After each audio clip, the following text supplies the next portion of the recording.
Hello and good morning everybody. Welcome back to Pembrey for a second day of racing organised by the 750 Motor Club, with 10 more races in prospect here today after we had 9 brilliant races during the course of yesterday. We're going to have 6 coming up for you during the course of this morning, and we'll have another 4 after lunch. And it's Pip Hammond who's joining alongside me, Ian Saban, in the commentary box here today.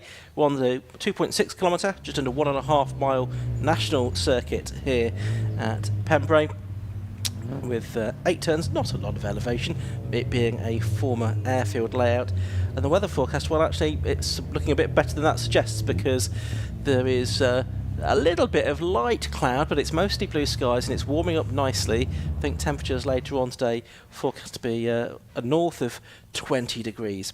I say, Pip Hammond alongside me in the commentary box. Pip, we're looking forward to 10 more races today after a really entertaining day yesterday. Yeah, it was a very well organised day, and the races didn't disappoint. We had a couple of rogue moments down at the hairpin, but really not too many delays. The racing was good and close, so excited to see what the day brings today. We've got mostly the same cars out again, although a slight variance with the 116 trophy cars, which will be doing a 90-minute endurance as opposed to the 2 sprints from yesterday. Well, that's absolutely right, yes. And other than the hot hatches, which aren't here today but completed their 2 races yesterday, it's all of the same categories. Just a footnote, I guess, to that hot hatch race, the second hot hatch race, which we saw at the end of yesterday. There was a change in the Class C result in that race. So unfortunately, Mal Higgins didn't get the Class C victory. She was penalised after contact with Charlie Cole. She was deducted 1 place, and eventually that meant that William Hornsey made it 4 wins out of 4 in Class C this season in hot hatch. But as you can see, we've got the marshals coming out onto the circuit, and that's going to be for the first of 2 races that we're going to have this morning for the Nankang Tyre Locos Championship. Yeah, there's another race where we had a slightly amended result after some confusion. There was a red flag late on in the race, and we noticed even the drivers down in the at the podium area weren't sure what the order was, but we did see the winner didn't change, but we did see Mark Rue promoted to 3rd place when the official result was finally declared. Yeah, so we interviewed, or rather Kieran Mogg interviewed Luke Stokes as winner, Rob Apsey in 2nd. That didn't change. He also interviewed Ian Hardy, who was in 3rd place, we thought, after 7 laps, but the results were wound back another lap to 6. It's Mark Rue who was ahead and in 3rd place at that particular point in time, so that's a best result for Mark. We've got the cars coming out onto the circuit then. The grid for this race is determined by the 2nd fastest times in qualifying, rather than based on the results of yesterday's race. And I'll just talk you through that as the cars come to the grid. Pole position is going to go the way of number 66 Luke Stokes, besides him number 29 Jeff Peake, who was non-finished yesterday but also disqualified because he was involved in a little bit of contact, particularly down at Hatchett's hairpin. Row 2 will be 50 and 27, that's Ian Hardy and Mark Rue. The 3rd row, 5 Lee M and 73 Rob Apsey. The 4th row, 90 Tortola, who still leads the championship, although he was only 9th yesterday, and 52 Alan Harmon. Row 5 is 86 Chris Bradbury and 4 Lewis Ward. The 6th row, 35 Jake Sturt and 82 Paul Clark. The 7th row, 31 Glyn Griffiths and 8 Sean Brame. The next row, row 8 of the grid, is 99 Steve Holder and Jack Linus number 13. The 9th row, 57 Daniel Russell and 46 Barry Stewart. Row 10, 84 William Jennings and 54 Ian Sturt. The 11th row, 95 Andrew Baldwin and 20 Bill Ward. The 12th row, 24 Stephen Wright and 41 Jeanette Malpass and 56 now Alex Gagan will start at the back of the grid. And it's going to be, like all of the races today, apart from the 90-minute race for the 116s this afternoon, going to be a 15-minute race. And certainly yesterday, Pip, the Locos was probably one of the more frenetic and action-packed races, even though it was red flagged with 6 minutes to go. Certainly, it was the star that shines brightest burns out the fastest, they say, don't they? And it was a fantastic slipstream battle. We really didn't know who was going to win that one, and there's a couple of drivers could be disappointed by the count back, and obviously some that weren't. I'm excited to see what Jake Sturt can do from back in 11th. He logged the fastest lap yesterday and made some real progress after having to take some evasive action early on. So watch out for the red car back there, number 35. on looking down the grid, it looks like everybody is there. I can't see any gaps on the grid, so that's good. There was a bit of incident and a little bit of damage yesterday. I know that Daniel Russell's car had to be checked by the scrutineers before being allowed out today. Anyway, 5-second board is shown. We're about to go racing for the first time today here at Pembrey. It's Luke Stokes in the blue car, the driver from Moss on white on pole position next to him. Oh no, we're getting a green flag lap. I beg your pardon. We weren't expecting that because we weren't shown as having one in the timetable. I wonder if that's confused some of the drivers as well, but green flag lap is underway. Somewhat unexpected. And now a red flag to say that possibly we weren't supposed to have that. But anyway, the function of this is they will have a green flag lap now, whether they like it or not, because there's no other way of getting the cars back to the grid. We've got the grid now, so we can go through that on screen. So I'll do it again for you as the cars are coming back round to the grid. Let's have a look. So, as a reminder, 66 Luke Stokes on pole position, 29 Jeff Peake alongside, 50 Ian Hardy on the inside of row 2. Next to him is 27 Mark Rue, who had his first podium yesterday. Lee M, number 5, former Sport Specials champion, and 73 Rob Apsey on the 3rd row. 90 Tortulla, he leads the championship with 60 points, 5 ahead of Chris Bradbury coming into this race. He's on the inside of row 4, next to 52 Alan Harmon. Row 5, 86 Chris Bradbury, short overlace in his second meeting on the circuits, and number 4 Lewis Ward, ex-MR2 racer and another Sport Specials class champion. Row 6 is 35 Jake Sturton, H2 Paul Clark. The 7th row, 31 Glyn Griffiths and 8 Sean Brame. On row 8 it's Steve Holdit in 99 and Jack Linus 13. The 9th row, 57 Daniel Russell and 46 Barry Stewart. Row 10, 84 Will Jennings, 54 Ian Sturt, Andrew Baldwin in 95 and Bill Ward in 20 on the 11th row. The 12th row, 24 Stephen Wright and 41 Jeanette Malpas, and it's now Alex Gagan in number 56 on row 13. So I think everyone's caught a bit by surprise by that green flag lap. Pip, how does a racing driver cope when you have something that you're just not expecting thrown at you like that? In general, it would probably lift your adrenaline, but for these low-cost drivers who weren't expecting a green flag lap and haven't been on track yet today, the prospect of sort of strapping in and charging down to the very tight first corner with having just finished their breakfast was probably not something they'd really wanted to do. So this has probably helped a little bit. Hopefully we won't see a repeat of some of the first corner drama we had yesterday with the low cost, now that they've all had a sight of it. I mean, there was no issues we saw from the only qualifying session we've had today with the 116 trophy. So the track should be nice and clear. This is probably the best conditions they're going to have today for setting lap times, because of the track's only going to get warmer from here. So yeah, an opportunity just to reset. They've all had a practice at finding the bite point and making sure they're going to get a launch. It was good to see that it didn't catch anybody out who saw the cars go and think they maybe were in a start, because we have got some cars starting all the way back at the final corner who probably haven't got a great view of the starting gantry as it is, being so far down towards the end of the pit lane. So we've more or less got all the cars back now, just the last row are lining up, so we're going to be ready for a start any moment now. Okay, so yeah, just the last couple of cars coming into position. Yes, they're almost around the corner, but not quite, as the MX-5s will be later on. So 5-second board is, no, that was the 1 minute board. Now we're getting the 30-second board. Next there will be the 5-second board, and then we will be underway for the race. The red lights do go on this time, and they go out fairly quickly, and it's a pretty even start from the 2 on the front. Jeff Peake away slightly better of the 2, if anything. He's going to be on the outside line as they head down to the Hatchett's hairpin for the first time, and it is going to be Luke Stokes that leads into the first corner then, but only just side by side for the lead. Side by side for third place, looks like everyone mostly getting safely through Hatchett's for the first time. On to Spitfires then, this right-hander, then they start sweeping around this long, fast left-hander at DeBenny, and it's Stokes from Peake as they make their way through there. It looked like Ian Hardy, the number 50 car, in third position as they sweep left. But so far, Pip, a good clean start to the race. Yeah, a lot tidier than yesterday. You wonder if the drivers have maybe had a speaking to after yesterday's race, but you know, we're still side by side. We're still having some good low-cost racing here, and now we get into the part of the track where these cars will get into these slipstream battles now. So we're nice and tightly grouped here. It wouldn't surprise me at all if the order you see right now is completely jumbled by the time we get back to the line.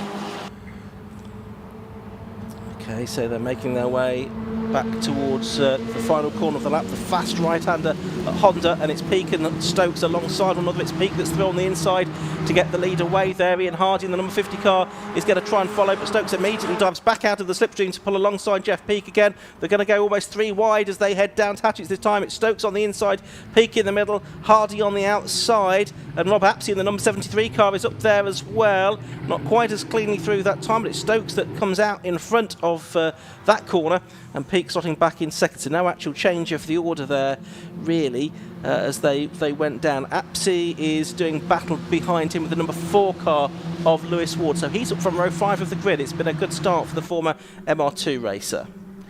Yeah, and possibly Stokes is trying to make a little break here. We know Peake's got some pace. He was on pole yesterday for yesterday's race, and obviously on the front row again. So I'd be surprised if he can't bridge that gap in this next section. But Stokes is making a go of trying to get away here. But we've seen how quickly these gaps close back up with the low cost, as we've got drivers side by side on the approach to Carter's, a very, very fast part of the circuit. Yeah, and they go through that right-hand flick, head down towards the next tighter right-hander at Honda, which, as we've seen, is an overtaking opportunity across some races. A bit scrappy from a 1 or 2 in the first 4 that time, in particular Peake, who was all over the curb, and he's got Hardy now alongside him, leaving the door open for Rob Apsey, though, on the inside line into Hatchett's hairpin.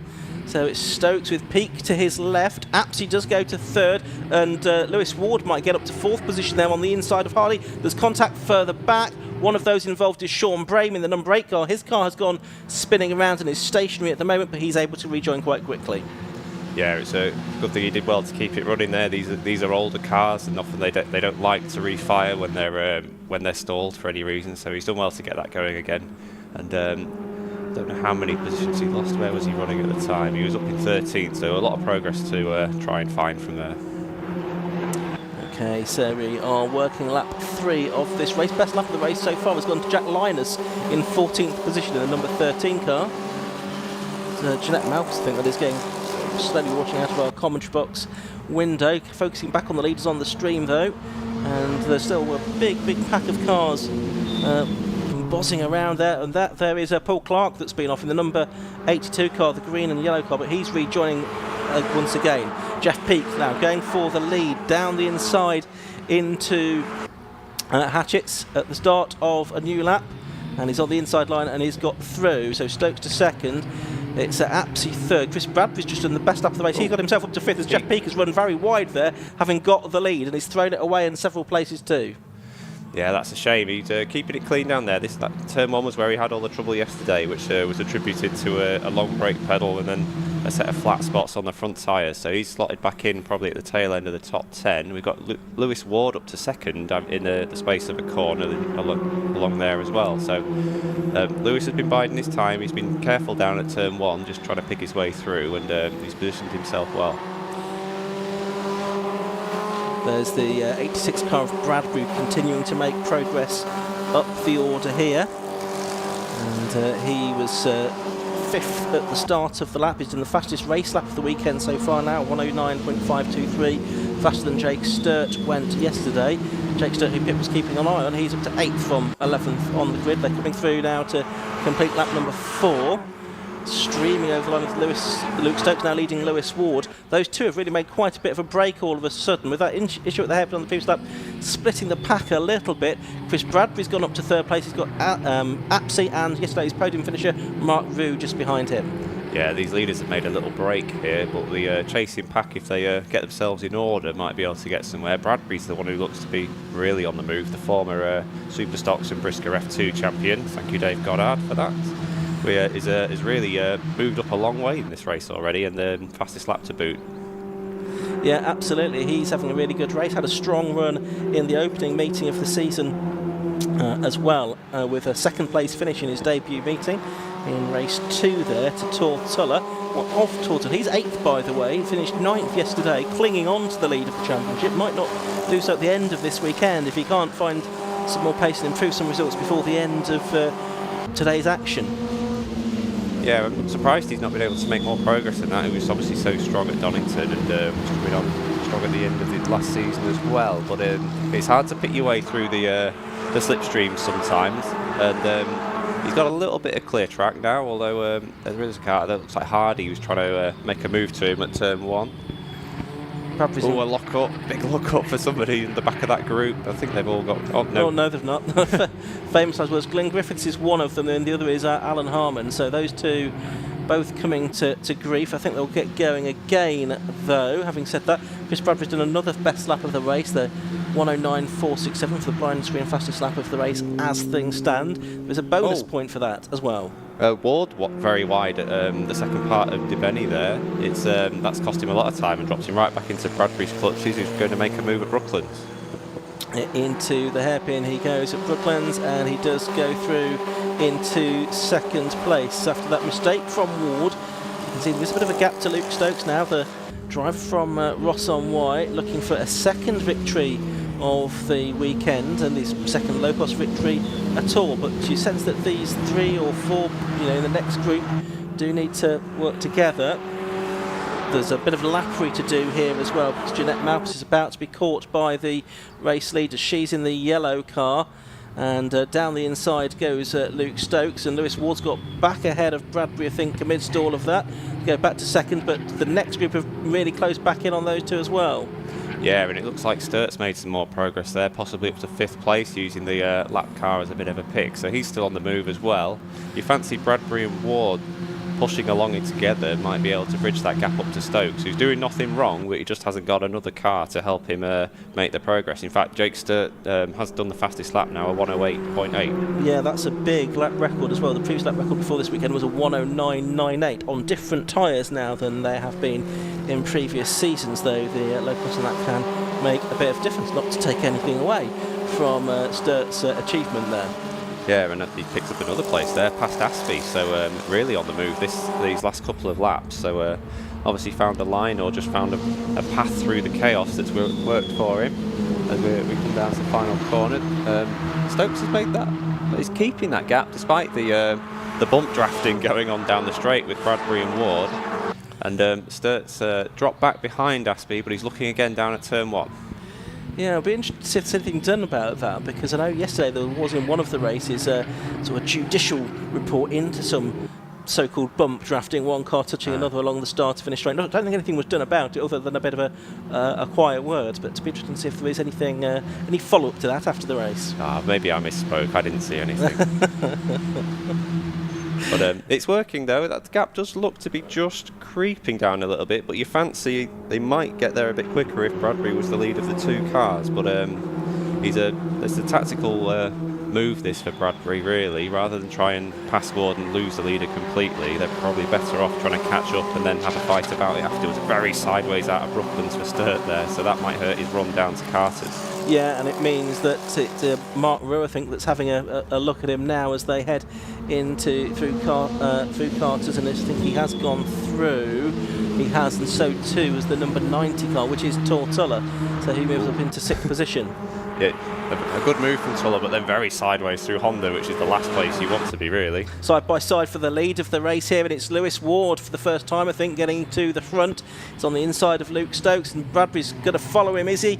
Quite a lot of curb taken at the hairpin. It doesn't seem to have caused him too much harm, though, so he's gone through to 2nd place. Down to 3rd has gone the erstwhile race leader, Luke Stokes. He had quite a decent leader not so long ago. Oh, contact, and Bradbury's wide. Stokes was sort of had a half overlap on the way into Dibeny there, and they just got a bit too close. And we saw a semi-spin for Tortulla as well, so I think he might have lost ground from 5th position. That was down at the Hatchett's hairpin as well, so we'll see where he comes through at the end of the lap. The championship leader having a moment therefore. Less than 5 minutes to go in this race. We've gone longer than we did yesterday when we had a red flag. There's Apsey doing battle with Jeff Peake as he tries to recover. This is the battle, I think, it was 7th and 8th. It might now be 6th and 7th with that spin for Tortulla a moment ago. Yeah, we've seen some bodywork flapping on the 54 car of Ian Sturt, Jake Sturt's father, the 62-year-old who's been racing ovals since 1983, which is still putting on a decent show out here, and obviously been in the wars a little bit, but still going. Well, how are our leaders doing? It looks like we've got a decent gap now. Ward, Stokes, and then Bradbury a long way back. Yeah, and coming up to lap Stephen Wright as well. There's a change of lead down there at the hairpin. Stokes goes back through on the inside just as they are also lapping the slower car, who really just needs to try and keep out of the way. Bradbury sort of has to really scoot past him, looks out of shape in doing so, and will have lost a bit of time because of that. And he was already more than a second adrift of the leaders. Having said that, it's not a second as they come past our commentary position through to Benny. So that gap has come down, possibly as a result of the leaders falling over the back marker. Yeah, and another car that lost some time there, possibly with the same incident as Tortola, was Jakester, who's now dropped back to 9th. So the order changing every lap, and well, as soon as they've written it on the screen for us here, Ian, it's changed already. So we'll have to keep an eye out and see who comes back around. We've got one in the pits. That's car number 52. Yeah, Alan Harmon, and he's joining in the pits. Andrew Baldwin, who was in the pit lane a little bit earlier on as well. So 3 minutes or so to go in this race. Leaders coming down towards Honda once again. It's Stokes, Ward and Bradbury, the top three right together again. And there's a gap back to 3 more, which is Apsey, Rue and Peak. And the 3 leaders are absolutely side by side as they head down to Hatchett's. They've sorted themselves out a little bit as they go to the hairpin. And it is Ward that's back up on the inside, and Bradbury again takes a lot more curb than either of the others dare to.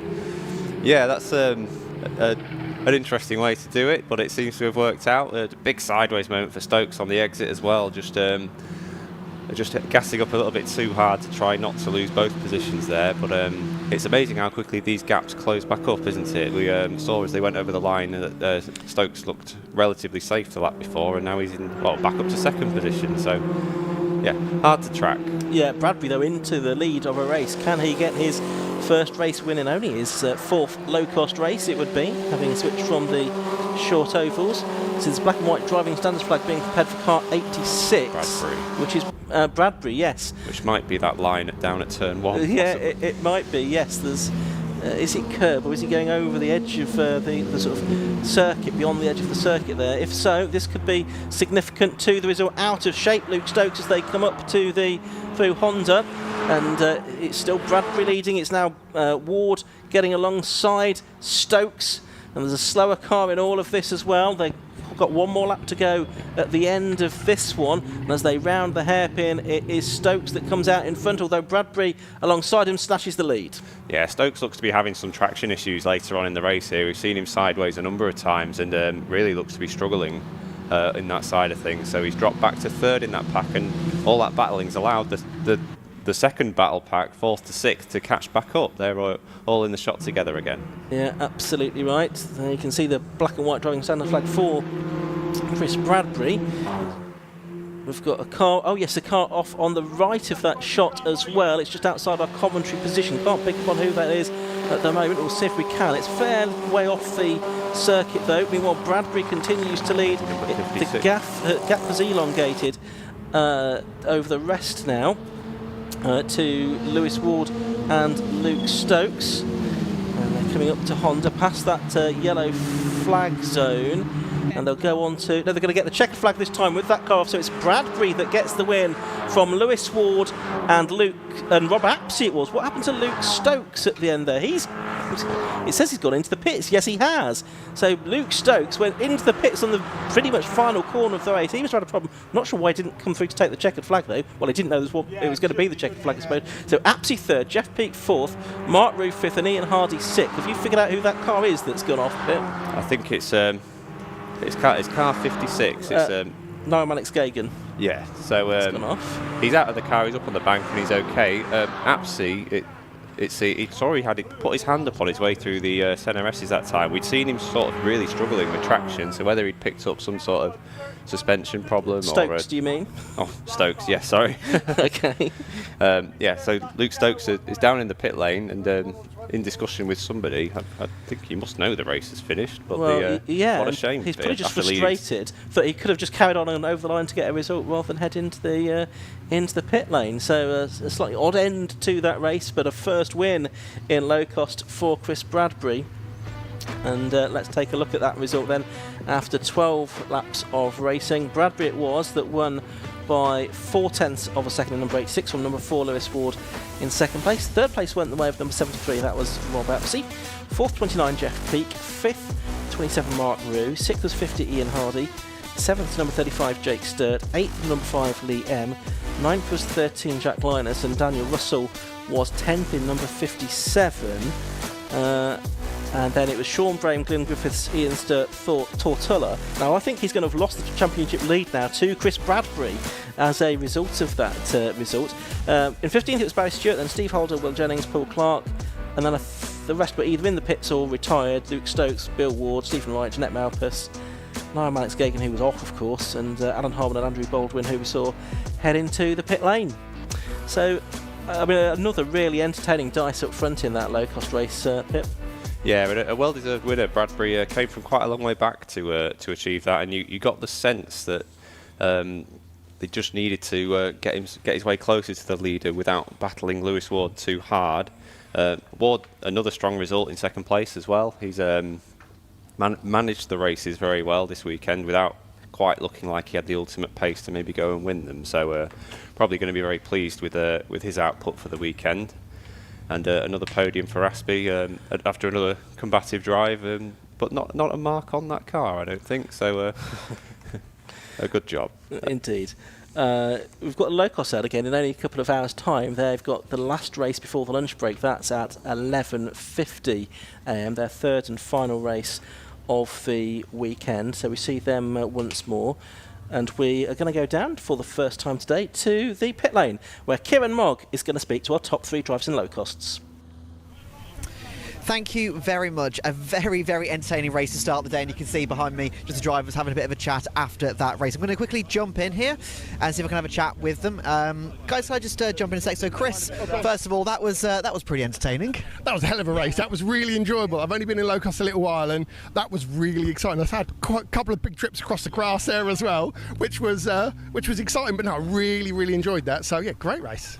You looked pretty strong early on as well, because you kept, I don't know if you were aware of it, but you kept on setting fastest laps in the first couple of laps of the race. And I know obviously you were gaining the positions, everything, so there's clearly some pace there.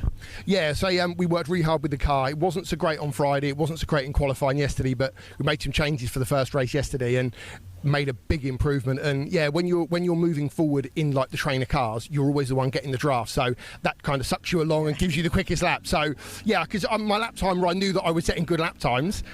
Just wonder if I got the quickest lap of the race, because there's an extra bonus point for that. So you didn't, I'm afraid. Who did? Luke? No, sorry, Jake. Jake Sturt. Oh, yeah.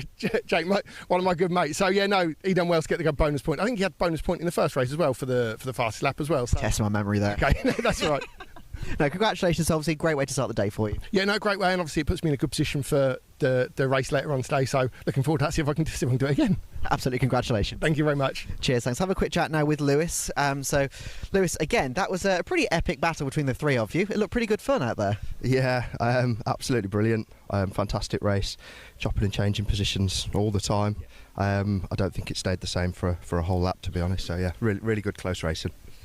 Later on today, what do you reckon? One more? Yeah, I'll try. Yeah, I'm starting from second. I started from 10th in that one. So yeah, I'm looking forward to more of the same. Congratulations on the podium. Cheers, thank you. And lucky to Luke as well, sorry, by the way, he had a misfire on the last lap, I think it was. So, yeah, unfortunate for him, but he drove really well. So. Power, thank you very much. All right. And Rob, obviously, we spoke yesterday. Had a good race yesterday. Yep. Fairly solid race today, but I think these boys probably put on a bit of a show for you. They certainly did. They showed me how it was done. I'm still super pleased. Started 6th, finished in 3rd, so I made up 3 places. Puts me in a good place for the next race. And again, it was a fantastic battle. Lots of changing places. Typical low cost slipstreaming, backwards and forwards. I dropped down a few, got back a few. It was brilliant. Excellent fun. And for later on today, what do you reckon? Take it to these guys? I can try. Let's see. I hope.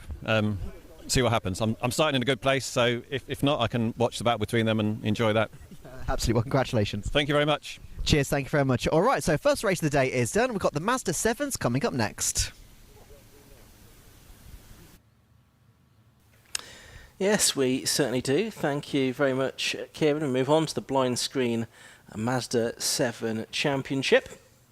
And we've got a bit of clean-up to be done after that last race. The car of Niall Alex Gagan has been recovered. That seemed to have dug into the grass. And it sounds like there's also some fluid that's going to need to be dressed possibly as a result of that. There we go. We can see on screen now the hard-working marshals and 750 Motor Club rescue crew clubbing together to again dress the fluid that's gone down in that race, pour cement dust onto it and brush that into the surface to try and absorb it. And you were saying yesterday, Pip, that's usually pretty effective actually at doing the job required of it.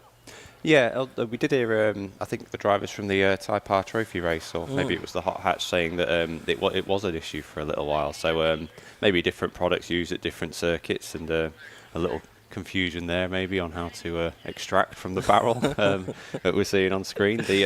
But yeah, in general, especially we've got a race with a green flag lap this time, I believe. No, we don't. No, we don't. we So they shouldn't. will get to see this for the first time when they get to what looks like Brooklands from here on lap 1. Unless we have a rogue green flag again, like we Yes. did at Locos. But or they may decide actually, if there is a change in track conditions, to give them a sighting lap anyway, just so they can see it.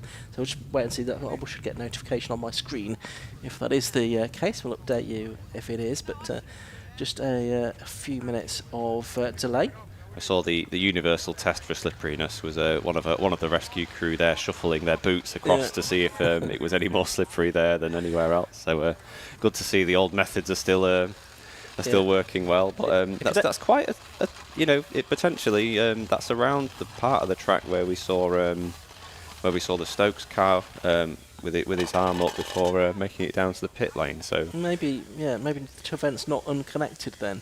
And which might explain why we lost Niall's car at Honda there on the last lap as well. If there was something down or around the track that shouldn't have been, or maybe it was his own car and got off on his own coolant, perhaps. But all things that are possible, certainly. So in yesterday's Mazda 7 race, we saw another entertaining battle, very similar style car, but with a bit more power and a bit more grip. So you're capable of going sort of 3 to 4 seconds faster around a circuit like this. Again, another slipstreamer battle that was won by Eddie Moore in the end over Lucas Batts and David Bowen. Again, another entertaining one. They maybe don't quite swarm as much as their 1300 Ford Crossflow sort of brothers, but the racing entertaining nonetheless. And we had Martin West, who's in a new build car, as I understand it, the reigning champion, getting some of the bugs out of that and getting closer and closer to the front. So it does bode well for another good race. And then we had that. The swarm that we did have was in that battle for 5th place with Ben Dade coming out on top. Yeah, that's right. Let's just take a short pause while we have a moment, and we will have a break and come back very shortly. The Driver Media Programme, powered by Blindscreen, with over 1.6 million followers, more than 1 billion views. Now, you get that same social media vehicle for motorsport. The Blindscreen Backs Driver Media Programme turns your season into a sponsor-ready content engine for drivers. Plus, you get access to the hospitality trailer at 750 Motor Club events. Join the Blindscreen Driver Media Programme.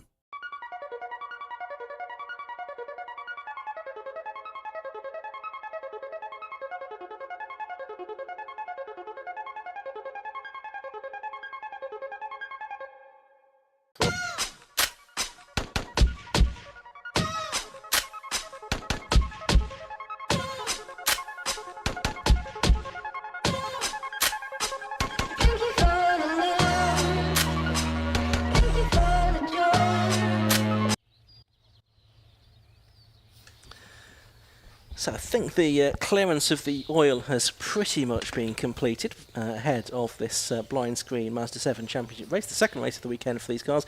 Just been notified by Dave Weston, one of our clerks of the course, that what's going to happen here is the cars are going to follow the safety car out of the assembly area. They're going to do one lap behind the safety car just so that the conditions can be sort of assessed by the drivers. They can see how much grip there is. Then after that, what will be a lap and a bit effectively behind the safety car, they'll come to the grid and then go straight into the race start with no further green flag lap. I think I can hear as well Mazda 7 engines being fired up. Yes, they are, and they're going to be brought out onto the circuit. I think behind the safety car. I'm trying to see where the safety car is at the moment. I'm presuming it's somewhere up there at towards the assembly area. And And anyway, that's what we've been told is going to happen. And it's probably a sensible idea, Pip, for the officials just to give the drivers the chance to have a sighting of these conditions.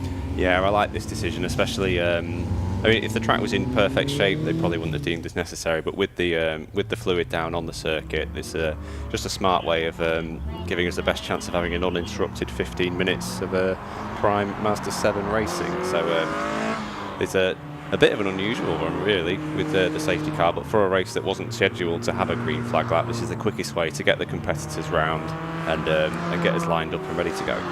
Yeah, absolutely right. So they are going off on the effectively what is a green flag lap. We can possibly start to go through the grid for this race. It's going to be a 15-minute race. A reminder that it is based on the second fastest times from qualifying. The grid for race 3 later on today will be based on the finishing order of race 2, but this is based on the qualifying times, second fastest qualifying times from yesterday rather than yesterday's race result. So on pole position it's going to be the number 66 car of Lucas Batt, who was second in the race yesterday, and alongside him is the winner from yesterday, 77 Eddie Moyer.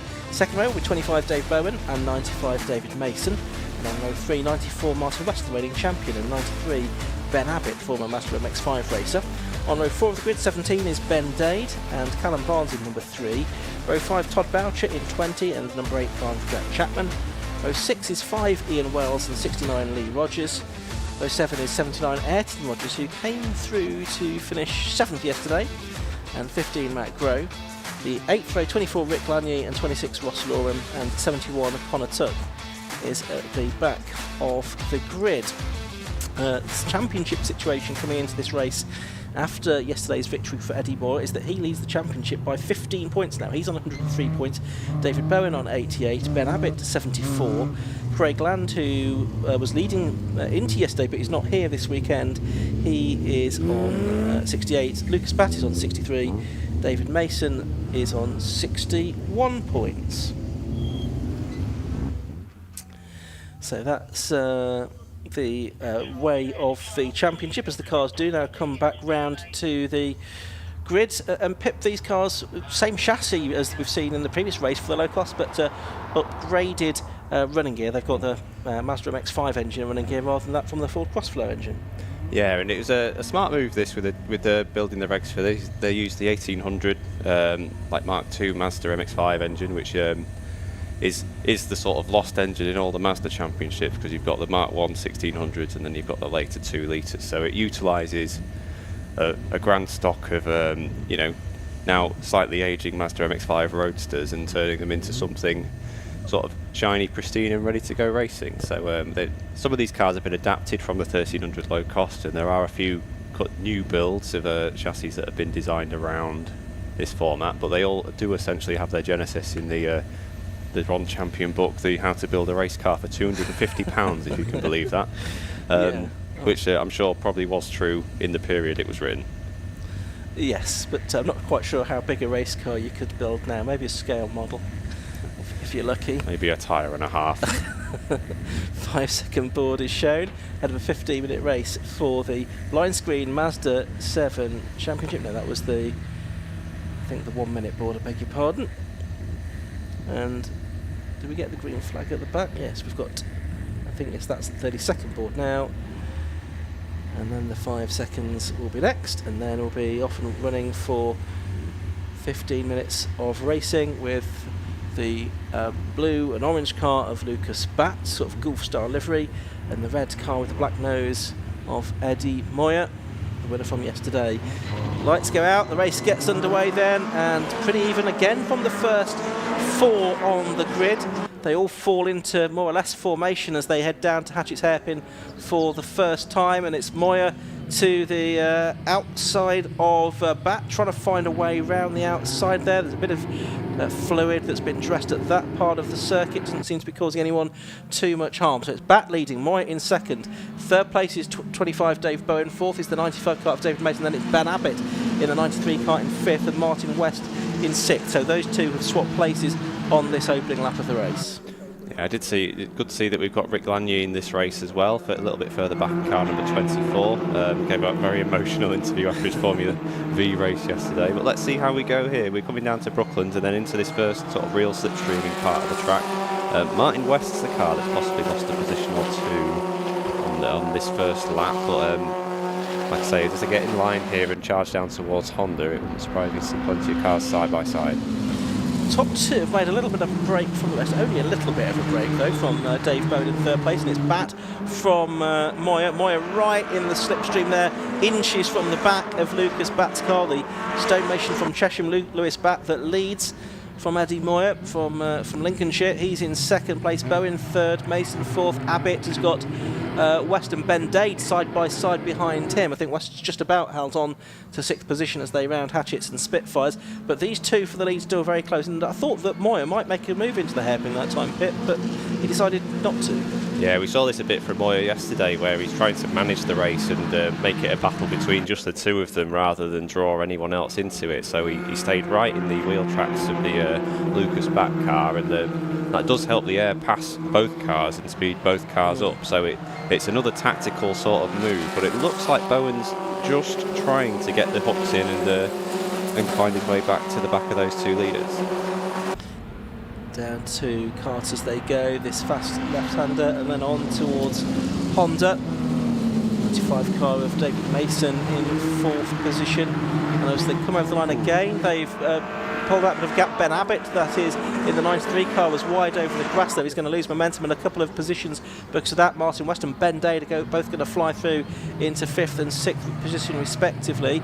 Abbott, you can see in the 93 car, is just keeping number 3, Callum's Barnes, behind him. Then it's Abbott that goes wide, Dade that goes wide on the exit of the hairpin. So I think he has lost out once again to Ben Abbott. So a few mistakes from drivers, and that's causing some of the chopping and changing of positions.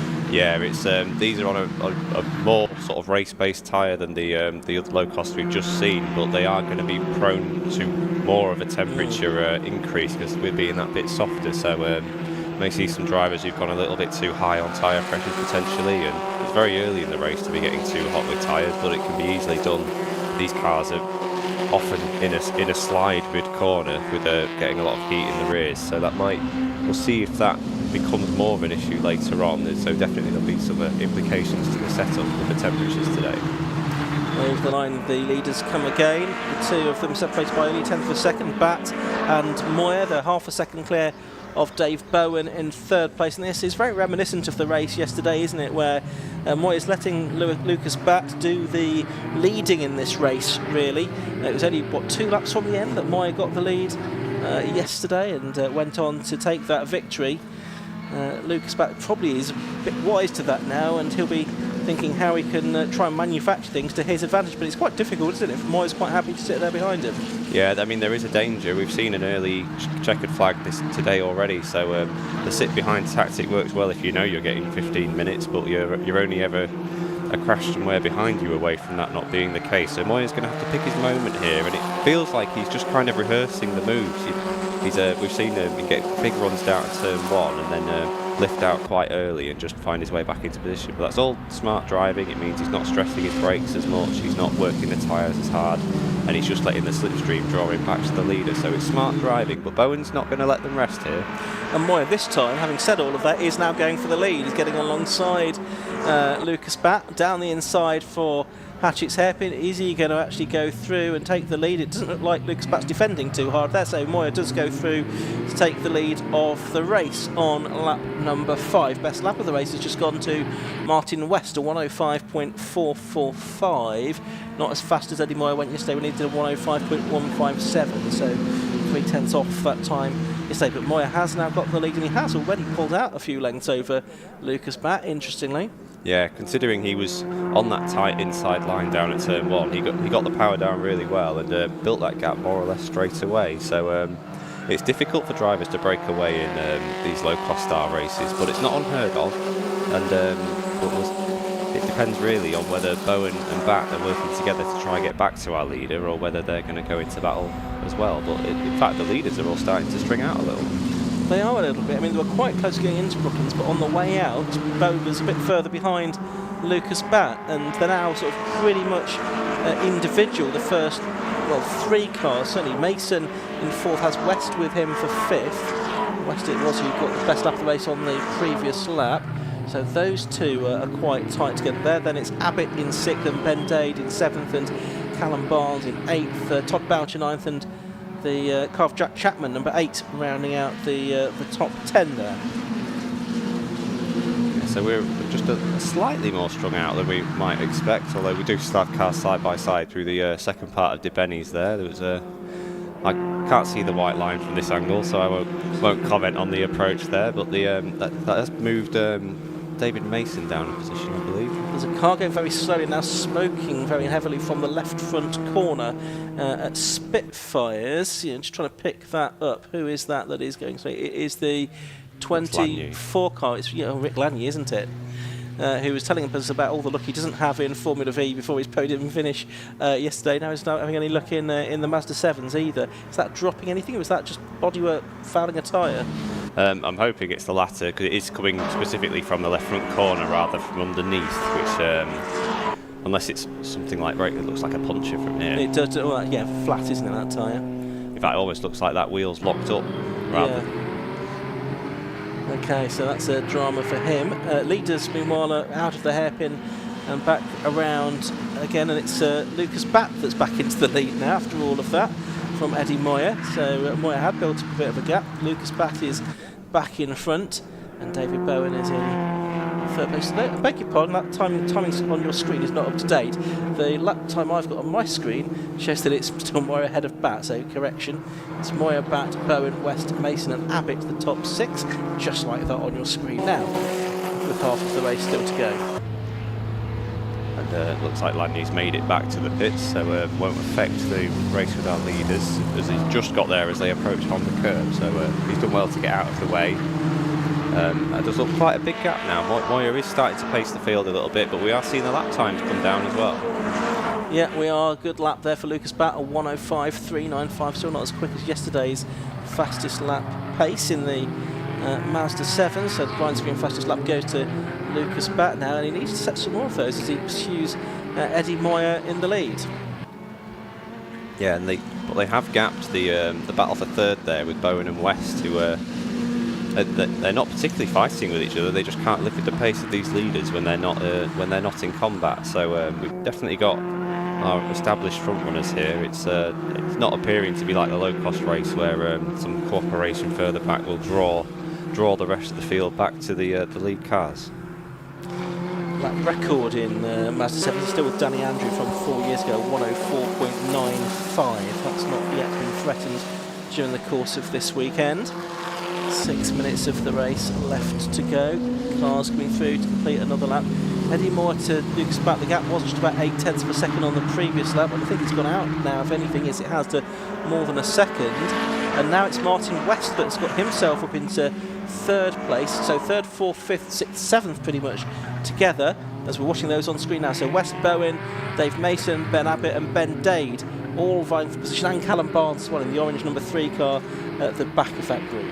Yeah, I think West made that move around the outside at Honda, believe it or not. They were side by side on the approach, and he was certainly the car on the outside as they came back into view. So an astonishing move, if that's true. It's such a fast part of the corner, the fast part of the track to try and do it. But that is the mark of a driver who's had so much success in the category. That gap's probably a bit too much to bridge to the leaders, but we'll see if he can make a break over the rest of that fight behind.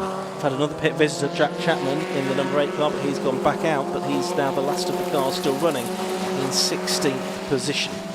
5 minutes or so to go, and you've got that was Callum Barnes trying to make a move on Ben Dade for 7th place there. Well, it has been split up a little bit because David Mason's got a bit of a gap back to Ben Abbott now. Meanwhile, for the lead, it's 1.3 seconds now between Eddie Moyer and Lucas Batt. So that's gone out by another 0.3 of a second that time. And Moyer's done the best lap of the race, 1:05.390. Yeah, there's very, very incremental drops on the fastest lap there, but it's worth the chase for these two because it's obviously an extra point as well. Ben Abbott's got ahead of David Mason for 5th place, by the way. He did that at the Hatchett's hairpin, so he's gone through to a top 5 spot. He was 6th yesterday, so we're pleased with an improvement on yesterday's result if he can hold on to it. Yeah, and it felt like Mason and Bowen were battling for 4th at the time, so whether Mason dropped a wheel over the edge of the track at the time that allowed Abbott through, or if he just picked his moment to perfection. But that group is falling back from Martin West. Again, it's probably going to be too much to ask of as even a driver of Martin's success to bridge that gap up to the top 2, but we've still got plenty of fighting going on as Moya continues to stretch that gap in the lead. Yeah, and what we're going to have 4 more laps, I think, here to complete in this race. Moya 1.3 seconds to good. There's been a bit of a spin there for number 71 that's Connor Tuck, but he's soon recovered. But he may have lost ground to Ross Loram, for example, there. So the top 2 really have checked out now in a way that I wasn't really expecting from this race. But Martin West looking a bit more comfortable in 3rd spot now as well, and you see some damage to the right rear wheel arch of Todd Boucher's number 20 car. Todd, who's been a front runner in Locos and Mazda 7s in recent seasons. Ben Abbott looking to make up one more place here, isn't he? He's now with Dave Bowen as they head to the Brooklands hairpin. Still got Dave Mason for very close company as well. Here chasing after Dave Bowen in the Aon Sports Cars entered machine, which is number 25. The 40-year-old from Paddockwood in Kent, who started racing 4 years ago. Does some radio control racing in his spare time as well, does Dave Bowen, but he's doing well here to climb on to 4th place as Abbott is under pressure from Mason as well. Those 2 are side by side as they head down to the Hatchett's hairpin, and indeed Mason's gone back through to take 5th. Yeah, it was a well-timed move that, because it allowed him to get back on a decent line for turn 1 and not really lose any time. So did that with his exit from Honda and onto the straight. So that's not scattered that group too much because the move mostly happened in a straight line. But a nice move for Mason, who was in podium contention earlier on, but that fighting group just dropped back from Martin West now. Yeah, Mason, 41 years of age, been racing for 10 seasons, started in low cost as a garden machinery dealer by occupation. The car was built as his son is obsessed with the film Cars, hence the livery that we see on Dave Mason's car. There's Lucas Batt, he's in 2nd, so he's like 4.5 seconds clear of Martin West now, but more than a second adrift of the race leader with only a couple of laps to go. Yeah, he's definitely still pushing though. He had quite a bit of a wobble into Honda that time, and that gap sort of seems to be stuck between 1 and 1.5 seconds there. He had brought it down the lap before, but maybe just skipping past that apex a little at Honda's just hurt him a bit. But Abbott and Mason are side by side again. This one looks like it's going to go all the way to the finish. That's a nice cut back from Abbott there. Is it going to be enough at turn 2? No, Mason slots back in front. Okay, so just over a lap to go in this race. The closest battle really looks to be that for 5th and 6th, which is the one that we're watching. Ben Abbott trying to reclaim that 5th position from David Mason in the Cars themed livery car.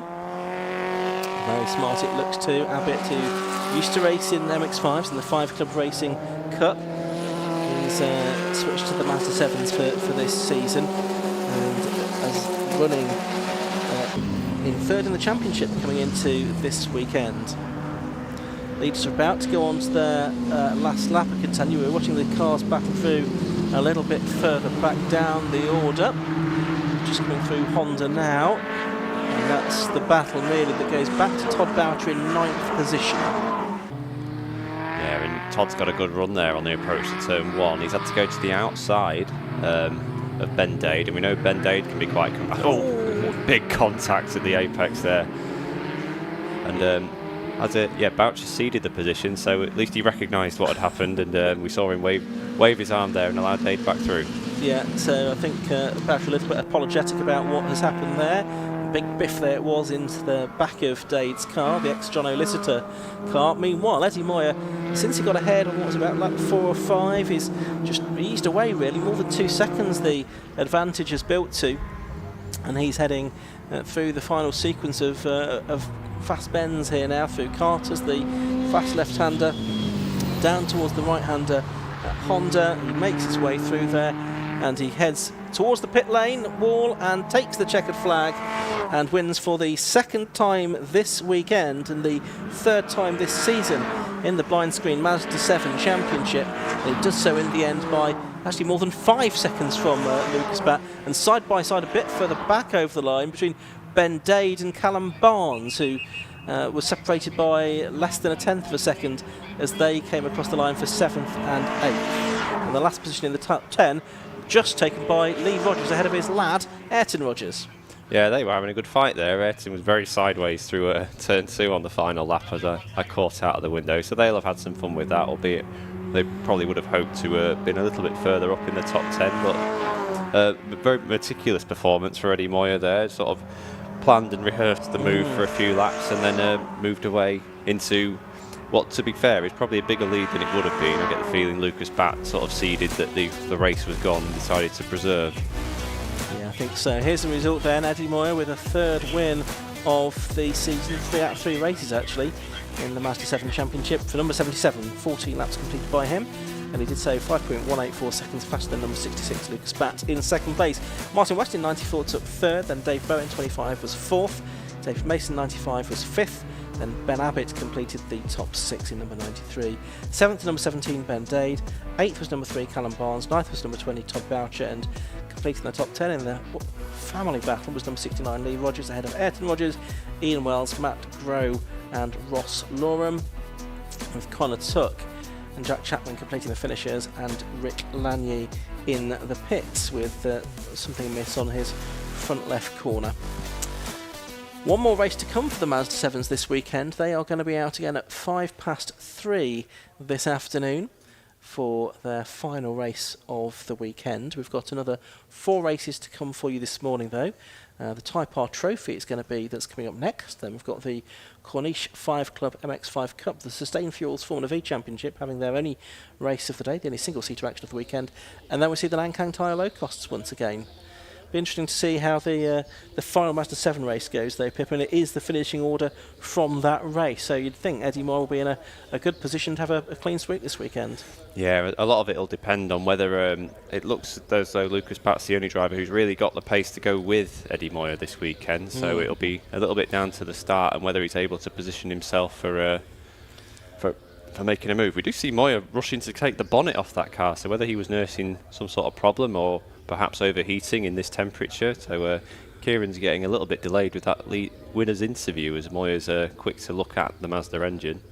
Yeah, and thinks someone's going to rush to help, but then realise that they probably shouldn't do that because of sort of part Ferme type conditions. But yeah, Moyer is now out of the car.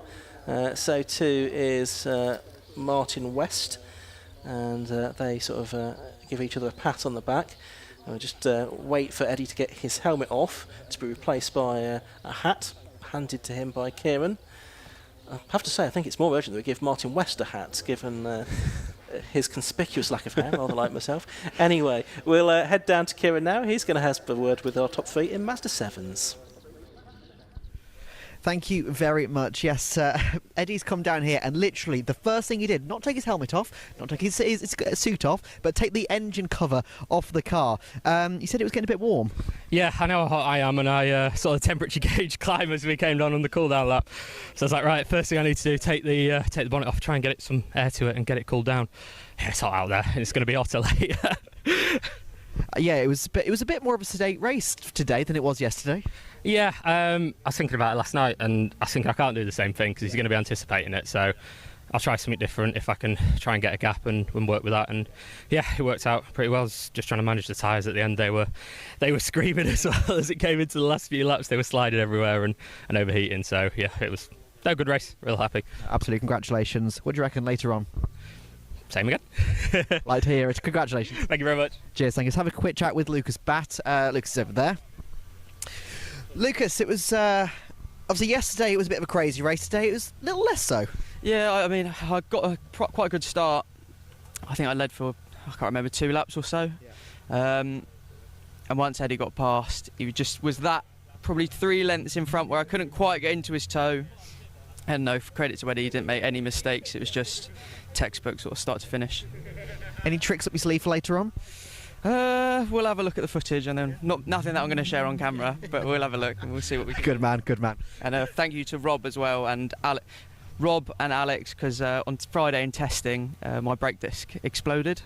So I got my brother Alex to drive from London to Bristol in bank holiday traffic, so I owe him a few beers, and then obviously for the team, putting in a massive shift so we could get it out for the testing on Saturday morning, and my father.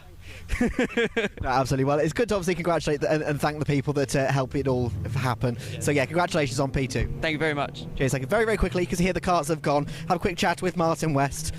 Martin, yesterday these guys had a bit of a crazy race. Yeah.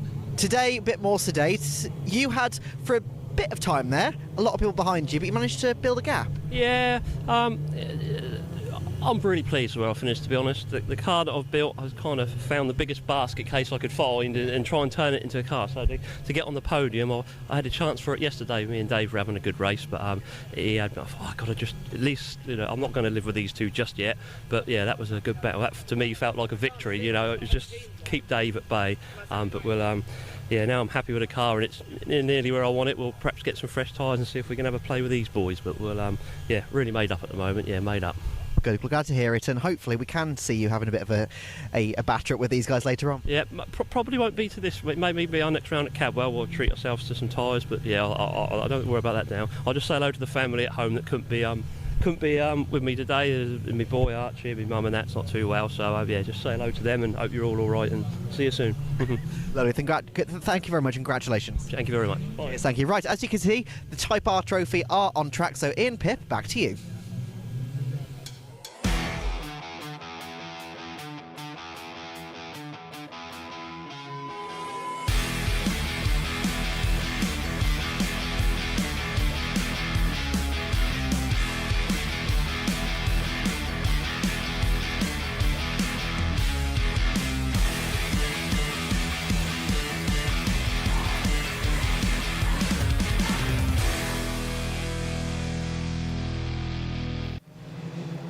So the cars on the green flag lap for the second of 3 races this weekend for the Tagiwa Type R Trophy. Yesterday's race was won by John Labella from Danny Hobson. Andy Stevens eventually classified in 3rd position because Jackson Carden had a penalty imposed of 1 position for contact during the race. Let's have a look at the grid for this one then. It is based on the results of yesterday's race. So 83 John Labella is on pole position, besides him is 25 Danny Hobson, 151 Andy Stevens and 96 Jackson Carter on the 2nd row. 3rd row is 60 Jack Reynolds and 77 Luke Emmons. On row 4 it's 97 Jordan Banks and Wayne Flint in number 55. Row 5 of the grid, Tom McFarlane in 13 and Adam Huntley in number 16. As we've got one down the pit lane, we'll pick that up in a moment. The 16 car of Adam Huntley on the outside of row 5, it's the car that should have been on pole position, John Labella. Row 6 is 2 Gordon McMillan and 374 Kai Lindsay. The 7th row 74 Rich Lindsay and 1 Trafford King. The 8th row 21 Miles Nathaniel James and 26 Lee Rickard and 118 Matthew Duffel at the back. But we have a gap on the front of the grid, Pip Hammond. Yeah, Labella was into it. It was a very slow warm-up lap, which I thought might be intentional to try and save some tyres. But the leader is set off again and then stopped again in the pit lane. The team have run down to put the bonnet up, and Labella's refired the engines. Whether he's going to just attempt a pit lane start and see if he can get going, but that's a major shock after such an impressive performance yesterday. Right, so we're almost ready for the off then. Red lights go on and they go out. And John Labella's going to have to wait at the pit lane exit, of course, until all the cars have gone past. It's a good start, therefore, from the outside of the front row for Danny Hobson, who's the championship leader coming into this round. And the car of Andy Stevens on the right-hand side of the circuit, but it's Jackson Carden that's got ahead of him. So Jackson Carden 2nd, it's 3rd, the car of Andy Stevens, and then the rest of them all making their way through. John Labella has gone from the back. There's a monster slide from the car that's now in 5th position. That's the 77 car. That's Luke Emmons. So, but we've got some real intrigue at the rear of the field because we already had Trafford King, but we have yesterday's sort of runaway winner John Labella coming from the pit lane, who looks to be up to speed, but obviously a long way behind the field. Yeah, there's 3 quick guys at the back. Martin Nathaniel James is at the back of the field as well, after he was a non-finisher, as well as Trafford King, in a fairly combative race that we had yesterday in the Type R Trophy. There's the 16 car of Adam Huntley, who started the race on row 5 of the grid, having finished inside the top 10 yesterday, having not managed to get the car out for the official qualifying session. Leaders coming through at the end of lap 1, and it's Danny Hobson that leads the way. Then he's got quite a decent lead over Jackson Carden in second, Andy Stevens third. It's the car of Jack Reynolds in fourth position. It looks like that Jackson Carden's transponder is still not working, so that's going to cause confusion on our timing screen throughout this race.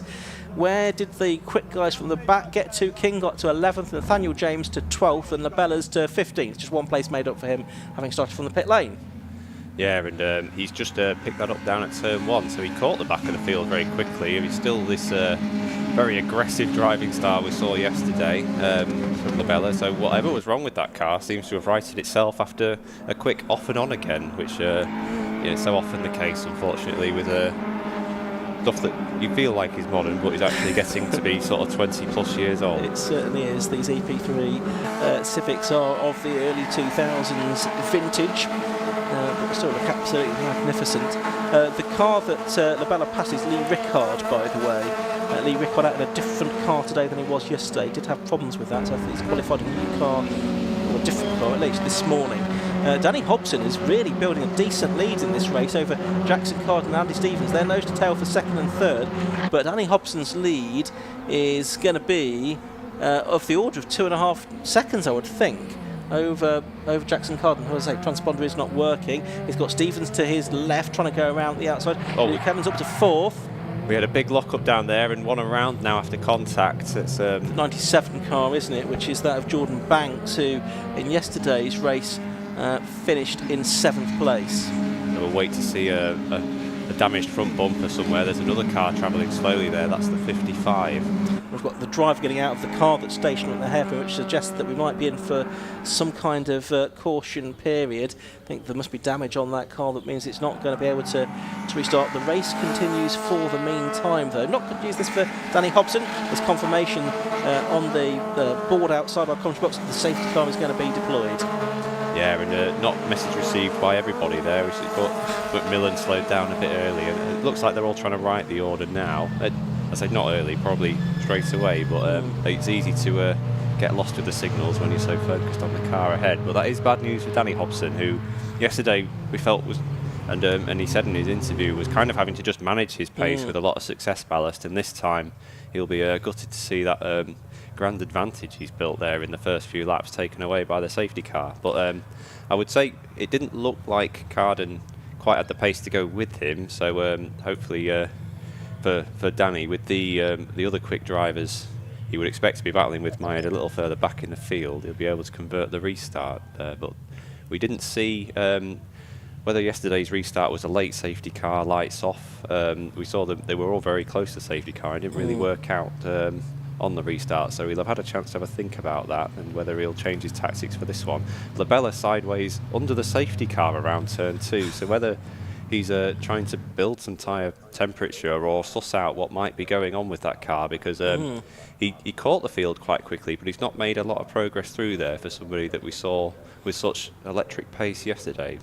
So that success balance, it's 25 kilos that go in after a win, 15 kilos for second, and 10 kilos if you finish third, and that accumulates for an event, and you carry that over to the next meeting. So it does help to mix things up a little bit, and possibly explains why the drivers that were successful at the opening meeting of the season at Croft, where it was a triple header further back, the drivers that won at Croft were Hobson, King and Wayne Flint, each winning one race there. Hobson came into this meeting leading the championship, which he continues to do after his second place yesterday. In terms of the race order at the moment, and it looks like this is going to need, well, we've only got one car to collect. We're going to have sort of a couple of different recovery vehicles going to have a go at recovering it. But the order at the moment is 25 Danny Hobson leading, 96 Jackson Carden second, 151 Andy Stevens is third, 77 Luke Evans is fourth, 60 Jack Reynolds is fifth, and 16 Adam Huntley is sixth. The cars that came from the back, Trafford King is up to 8th, Marshall Nathaniel James is up to 9th, and up to 10th place, up to 11th place, John Labella. But we do have this safety car situation at the moment, and while this is not good news for Danny Hobson, it's not good news either for Trafford King or Marshall Nathaniel James or John Labella, because it's going to reduce the number of racing laps they have to try and reclaim positions that that they would otherwise have had. Yeah, and we've got quite a curious situation down now, because we've got a lot of vehicles parked down at turn 1, which is about the narrowest point of the track, and even the safety car reduced its speed a great deal to try and get everyone through there safely. I was trying to look to see which car was the one that hit Banks there, to see if there was any obvious front end damage, but there's only one car missing a splitter, which is Big Rich but he was in the wars yesterday and possibly didn't have one on at the start of the race. Yeah, so it's going to take a few moments. We've got just under 8.5 minutes of this race left to go, so we'll have to wait and see how many more racing laps we get. We've only really had a couple, hadn't we, by the time the race started? They've actually got it hooked up to the fire truck, which is the first vehicle that went down there. The other two have just gone to spectate, more or less, I think. So that will be hopefully brought back to the paddock quite shortly. Will we even be able to get the safety car lights out and the race back underway this time? It's going to be touch and go, I think, whether we have the restart this time or after one more lap. Well, did I just see the lights go off on the stream there? It's just wait for the next shot, but I think they're still on. I'm just looking out of the window. Ah, yes. Yes, they are still on. So I think we're probably going to have one more lap behind the safety car, because the recovery vehicles still haven't cleared the circuit. They have dropped the speed a lot though, so I think they're giving it the best chance to try and get going on this lap. But I think if it gets much further down the straight there towards Carter's, it'd probably be a bit unfair to just shut them off and bring it in quickly. So we'll see if the pace picks up on these cars, or whether they're really going to slow them down to try and get them going again now. So that is a very sedate pace down the back straight, so it seems like they're going to try and get this race going quickly. The circuit is almost clear, but it's not far before the safety car would need to peel in for the pit lane, is it? In fact, I think it's already gone past the pit lane entrance. I think it has now, so yeah, it has. So it's going to be one more lap behind the safety car, I think, but they hopefully can do a slightly quicker lap this time, and that would leave something like 5 minutes of racing, so probably 5 laps of racing after this caution period. Yeah, so we'll see if Jackson Carden's got anything for the pace of Danny Hobson here, or whether Andy Stevens can find a way around and see if he can go with. But you'd fancy Hobson's chances from here, the obvious call for the race leader. But with the pack bunched up again now, this is going to encourage some extra moves, especially down there in turn 1 from drivers at time this restart. But we've definitely seen a pick up in pace from the safety car here. So not necessarily all of the drivers though. No, it's always a strange one, isn't it, when your only job in the safety car train is to just be on the bumper of the car in front, and yet we often see these massive gaps as drivers get caught out by the field pulling away. So which maybe indicates how that we probably have a current or former racing driver driving the safety car today, so exactly. Who's pushing on. So I'm sure the Golf is a capable machine. Our top three's got the memo, but we've got a big gap back to 4th place there. Safety car lights are out now. Danny Hobson it is that leads, of course, the 35-year-old from York, the owner of Nimbus Motorsport Limited, as it now trades. Has started racing 9 years ago, has run cars in the Civic Cup, Type R trophies, done some autocross racing himself in the past. And the prize racing is one, of course, that he's built himself at Nimbus Motorsport. And he is going to lead the restart. And again, it looks like he's doing a pretty good job of this. He's got a few car lengths between himself and Jackson Carden. The safety car having pulled in. Restart with just over 5 minutes of the race left to go. So it's Hobson leading, Carden second, Stephens third. And in 4th position, it's Luke Emmons, Jack Reynolds in 5th. Trafford King trying to make up a place on the run down to the hairpin, just outside of the camera shot there, but you can see he's there in the sort of turquoise car, making up 1 position. I think that's going to be on Gordon McMillan possibly in the number 2 car, but Danny Hobson, a good job of that restart. Yeah, King could pick up another one here with the cars ahead of him side by side. He's got a small overlap on Reynolds on the way through to Benny. Looks like he's had to slot back in there, but a couple of good long-time aggressive drivers in McMillan and Trafford King down there, as McMillan's very sideways, and we've got one off into the wall. Nathaniel James, who was coming through the field. I think there was some contact there from Gordon McMillan, and he's ended up in the wall down towards the Senna S's, and I'm just wondering if that's going to bring about another caution. Meanwhile, Andy Stevens has got ahead of Jackson Carden now for 2nd place, and the race is being stopped. Red flag is coming out now. We've got 4 1/4 minutes of that race left to go, so we'll see if they give that the checker flag treatment, or if they do try to give them another go at that. But it rather will depend on what happens with this incident that needs clearing up, because Daniel James, it was quite a heavy impact that with the tyre walkout. Yeah, and not a lot he could do about that really. He's obviously had his trajectory changed quite dramatically on the approach. We didn't see what caused McMillan to get sideways, so we don't know for a fact it was whether it was contact that caused McMillan to be sideways in the first place. But yeah, an unfortunate impact for Nathaniel James there. Another car that's been in the wars. I mean, if this is a result and it gets counted back a lap, one driver will have lost a lot of progress from that restart. Is Trafford King, who made up a number of places in the restart, which will put a little dent in his championship charge. But we'll see if we're going to get another go here. It will be a very short sprint race if we do. Andy Stevens must have made a good move somewhere out in the back end of the track while we were seeing the impact as well, because he'd got up to second, but he will lose that on a count back if we declare a result from here. Yeah, we'll wait and see what goes on, but race being stopped for the moment.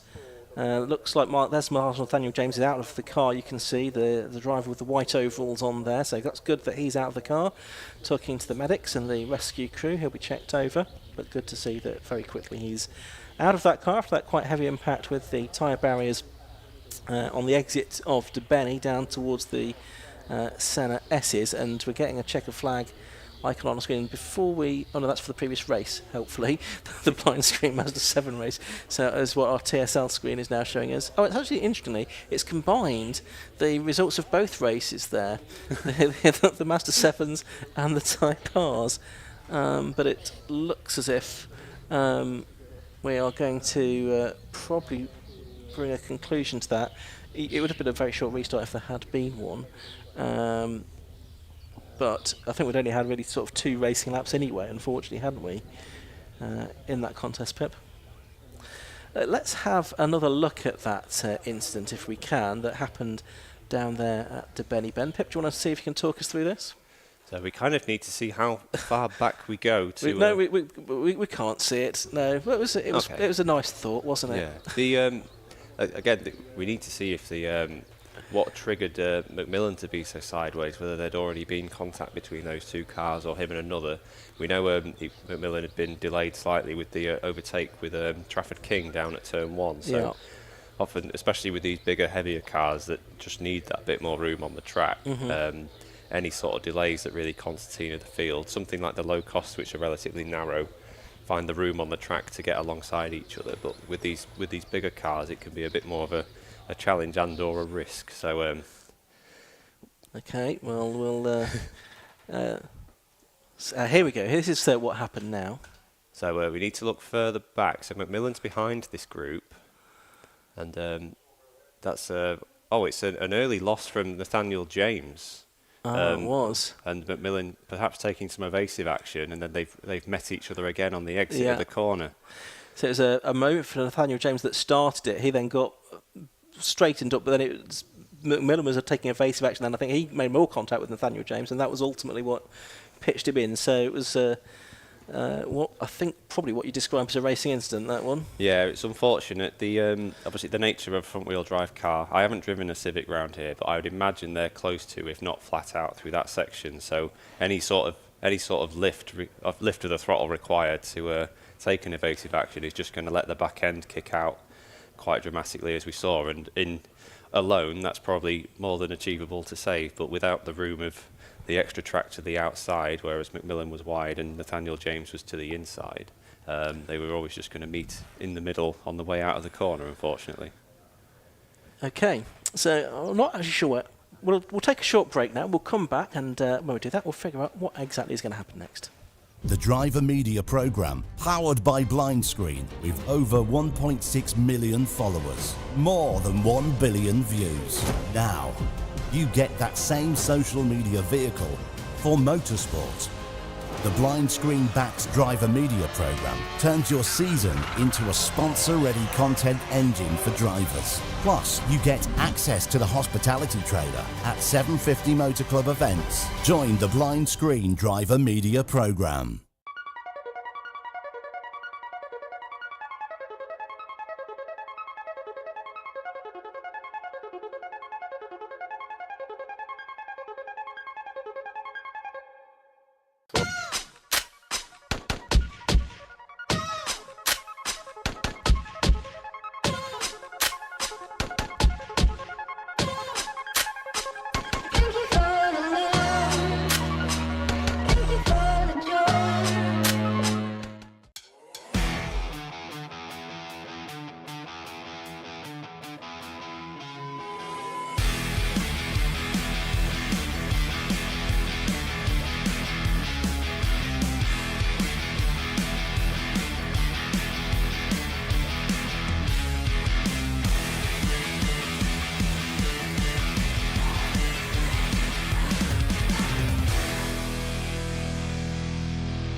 So some airborne activity here at Pembrey. It is still an active airport as well, Pembrey Airport, as well as the racing track at the one end of the former airfield. So good to see some light aircraft overhead.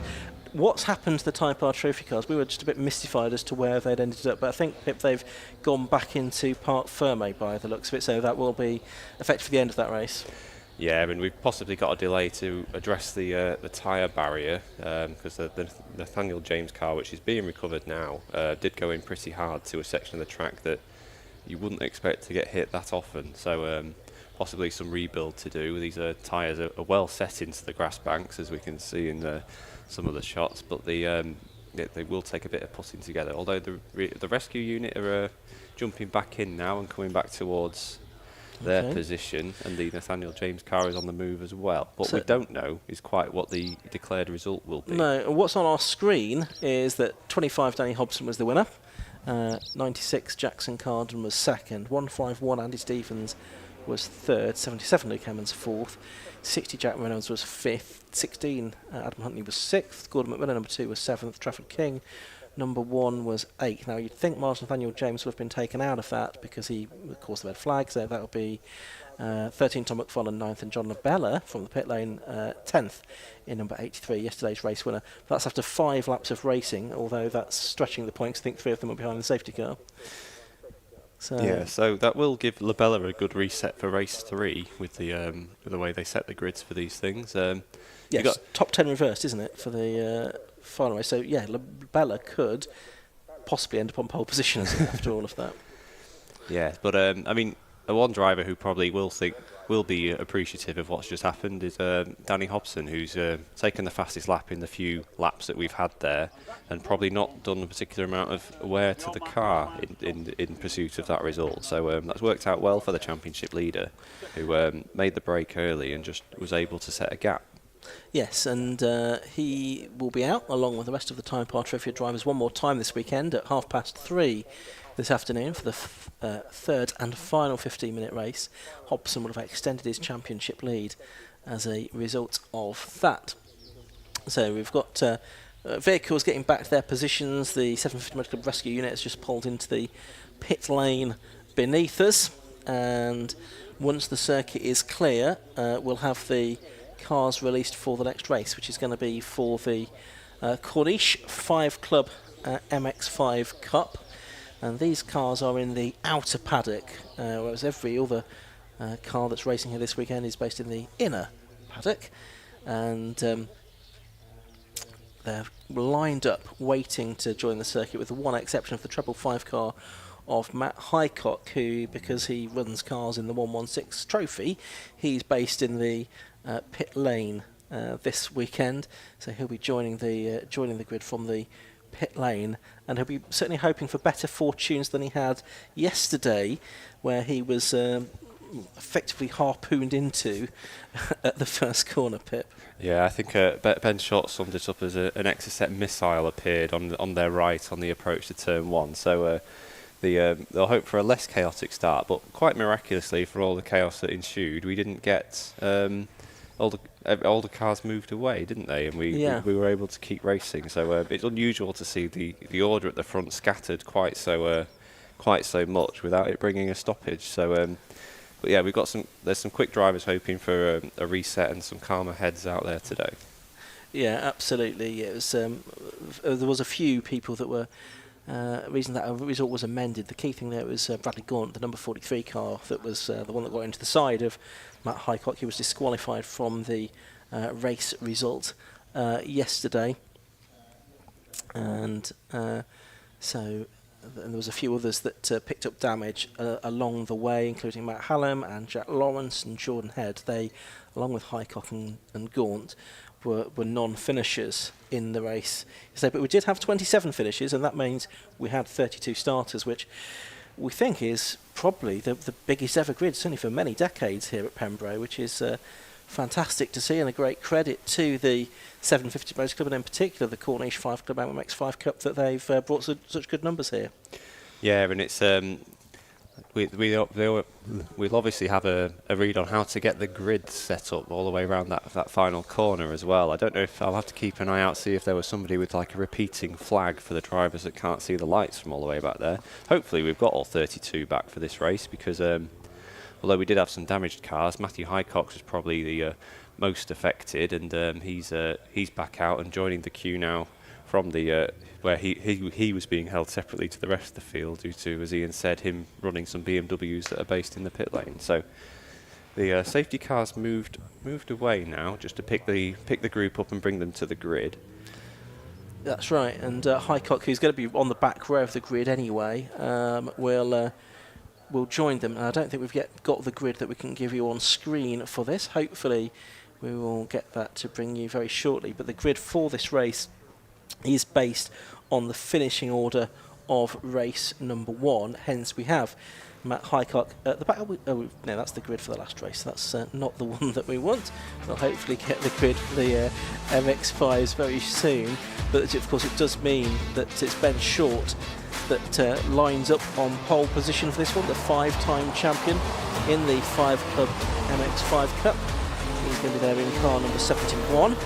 And alongside him on the front row of the grid is going to be the 28 car of Jake Pace, who was second in the race yesterday, a winner at Brands Hatch as well. Second row of the grid, I'll keep going through it, here we go. No, still not the right one. 46 Ben Smiles and 9 Ian Tomlinson on the second row. Row 3 is going to be 4 Simon Ward-Cancel and 70 Michael Pearce. On the fourth row it'll be 105 Roger Chesno and 13 Scott Leach. The fifth row 128 Samuel Gormer and 848 Matthew Crozier. The sixth row 88 Del Pace and 64 Scott Lawrence. Row 7 treble 2 Jack Liddell and 129 Philip Rawson. Here we go, here's the grid. Let's scroll through a couple of those screens. There's the top 6.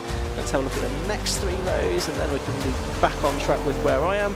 So yes, 222 Jack Liddell and 129 Philip Rawson on the 7th row. The 8th row 22 Adrian Johnson and 29 Mary Barnard. The 9th row 72 Matt Short and 99 Martin Vernon. The 10th row 19 Andrew Beale and 90 Andrew Robinson.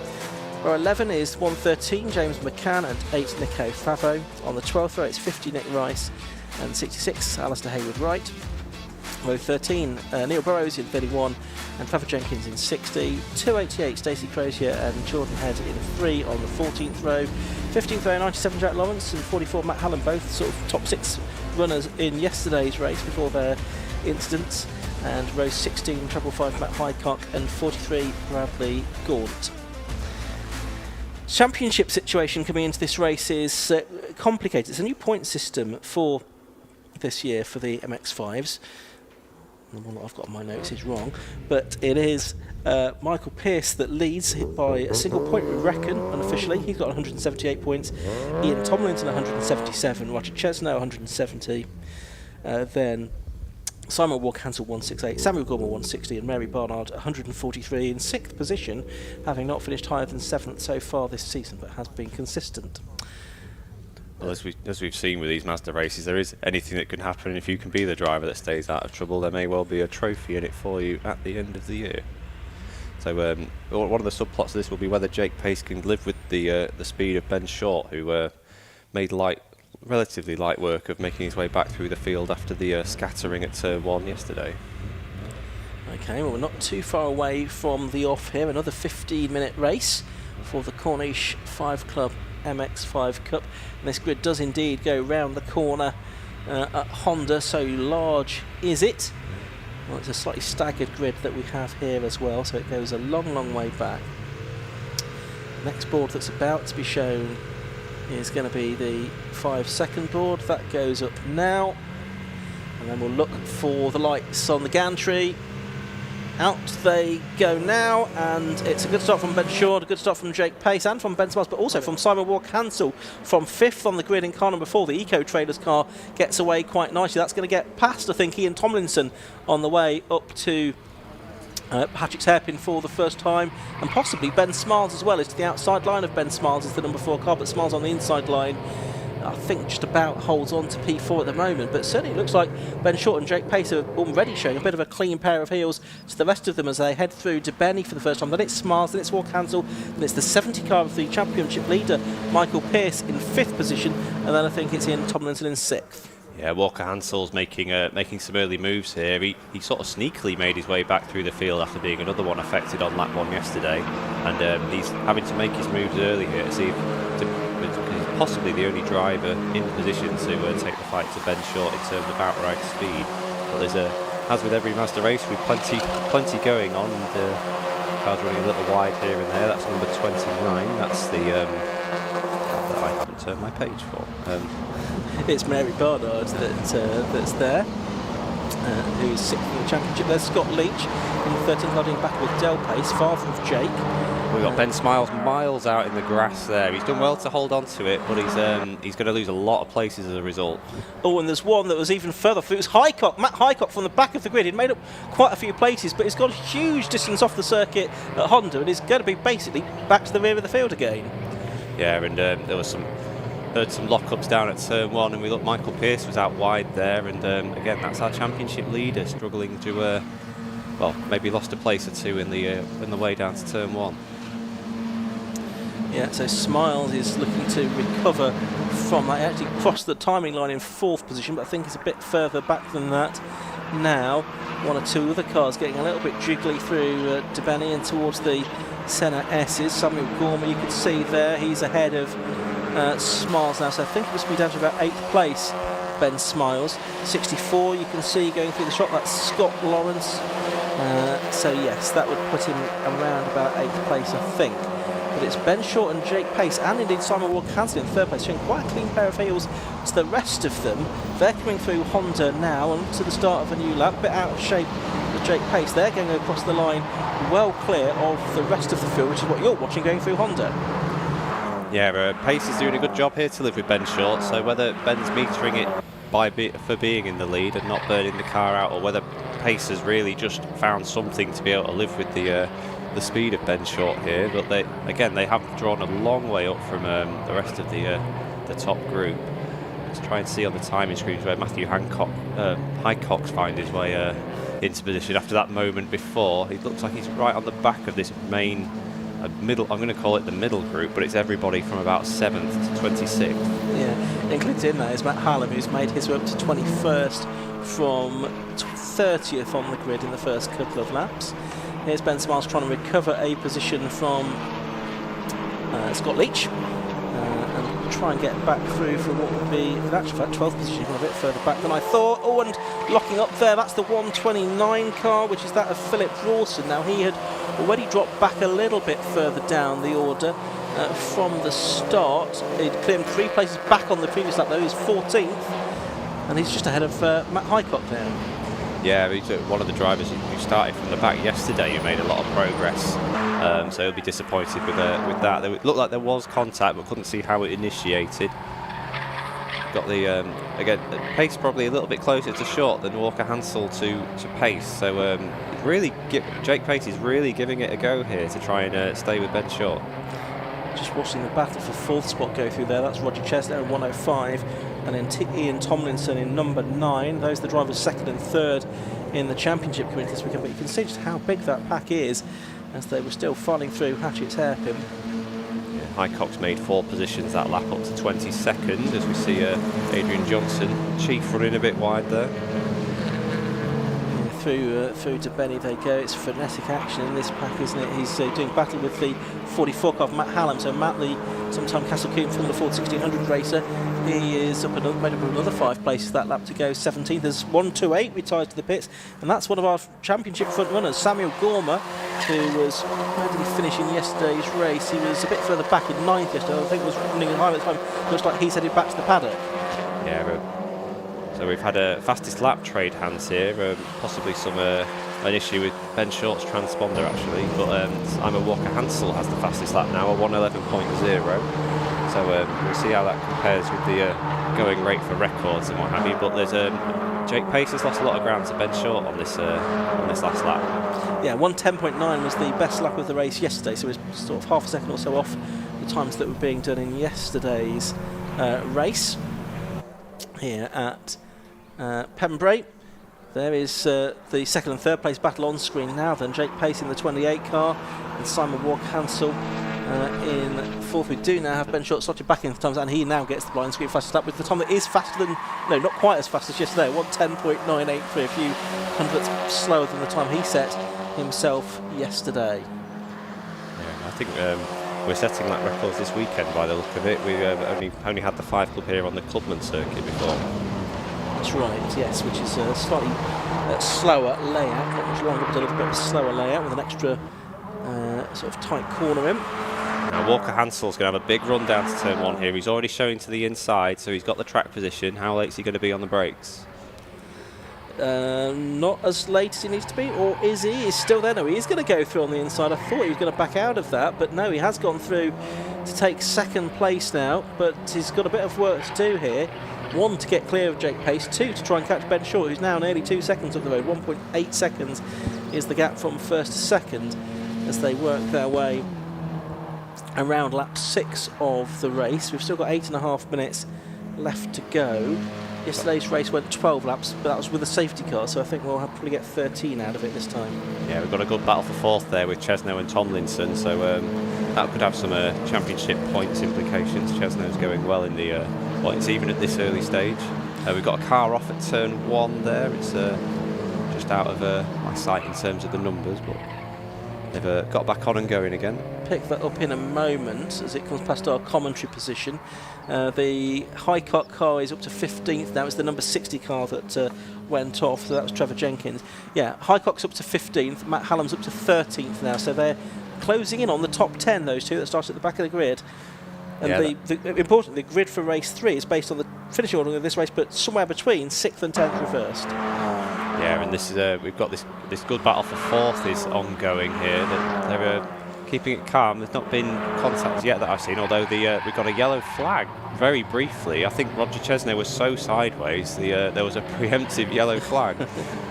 And it looks like what's happened there as a result of that. We've had a change, haven't we? Because Ian Tomlinson has lost out to Del Pace now. Michael Pearce, the championship leader, is at the back of that group. There's number 9, Ian Tomlinson, the man from Blackpool, and making his way through to Benny.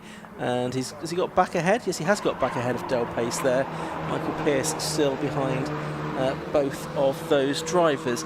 Ben Smarty's got himself back up to 8th place, by the way, having dropped to about 13th or something on the second lap.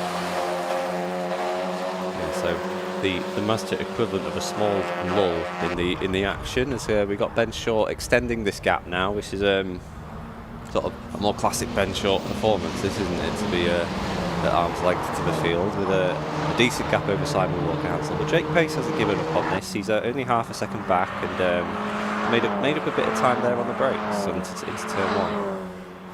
Yeah, as over the line comes a battle for 9th position. Matthew Crozier and Scott Lawrence, that was. Matthew Crozier in the 848 car, Scott Lawrence in 64.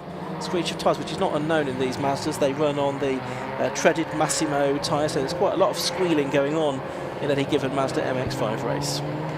Yeah, after that big moment at turn 1 on the previous lap, Chesno's hanging on well to 4th there. There's with all the battling they've done, there's a big gap opened up ahead. So we're looking at Matthew Highcock, who's up to 11th now. That's fantastic progress, considering starting from the rear and having been off the track for a good 10 seconds earlier on in the race. Yeah, it could have been, I reckon, almost top 4 or 5 by now had he not had that off at the end of the opening lap of the race. So he'll be ruining that a little bit. I wouldn't see how he managed to get himself into that position. I'm sure he's just glad really to be back out and making up places today. He's had a pretty miserable weekend so far. Had 2 third place finishes in his first meeting of the season at Brands Hatch. Got a good battle down for 4th place, as we've got 2 abreast on the approach to turn 1 for 5th place, just behind Roger Chesno, who's on a defensive line. They've all slotted back into an order there. Yeah, Tomlinson and Del Pace maintaining position, with Michael Pearce just behind them, and Ben Smiles closing in on that group actually, so we'll see if he can get involved in the battle for 4th place. We've only got 4 3/4 minutes of the race left to go, so time ticking away. Here is Highcock now in that 555 car, and he is 10th across the line because he got ahead of the 64 car. We've got one off at turn 1. We've had an incident down there. That's number 19, very well gathered up and going again. That's it, Andrew Beale, who's possibly been the victim of contact down there and spun around in the grass, but actually managed to loop the car back around and not lose too much time. I fancy Matthew Highcock is already up to 9th place here as well. I think he passed Crozier earlier in the lap. I did, yeah, I was just about to say the same thing, and he's trying to catch Ben Smiles, but there's a fair gap in front of him, isn't there? So he'll struggle to make much more progress, I think, in the remaining 4 minutes of the race. So the 4th place battle continues. We've got Tomlinson looking to the inside this time Del Pace looking to the inside on Michael Pearce, and might find he probably had the route, but he was blocked on the inside there by Roger Chesno, but he's managed to slot in between the 2 cars, so we'll see if Del Pace can make one more as this race goes on. Ben Smiles very much has joined the back of that group now, hasn't he, in the 46 car, the 18-year-old from Pershore in Worcestershire, a student and a waiter by occupation. And he started racing 2 years ago with the Junior Saloon Car Championship. His father very pleased that his children have such cheap hobbies, motorsport, and his sister's into horses as well. Smiles was on the 2011 line through there, through DeBenny, but he's made up a place and he's looking for another at Brooklands here. So that's quick progress for half a lap's work. He's alongside Ian Tomlinson now on the approach to Carsters. That's a quick place to be side by side, and he sensibly drops back into the slipstream. Okay, 3 minutes to go. It's still Ben Short leading some more cans of second, and Jake Pace in 3rd position. They're a long way clear, aren't they, of the battle for 4th, which is really slowing each other up. What is the gap from 3rd to 4th? It's 12.5 seconds, which is very un-Mazda MX-5 like in the 5 Club Championship. Ben Short started to get in amongst the traffic now as well. He's gone past the Stacey Crozier car of car 288, but we continue to watch that battle for 4th, 5th, 6th, 7th and 8th, now being pursued by Matt Highcock in 9th place. Let's see if Ben Smiles is going to he picks up a lot of ground through DeBenny's last time, so we'll see how he gets on this time as he gets to the second apex. He is closing that gap still. We saw him running it higher up in the field, so you'd expect him to have a little more pace, but this group is being held up slightly by the often very defensive lines of Roger Chesno, who's hanging on to 4th place. Yeah, absolutely. He's driving a very wide MX-5, special bodied version I think he's got. Del Pace behind him, Ian Tomlinson completing the top 6 at the moment. But certainly several of these drivers are in good championship positions, and any points they can pick up will help them towards the title. Michael Pearce at the rear of that group is the driver that actually leads the championship coming into this weekend. Yeah, and there's an ominous 555 black MX-5 behind them of Matthew Highcock that's still lapping well. It's taken half of that gap away to Michael Pearce on the previous lap as that group ahead's been battling. So wouldn't be a surprise to see Highcock at least catch this group, if not get in amongst it with a couple of laps left to go. Yeah, there's this and one more, isn't there? So he could catch the group. Can he do anything about the cars ahead of him? He's actually already nearly with Michael Pearce now. He's dropped to the back.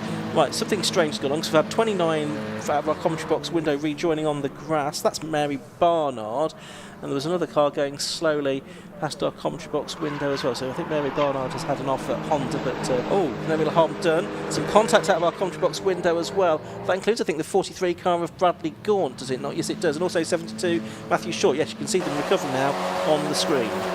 Yeah, that was a bit of an awkward one on the approach to DeBenny. Short had an overlap on the inside, but they both just met in the middle there. It'd be hard to apportion a blame for that one. We've still got this battle for second ongoing. Jake Pace hasn't given up, although he has a big lock-up behind the traffic on his attack of Simon Walker-Hansel. That was the battle for 18th we saw. There is Ben Short going to lap the number 31 car of Neil Burrows. He is nearly 5 seconds clear now of the battle for second between Walker-Hansel and Jake Pace, which is just heading through to Benny for the final time. There is Short, though. He's our leader as the clock is about to count down to 0. So it looks like he's going to make it a second win of the weekend, and indeed a second win of the season for the 5-time champion, the proprietor of the eponymous BS Motorsport. Yeah, we've just seen Highcock make up a place there. He passed Michael Pearce into turn 1, so he's fighting for every position here, and it could well be well be worth it with this reverse grid system we have. So every position he gets is closer to being guaranteed a start at the front for the next one. Here's Ben Short though through Honda for the final time. Out of it he comes, up to the line, and he receives, well, belatedly, the checkered flag. The checkered flag does go out to him. I think he realises that he's taken it. And Ben Short the winner by 4.4 seconds in the end, from Simon Wilkinson in second, Jake Pace in third. Battle for fourth is still coming through, I think, Pip.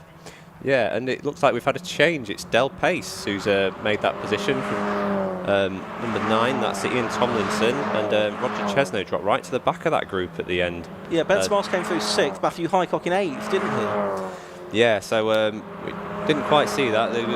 They were all in a big bunch on the approach to Brooklands there, and it looks like the orders are jumbled at the time. So Chesno hung on to 4th place for what felt like 15 minutes, and then in the time since the clock made it to 0, he's been shuffled down the order to 7th. But so it's a good finish for Del Pace. It's Jake Pace and Del Pace in 3rd and 4th there. So.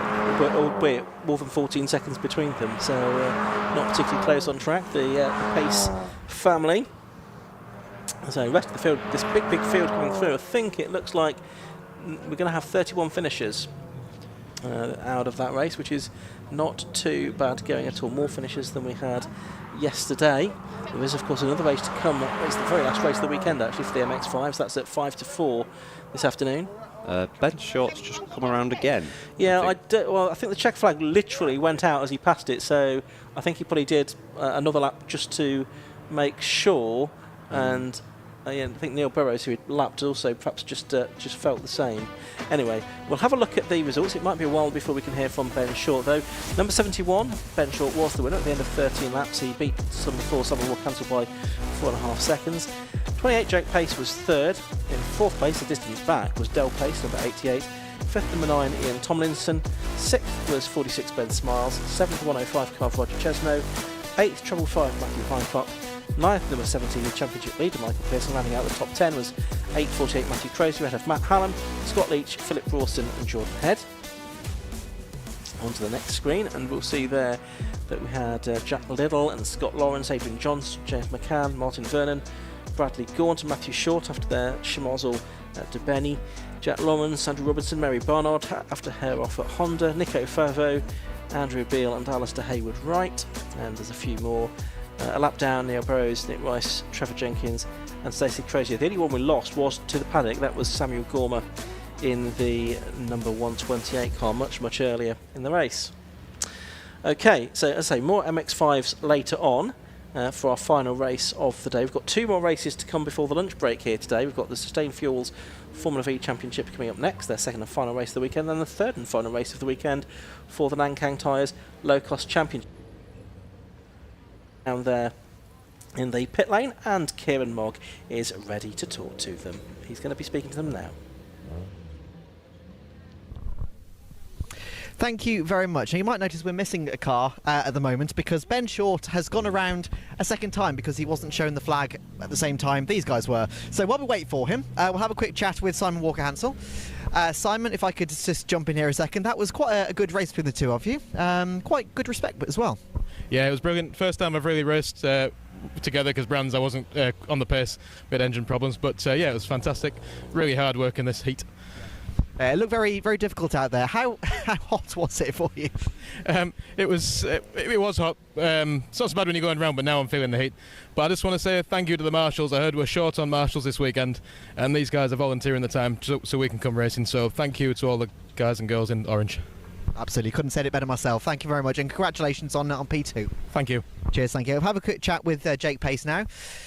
Jake, we spoke yesterday. It was a good race yesterday. It was a good race for you today as well. Obviously just missed out on 2nd place, but still good overall? Yeah, good points, I suppose. All counts, but yeah, still just don't have the pace in the car. I don't know why. It's really struggling through the infield section around here.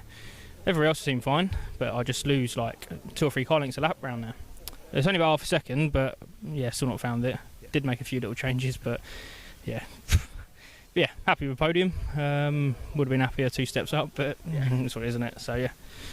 You've got one more later on today. You'll obviously be starting in 3rd place. What can you do?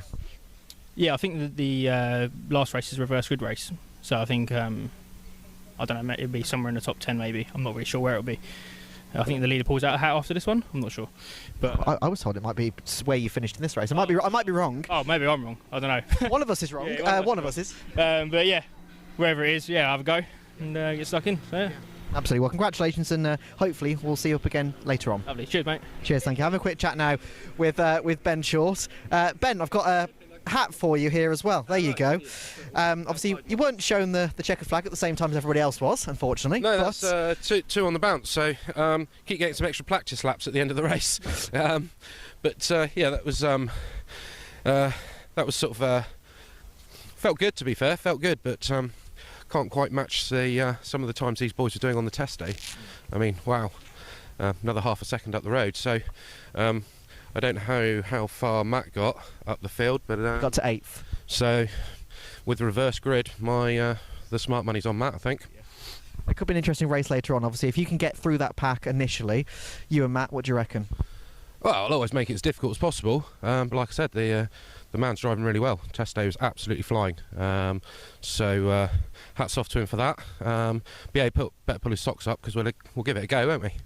Well, can't wait to watch that. So congratulations on P1 again. Thank you very much. Cheers. Cheers. Thank you very much. All right, so that wraps up the MX5 Cup, and we've now got the Sustain Fuels Formula V Championship coming up next.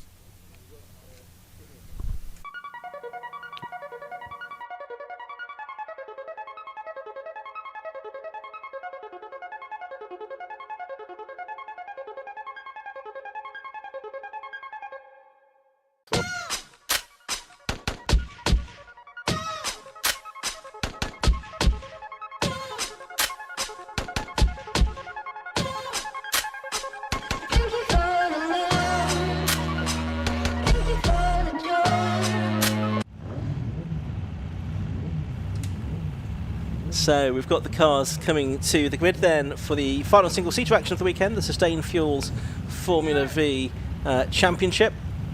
And it's the second race of the weekend for these cars. Yesterday it was victory for Dan Polly, his third win of the season out of 3 races. John Hughes was second, and Rick Lanier completed an emotional podium. He was from out in the Mazda 7s earlier. He's there on third on the grid in his AHS Dominator Formula V car. This time looking to get a repeat of the podium that he had yesterday. Championship-wise, coming into this weekend, or into this race I should say, is Dan Polly with 3 wins out of 3, obviously in the lead of the championship. He has 77 points. John Hughes has moved up to second in the championship with 60 points. Third now with 52 is Rick Lanier, and dropping to fourth after a non-finish yesterday is the man that finished second twice at Donington Park. That was Bradley Tarleton. So he's dropped down to fourth position. Do I see Bradley Tarleton's car out there? It should be towards the back of the grid, but it isn't there. So it looks like he's going to be a non-starter, unfortunately. The grid for the race 2, now based on the results of race 1 in Formula V, in a change for this season. So it's Dan Polly, number 9, on pole. And besides him is number 27, John Hughes. Second place is number 24, Rick Lanier, and number 3, Vaughan Jones. Row 3 of the grid, 91, Adam Macaulay, and 66, Phil Waterhouse, who was our Class B winner yesterday. On the fourth row, 77, Magic Camera, and 25, Daniel Lanier. On row 5 of the grid, number 12, Bill 1, Garner, and 7, Rich Walsh. On the 6th row of the grid, 45, Jake Hockley, and 48, David Story. Row 7 is 2, Greg Friston, and 59, Chris Wilshire. The 8th row of the grid, 61, Peter Belzy, who was a late DNF yesterday, but he is out there, and 15, Mike Oldknow. Then we should have had Bradley Tarleton, 36, on the 9th row, and Colin Gregory, number 72. I think Colin Gregory possibly is there, and 8, Ross Price, again not there. The relatively local driver from Cardiff looks like he's going to miss out again. He's not there at the back of the grid. So Formula V, it was a really good race yesterday actually, wasn't it, Pip, between Dan Polly and John Hughes? Yeah, it looked like Hughes maybe had something for it. Was this another race that finished a little early, I think, yesterday? Yes, so, he alluded to the fact that he was expecting a last lap board and didn't see one. Yeah, so we did have that emotional third place for Rick Lanier, who reported quite a lot of issues with the car at the time. So hopefully he's got all of those sorted from such a lofty starting place, and I'm sure he might have had a minor slap on the wrist for an enjoyable, very emotional interview that perhaps has escaped the censors if he's lucky. Absolutely right. So they're on their way around on this green flag lap. So you've got Dan Polly, the Irish driver, ex-Irish V champion, lining up on pole position in the WEV, the car that's twice won the championship in the hands of Graham Gant in 2019 and Craig Pollard in 2022. He's had it for a little while now, but now seems to have managed to get it hooked up and working reliably. Then you've got John Hughes, number 27, in the Scarab that he's been racing for a long time. He was third in the championship back in 2008, was John Hughes, second in 2009, third again in 2011, but for most of the time since then he's not been competing as he's brought up a family, returning to action last season when he finished in another strong championship position on his return last year. He finished third behind Matt Harbert and Leon Frost, neither of whom here. Well, there's one into the pit lane, that's Wom Garner, Bill Garner in the number 12 Maverick. He did that yesterday, I think, as well, didn't he? But he did come through to a 9th place finish yesterday.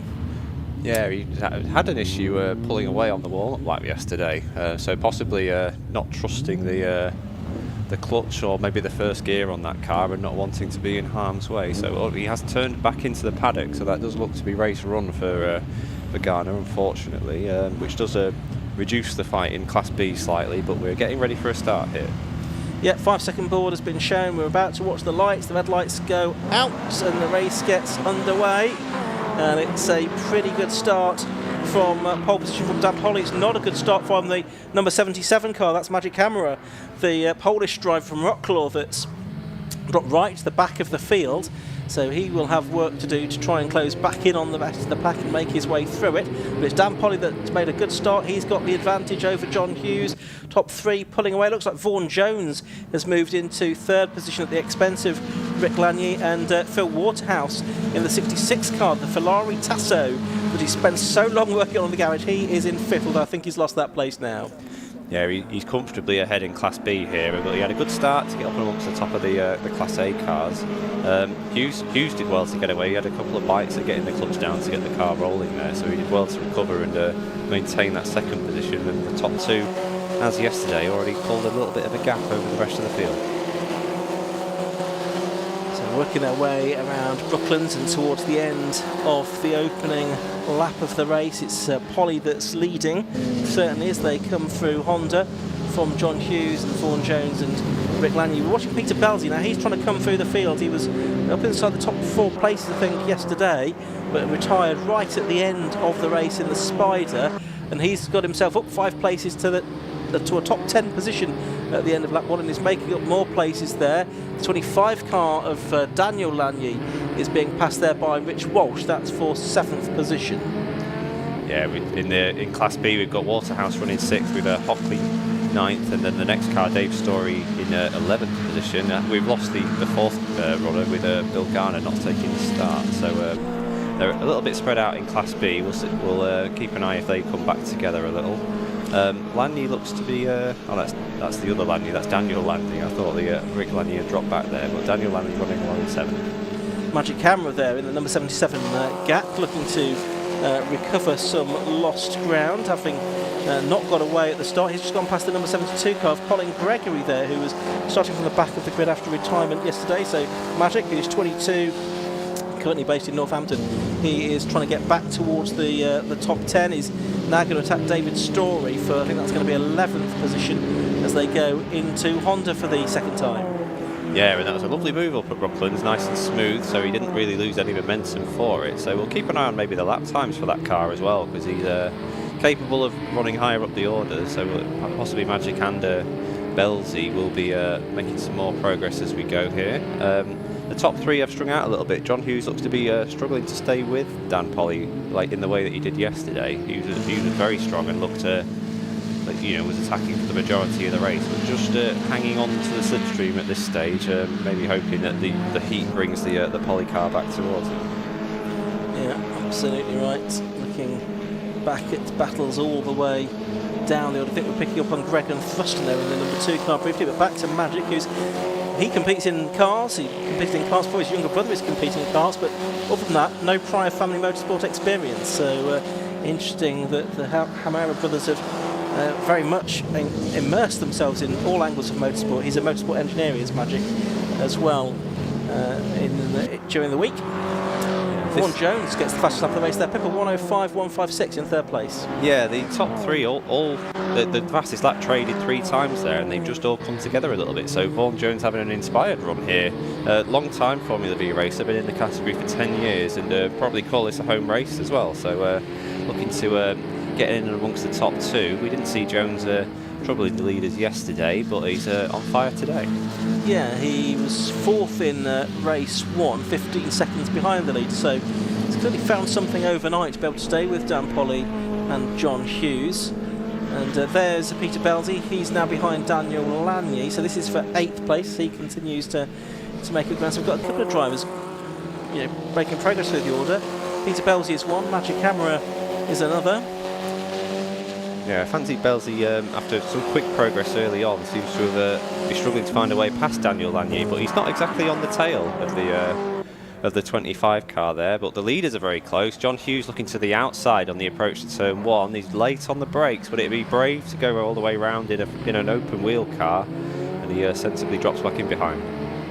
We saw him make some bold moves yesterday, notably at Honda, didn't we, during the course of the race, so he's not afraid of making a bold overtake there. John Hughes, I say, 18 years ago he was 3rd in the championship. I think that was his first season behind Danny Hans and Paul Smith in that particular season. The following year he was 2nd to Sam Oliveira, still in that same Scarab that he's raced for a long time, the Martin Don car. And there behind another car that's got championship pedigree, the Vaughan Jones car in 3rd place. It's the Storm with the Bears Motorsport prepared engine. It's Storm, of course, Steve Glaswell's chassis design, and quite a few Storms we've seen with success, indeed having won the championship in 2017 for Ben Melody. Yeah, Jones is in a much better position this time. He's looking to the inside, a little bit on the grass as they pass the pit lane exit, and a lock-up from Polly might allow Jones through. Hughes through, in fact. The lead place, and Jones goes wide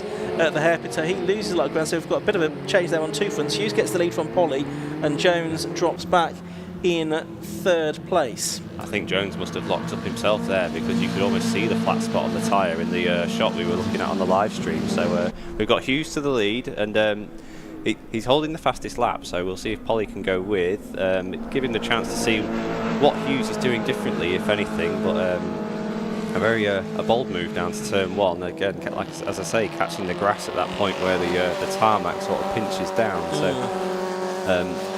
Hughes is quick out of Brooklands and just maybe got himself a breathing gap on the approach to Honda. And the slipstream has entirely taken that away. Polly has a look, but may have just inconvenienced himself here for what would have been probably a better chance down to turn 1. Across the line to complete lap 6 of what is probably going to be 14 if we get a good clean run to the end. Polly dives out of the tow, moves to the left-hand side of the circuit, and cannot get through past John Hughes there. And we'll have another go on the exit of the corner and through Spitfires. The Hughes runs a little bit wide, but then he moves across to take the line for the left-hander at DeBenny. So it's Hughes from the number 9 car now of Dan Polly. This is the battle for the lead of the race. Only a quarter of a second between them as they cross the timing line that time, and it's probably less than that now as they're turning their way through the Senna S's and towards the Brooklands hairpin on lap 7. Yeah, we had a change for 3rd there. Vaughan Jones had locked up again, sort of confirming that either a brake problem or an issue with that tyre from earlier in the race, and he's lost that position to Rick Lanier, who's found his way back into 3rd. Okay, so Rick looking for a repeat of the podium from yesterday. It's 1300cc VW Beetle air-cooled engines, powering the cars around the 1.5 mile lap of Pembrey. Hughes, that time, slightly increases lead to 0.3 of a second, but looks like Polly's going to have a go at him to the outside line again into the hairpin. He locks up that time. These cars quite prone, it seems, to locking up into that corner, and he doesn't actually lose too much as a result of that, though, Pip, surprisingly. No, Hughes was on a very defensive line, to be fair, and would have compromised his own sort of speed around the corner. So as long as Polly rolled out the brakes in good time, he shouldn't have done too much damage to those tyres. But the problem with the flat spot is you'll keep finding it every time you press the brake pedal particularly hard. And we saw him struggle a little bit with locking yesterday as well. So whether there's just something slightly out with the brake balance on that car potentially, or just a little bit of enthusiasm to push it that bit too hard. There's obviously no ABS with these cars, so it's all done with the driver's feet. Third place battle on screen now. Rick Lanier and Vaughan Jones, who's trying to overcome those issues he's been having, trying to get up the inside of Lanier into Carter's there, down towards Honda for the 8th time, and he's not able to do anything about Lanier there. Again, the leaders doing what they've done for the last couple of laps and getting side by side into hatchets. No lock up there from Polly that time, but pretty much a similar result to what we've seen on the previous lap. Peter Belzy's made up another position, I can see now. He's been to 6th place in the Green Spider that won the championship 23 years ago in the hands of Jez Clark. But we're staying with this battle for third, which is going to become a three-way fight, isn't it? Because Adam Macaulay, the Irish driver, and the GAC is closing in on them as well. Yeah, and he sort of quietly sneaks up to these two while they've been battling. Jones is obviously got some speed through the flowing sections, but looking a little bit cautious with the brakes after those lockups earlier in the race. So he's going to have to make his overtake in one of the faster parts of the track rather than rely on a dive bomb into turn 1. But we saw him have a look at Carter's last time, which was ambitious. It's a very quick part of the track to be trying to do that. So he's sort of sensibly stayed in line this time. He'll have a good run if he gives himself the chance through Honda this time. Lanier's a little bit wide anyway, so Jones is going to have a big slipstream down to turn 1. Talking of slipstreams, we've got a change for the lead, have we, down into the hairpin, because Polly this time on the inside line of Hughes, and he goes through. Does he run too wide on the exit? No, I think he managed to hold on. So that time he managed to position his car on the inside line of Hughes rather than the outside, which he'd done for the previous 3 laps at least, and it's made the difference. He has got through ahead of Hughes that time. Yeah, it's a smart move down there, and he's done well given the probably minor flat spots he's got from those earlier lockups to keep that position. I didn't catch how we got a yellow flag in turn 1, a car off the track. Rich Walsh is the car there. We are just recovering. Yeah, he's got going again. That's a shame for Rich. He was up in 7th, battling with Pete Belzy. So we'll come back to this podium battle. Vaughan Jones has found his way back to the front there, which is probably where he'll feel the safest within that battle if he is having an issue with those brakes. So this the battle for 3rd, 4th and 5th coming through Honda once again. So Vaughan Jones at the head of that now in number 3, 24 Rick Lanier, and then Adam Macaulay number 91. Quite a long way clear of Peter Belzy, who's only just coming through Honda now as the leaders are already out of the hairpin. We've had a change of lead, by the way. John Hughes has got back through as we're watching the fight for 3rd. Did you see how that happened out the window, Pip? He looked slow on the exit of the corner, whether he dropped off the edge of the track. I didn't see any dust, or maybe just snatched the gear change. I'm sure they probably need the next gear pretty quickly after the hairpin. So unfortunate after such a good move before to sort of lose it on what appears to have been a minor mistake like that. Okay, so it's John Hughes back into the lead, Dan Polly in 2nd, Vaughan Jones 3rd, Rick Lanier 4th, Adam Macaulay 5th, and 6th is Peter Belzy. It looks like Magic Hammerer. Has he made his way up to 7th yet? We'll pick up on that in a moment. I think it might be Colin Gregory in 7th in actual fact. I think he's had a bit of a recovery drive as well. This fight for 3rd, it's become a bit more spread out now, hasn't it? It's heading into Honda. Yeah, and Hughes has got enough of a gap that he probably didn't need to go as defensive as he has done down into turn 1 as we keep our eye on the battle for 3rd. Hughes rolls off the brakes, but he's a little wide on the exit, but maybe Polly's struggling with some gear selection or throttle pickup down there because we got a car off. Is that Magic Camera? It might be. Just waiting for notification of that. No, it's the... Only red from the very back. It's the 45 car, is it? Jake Hockley, possibly, that has stopped. Anyway, we'll pick up on that in a moment. The car driver out of the car, taking his nose cone with him. Yeah, a little unusual, but may have meant a trip across the grass at the time to reach the position he was. It could have dislodged it. So the 3rd place battle's picked back up here a little. as Lagny is in the tow of Jones there, so must have had a good lap or a minor mistake from Jones. The lead is through sort of around the same that we've seen, this 3 or 4 tenths, as Hughes goes defensive again on the approach to turn 1. And the battle for third. Oh, that's Vaughan Jones going past the back mark of Chris Wilshire. Almost had to get on the grass to do that. We're watching the leaders there. They've started their penultimate lap. It's Hughes and Polly. Just under 4 tenths separating them at the start of the lap. 3rd, 4th and 5th now very close as well. As you can see coming out of the hairpin, having cleared the Chris Wilshire car. Yeah, that was a bit tight. That Jones was found himself on the left with the gap diminishing. Unfortunately, there's that little strip of tarmac beyond the line there, so he was able to keep it on the circuit and hold on to his position.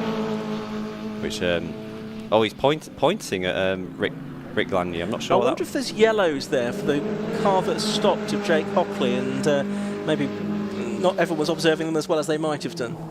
Yeah, so they've sorted back into order there. That was a very animated gesture there. That's re-secured third place. Obviously that's dropped them back further from the leaders, but they'll be well beyond.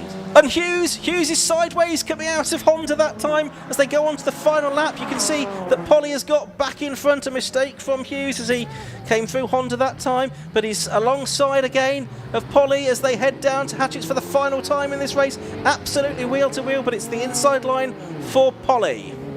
Yeah, and he's managed to get the drive out of the corner this time as the battle for third rages on behind.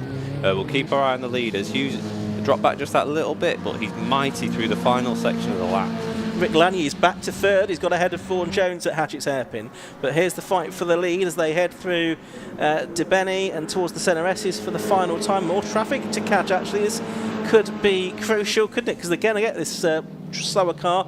It's Greg and Thruston down at Brooklands hairpin, not where they wanted to catch him. No, one of the worst possible spots, and that means that Hughes will be trying to make that move, but probably on the inside at Carter's, which isn't going to be ideal either. So Lagny's hanging on, but Jones was a lot better through Brooklands there. He's going to have a decent tow as they approach, and as we thought might have happened, Hughes has lost a lot of ground there at Carter's, which has given the win to Polly. Over the line they go. Dan Polly gets the win. John Hughes stymied by traffic in the final few corners. Who's going to be third though? Rick Lagny's all over the grass on the final corner, but he still comes home to take a second third place of the weekend after an epic battle with Vaughan Jones, and Adam McCauley takes 5th, and Peter Belzy is going to come across the line to take 6th position. Yeah, a good recovery for Belzy there.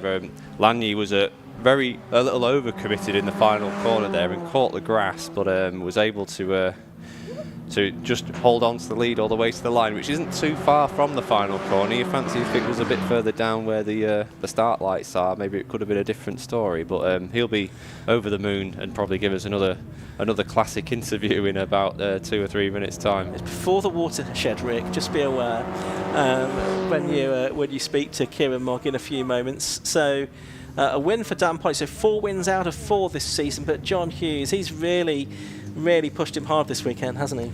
Yeah, and it's unfortunate. I didn't see what triggered the mistake there at the Honda curve, whether he went in a bit tight, but we've got the result confirmed here. Yeah, Dan Polly, number 9, the winner after 14 laps of racing from number 27, John Hughes. That gap flatters him, really, 0.927 seconds. 3rd to 24, Rick Lagny. 4th to number 3, Vaughan Jones. 5th to number 91 in a GAC, although it doesn't say so on the screen. Number 91, Adam McCauley in the GAC, I should say. 6th was 61, Peter Belzy. 7th, 72, Colin Gregory. 8th was 77, Magic Camera, from his drive from the back of the grid. 9th was 66, Phil Waterhouse, the second time winner in Class B this weekend. Rich Walsh, number 7, took 10th, ahead of Daniel Lagny, David Story, Mike Oldknow, Greg and Thruston, Chris Wisher, and Jake Hockley, who stopped at the crossing point a few laps from the end of that race and took his nose cone with him. So yeah, very entertaining race from the Formula V Championship.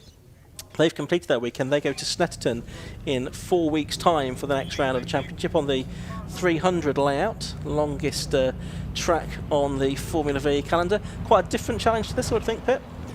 Yeah, it's sort of a slightly more sort of modern looking circuit. Obviously Snetterton's been there for a long time, but the track's been reprofiled a couple of times in a way that this one hasn't. There's a lot to learn at the Snetterton layout, but there's not loads of sequences to it, so it's there's just a lot more corners without adding a mountain of extra challenges, if that makes sense. But The couple of long straights there that'll see the V's in some real slipstreaming battles there. It's slightly longer than they get here, which was still effective, but we'll see that at a magnitude of at a higher magnitude at the next race at Snetterton. Okay. So look forward to that. MX5s, they're heading back to their outer paddock for their lunch break, which we will be coming to after one more race that we're going to have this morning here at Pembrey before we get into our lunch break here. We've got the Nankang Tyre Locos Championship coming up shortly. A few shakes of the hands between the drivers down there in Victory Lane as they are ready to talk to Kim and Mog.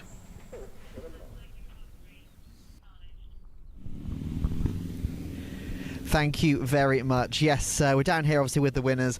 Dan Polly just having a quick chat with one of the guys from 750. Just going to quickly chat with Dan. So, Dan, if I can hop in a second, that was a great battle. Yeah, you should have seen it from my seat. It was pretty good.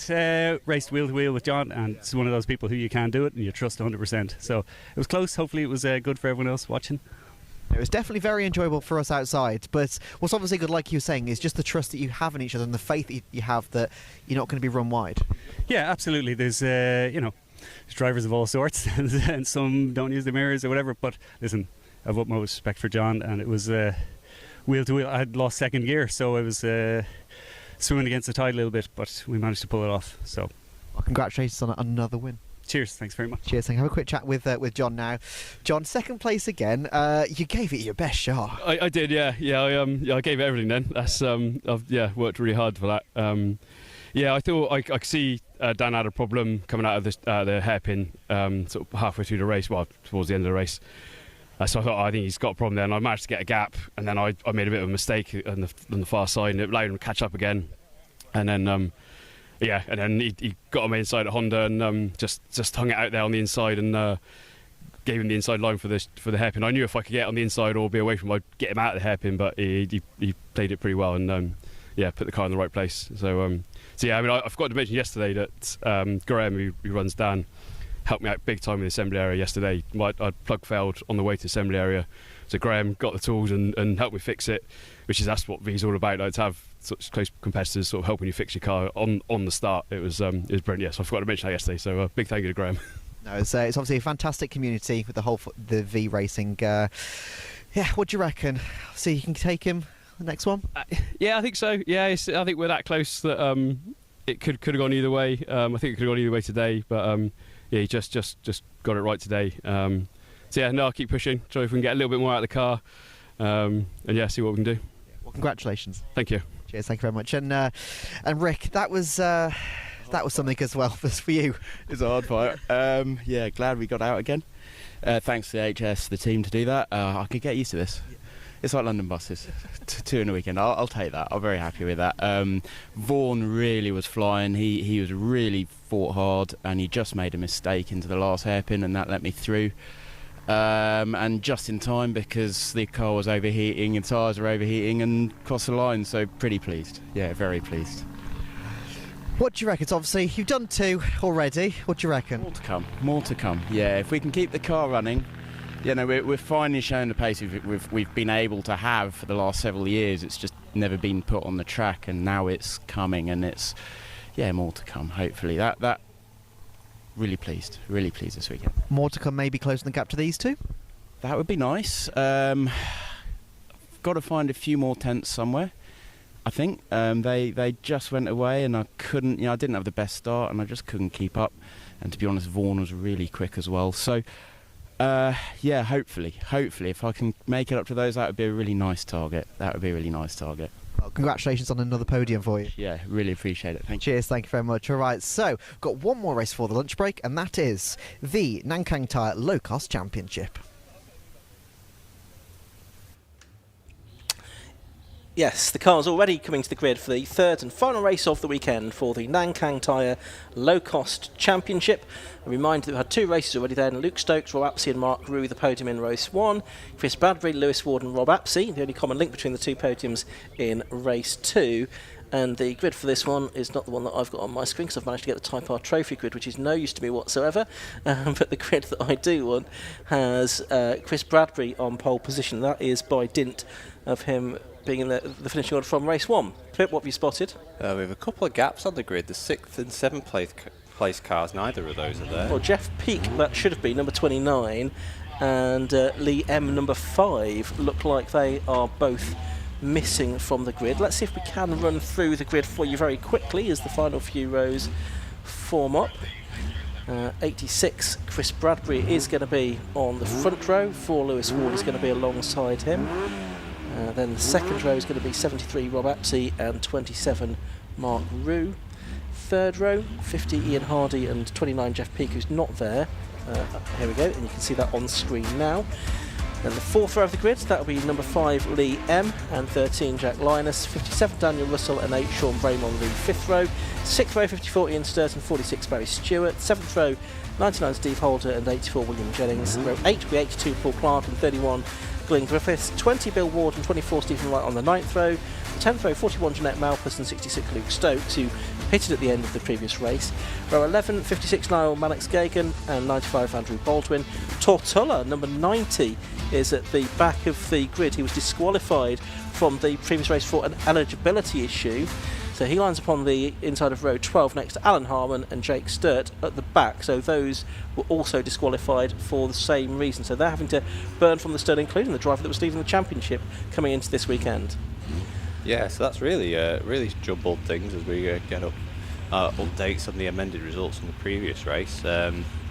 So we've got some quick drivers at the back of the field. That has stripped Jake Sturt of the fastest lap in that previous race as well, which has gone to Rob Aspey. So we've got a couple of gaps and some drivers out of position, and we're underway. Red lights have gone out. The race getting underway. Not a great start from Chris Bradbury from pole position.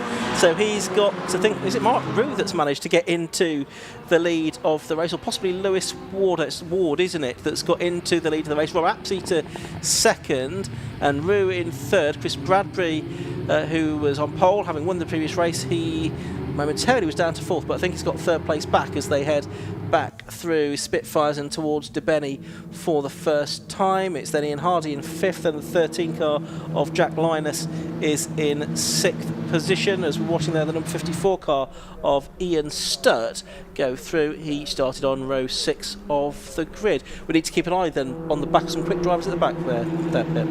Yeah, but we've all got through turn 1 cleanly this time, and so far around the lap we've got Ian Hardy on a really narrow line there. Not sure if that was defensive or with a problem. He was very slow on the exit of the corner. Looks like the car's up to speed now. Absolutely right. So they're making their way through Carter's towards the right-hander at Honda to complete lap number 1 of the race. Then it's Lewis Ward in the lead from Chris Bradbury, and he's going to have a go for the lead here. Didn't make the best of starts, but could be leading by the first corner of lap 2. The one in the background is going way over the grass. Might have been Jake Sturt actually, and it's Bradbury that's got through into the lead. Rob Apsey trying to follow through to second place. Lewis Ward edged out a little bit wide there, and I think he is going to be Apsey to second place. Yeah, we had some chaos down there again. We've got these quicker drivers towards the rear of the field that are trying to find their way through, and it's just scattered everybody there. I'm not sure which car it was. It's because Tuller and Sturt have both had offs, and we've got the 99 car there.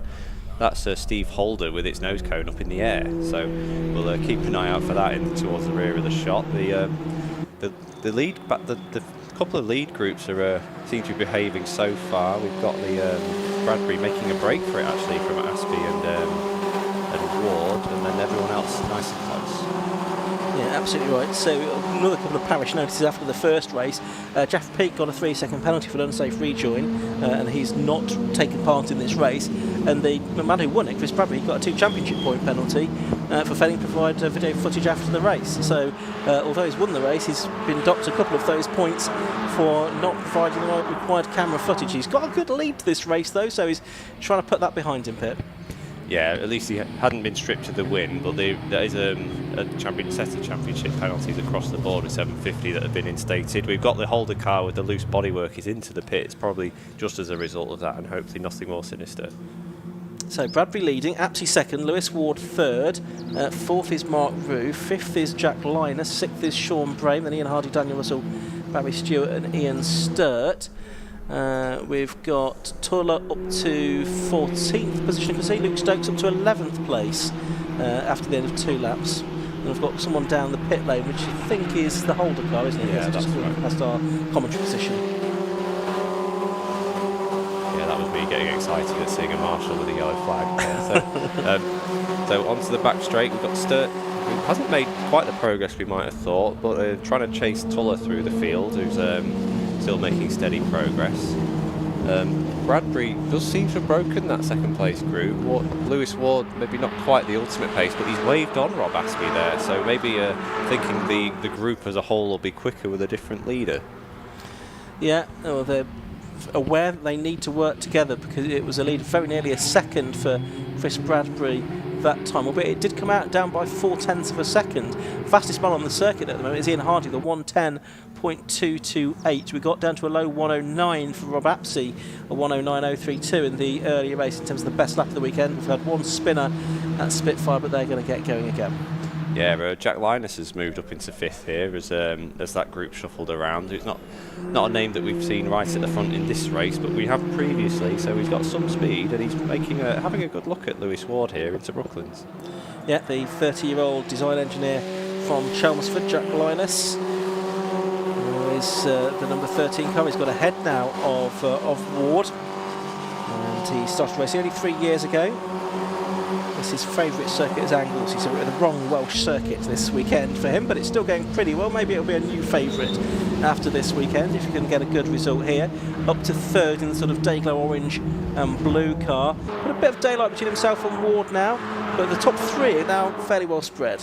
Yeah, it's surprising to see Ward dropping back like this, whether the car's not enjoying the temperatures that we're having here. This is probably the hottest part, or the hottest race these cars will have had today, but it's this lead battle that just keeps coming down. Bradbury's was over a second away a lap ago, and that's definitely come down in the first 2 corners.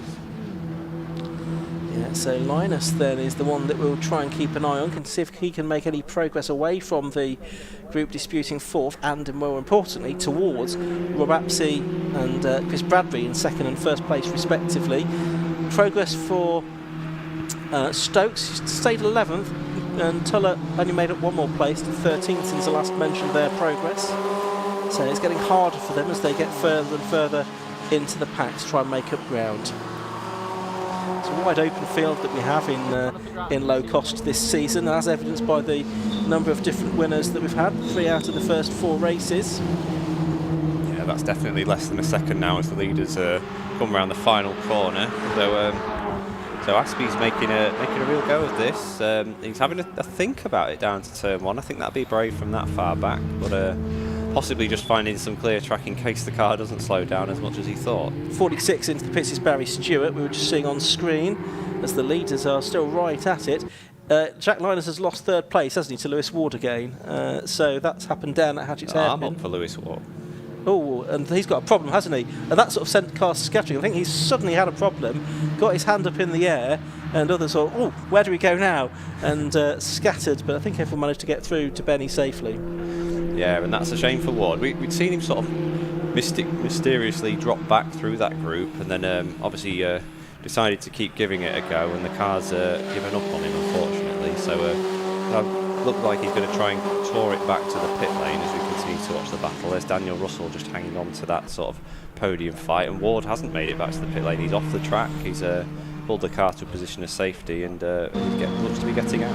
Yeah, so that's disappointment for Lewis Ward. Certainly, he was 3rd in the standings before this morning's race, and with the 2nd place result, I think he'd have been feeling like he was in good contention for the championship. But this will be a setback, although he can drop scores in this championship. Ian Hardy, you could see there with a wheel over the glass, John Hughes style, as they headed down towards Debeni. But it's worked for him because he's managed to get himself up to Hatchett to say, got himself into 3rd position now. So it's Bradbury leading, Apsey 2nd, and now Hardy to 3rd, as there are yellow flags at the hairpin now because there's been a coming together behind with I think both cars going to rejoin that were involved. I think one of the Sturt cars, I think it's going to be Jake because he was further down the order. Yes, I think you're right. Anyway, we'll pick up on that as we've got the new third place man, Ian Hardy. They're going through that yellow flag zone where I think Lewis Ward's car had stopped. So we'll see what that's done to the gap as well. Sean Bray, we're watching in the number 8 car. He's been a race winner in last season's race at Mallory Park in the Locos Championship for an awful long time now. Sean Bray in car number 8, 57-year-old retired software engineer from Ipswich. Yeah, Bradbury's managed to make a break again here, so Aspie struggling to live with that. Or Apsey, sorry, I keep saying Aspie. Struggling to live with that pace. Hardy's on that narrow line again, late on the brakes. He's made that work a couple of times already today, so he's now taken second place away and looks to be the driver with the pace to go and catch our leader. Yeah, it does. The man driving car number 50 there with one of the more tricky commutes this weekend, as Mark Rue's getting a bit sideways there. Ian Hardy is from Liskeard down there in Cornwall. He's a 29-year-old sales exec for Jaguar Land Rover and started racing in 2021. A few podiums in the Locos. He's had 15 years of karting experience as well.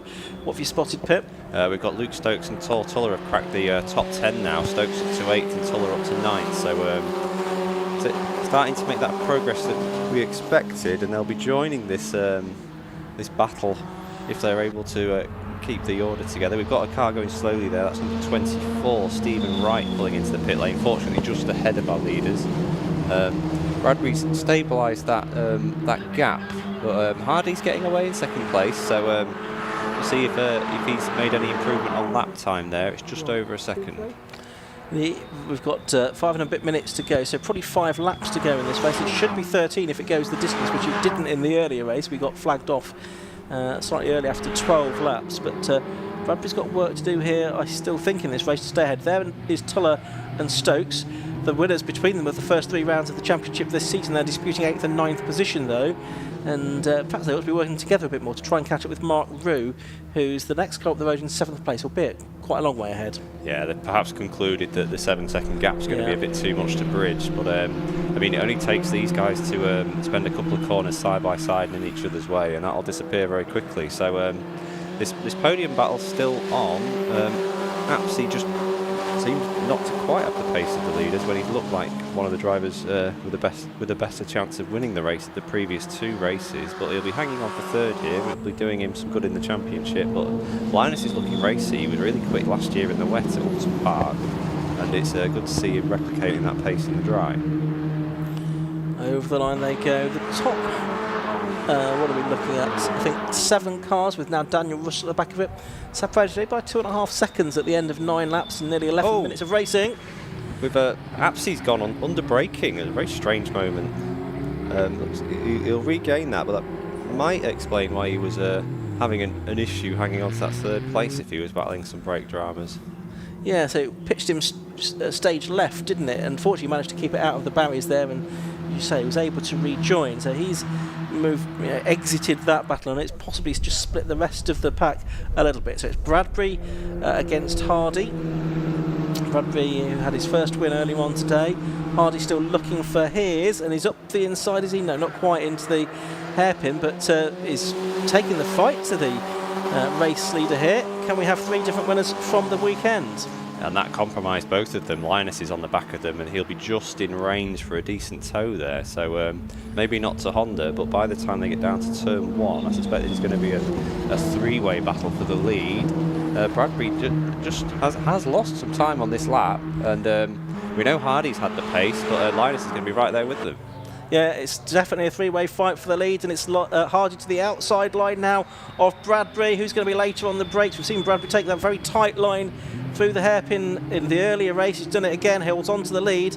But those 3 now a little bit further ahead of Mark Rue in 4th, who again was a bit wide on the grass on the exit of the hairpin. He's got Sean Brame and Daniel Russell behind him. So it's 3 for the lead, and really now 3 for 4th, and indeed 3 for 7th as well, because Luke Stokes and Tortulla are ahead of Rob Apsey there.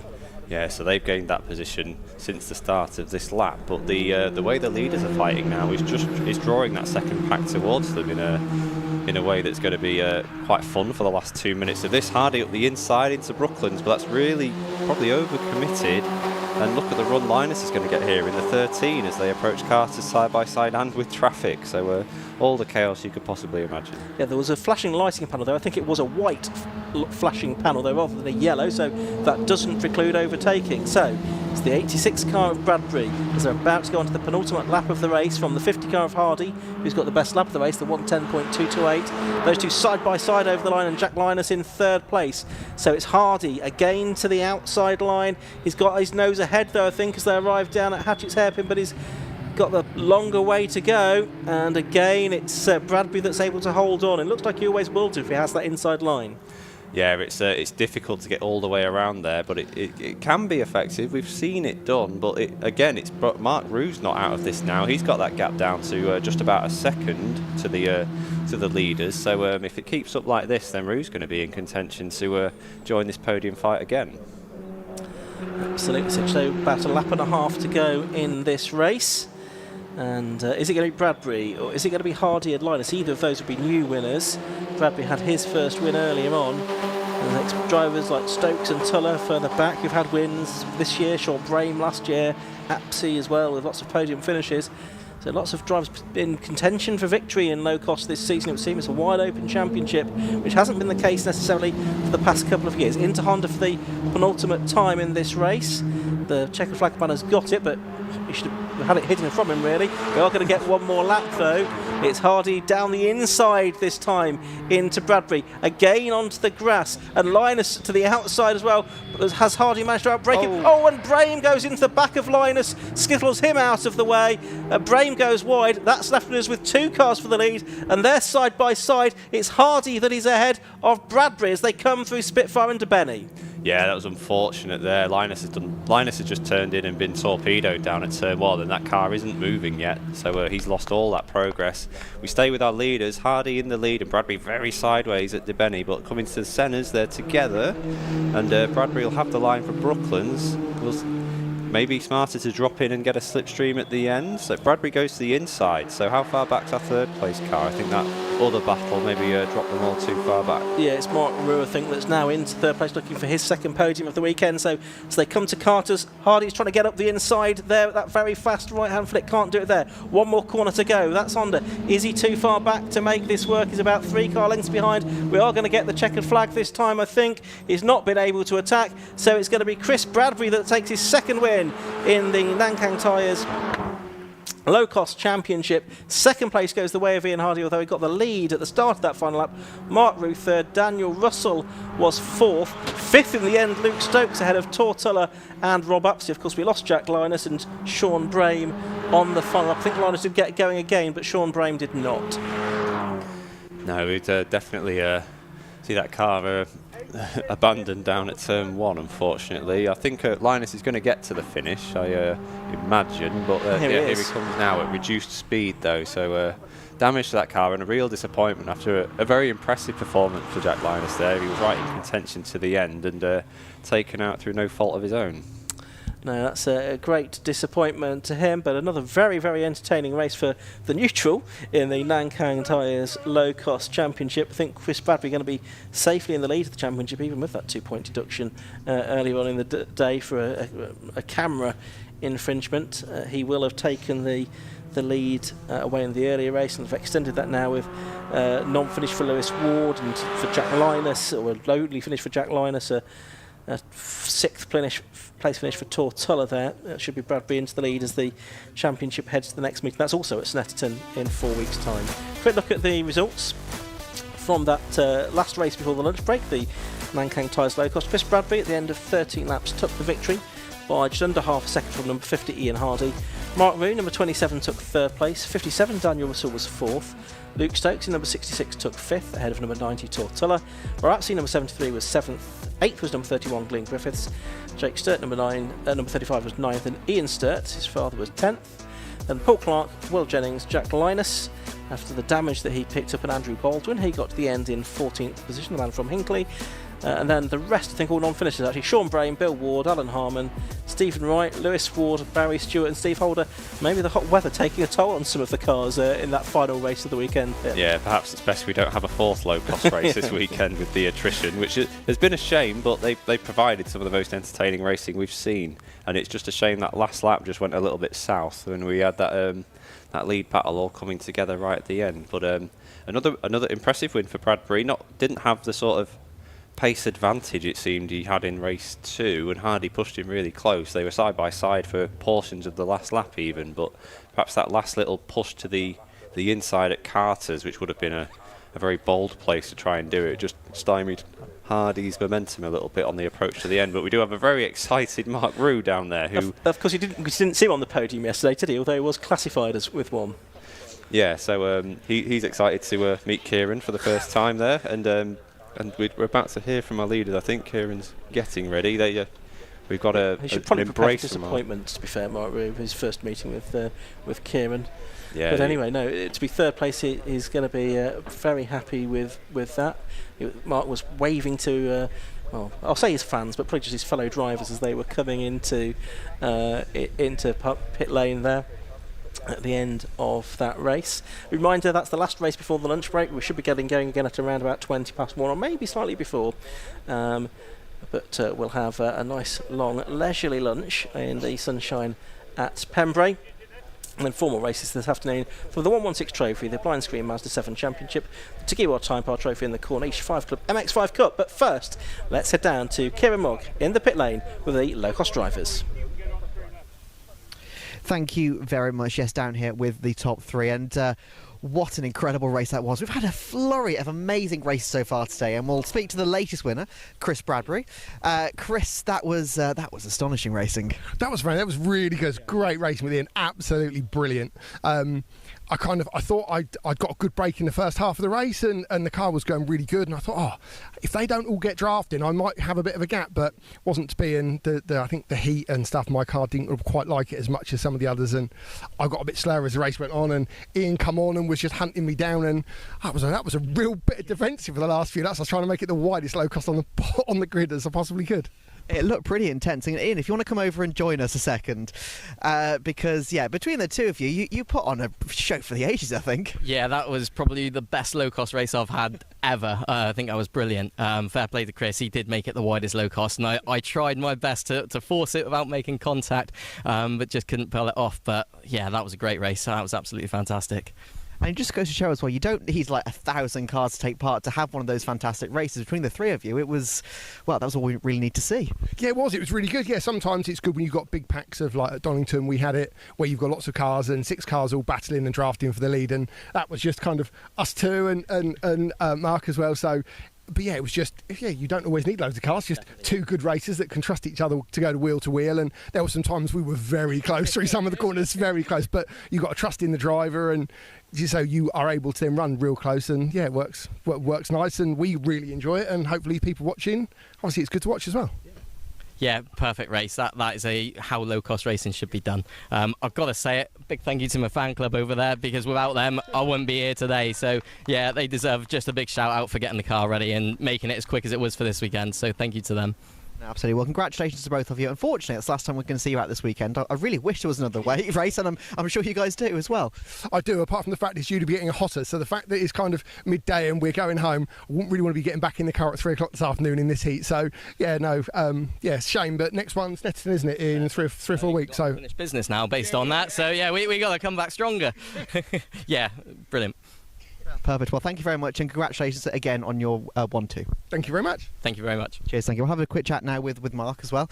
Mark, you look quite intense a bit further back as well. How was yours? We didn't see a lot of it, I'll be totally honest. No, I was hoping it would be caught on camera. No, these two just scampered off, and I had a few guys in front of me who were really fighting hard, and I'd kind of resigned myself to 4th place until there was an incident at the hairpin, and it just kicked off. And I think... I just scraped it home, but first time on the podium, so I'm ecstatic. Thanks to Dan Garrett Race Engines, who's built a rocket ship of an engine. I want another race. I want to get back on the top step here, but it's nice to be here. It's been a long time coming.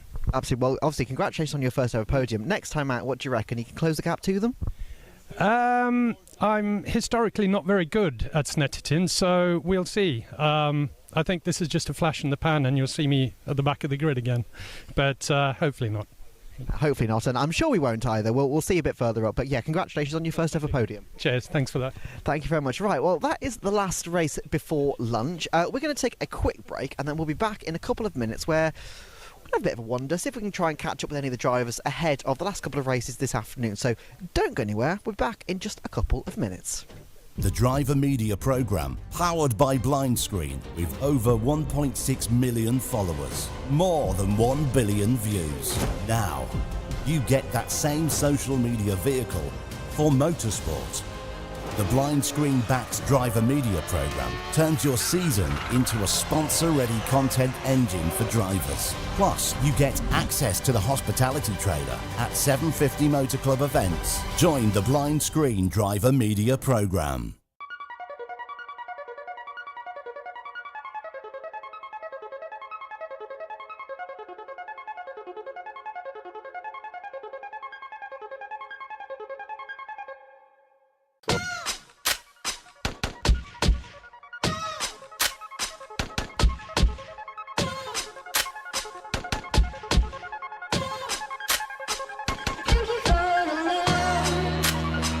Thank you for the joy.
welcome back, and you join me right in the middle of the circuit.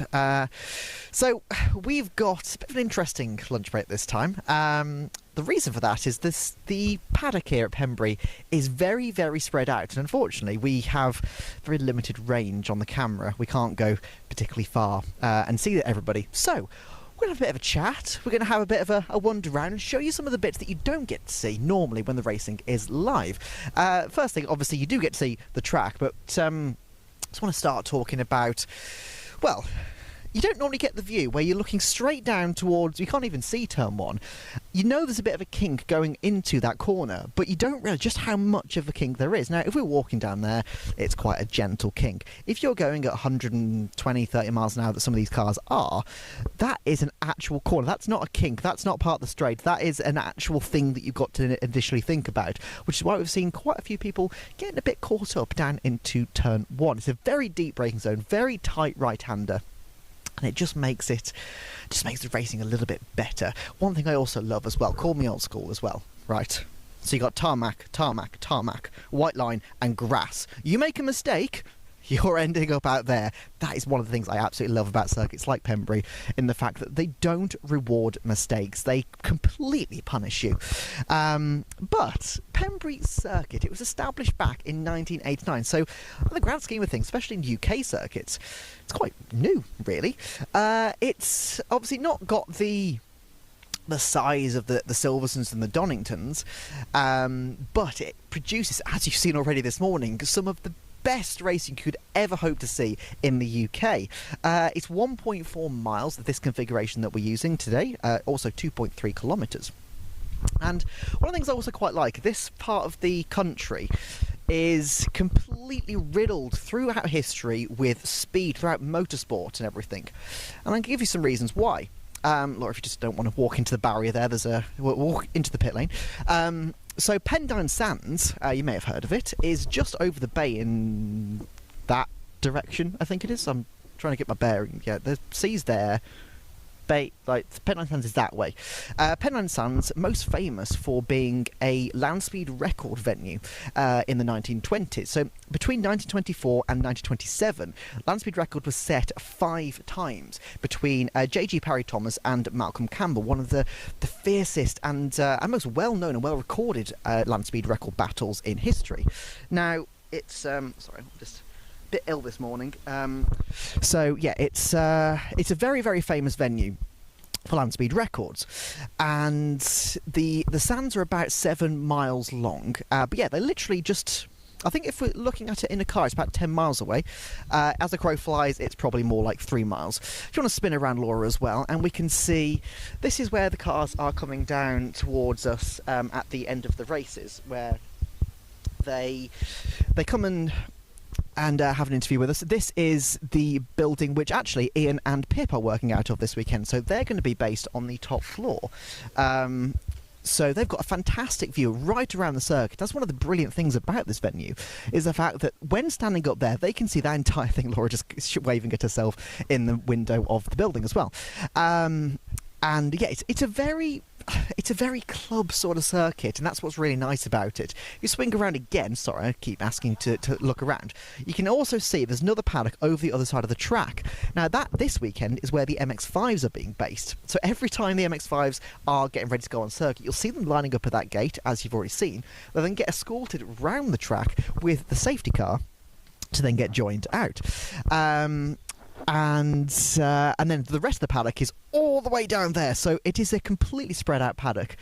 It is quite like Mallory Park, where there's no way to get over the circuit when the circuit's live, so there's a gate that's just over there. Actually, you can see a car crossing at the moment. There we go.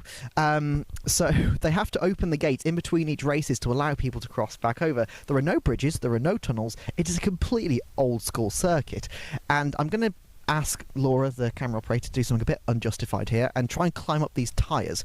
Do you want me to hold the camera while you get up there? Because you sure? Okay, all right. She's going to try it. Here we go.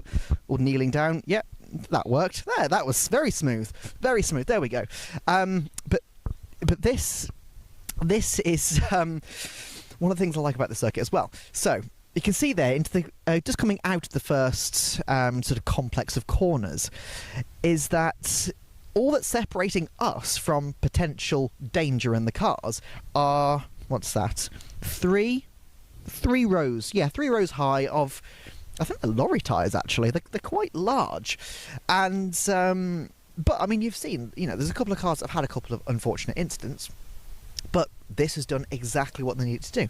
So we're going to quickly jump down here. Laura, watch yourself. It's a bit more of a gap.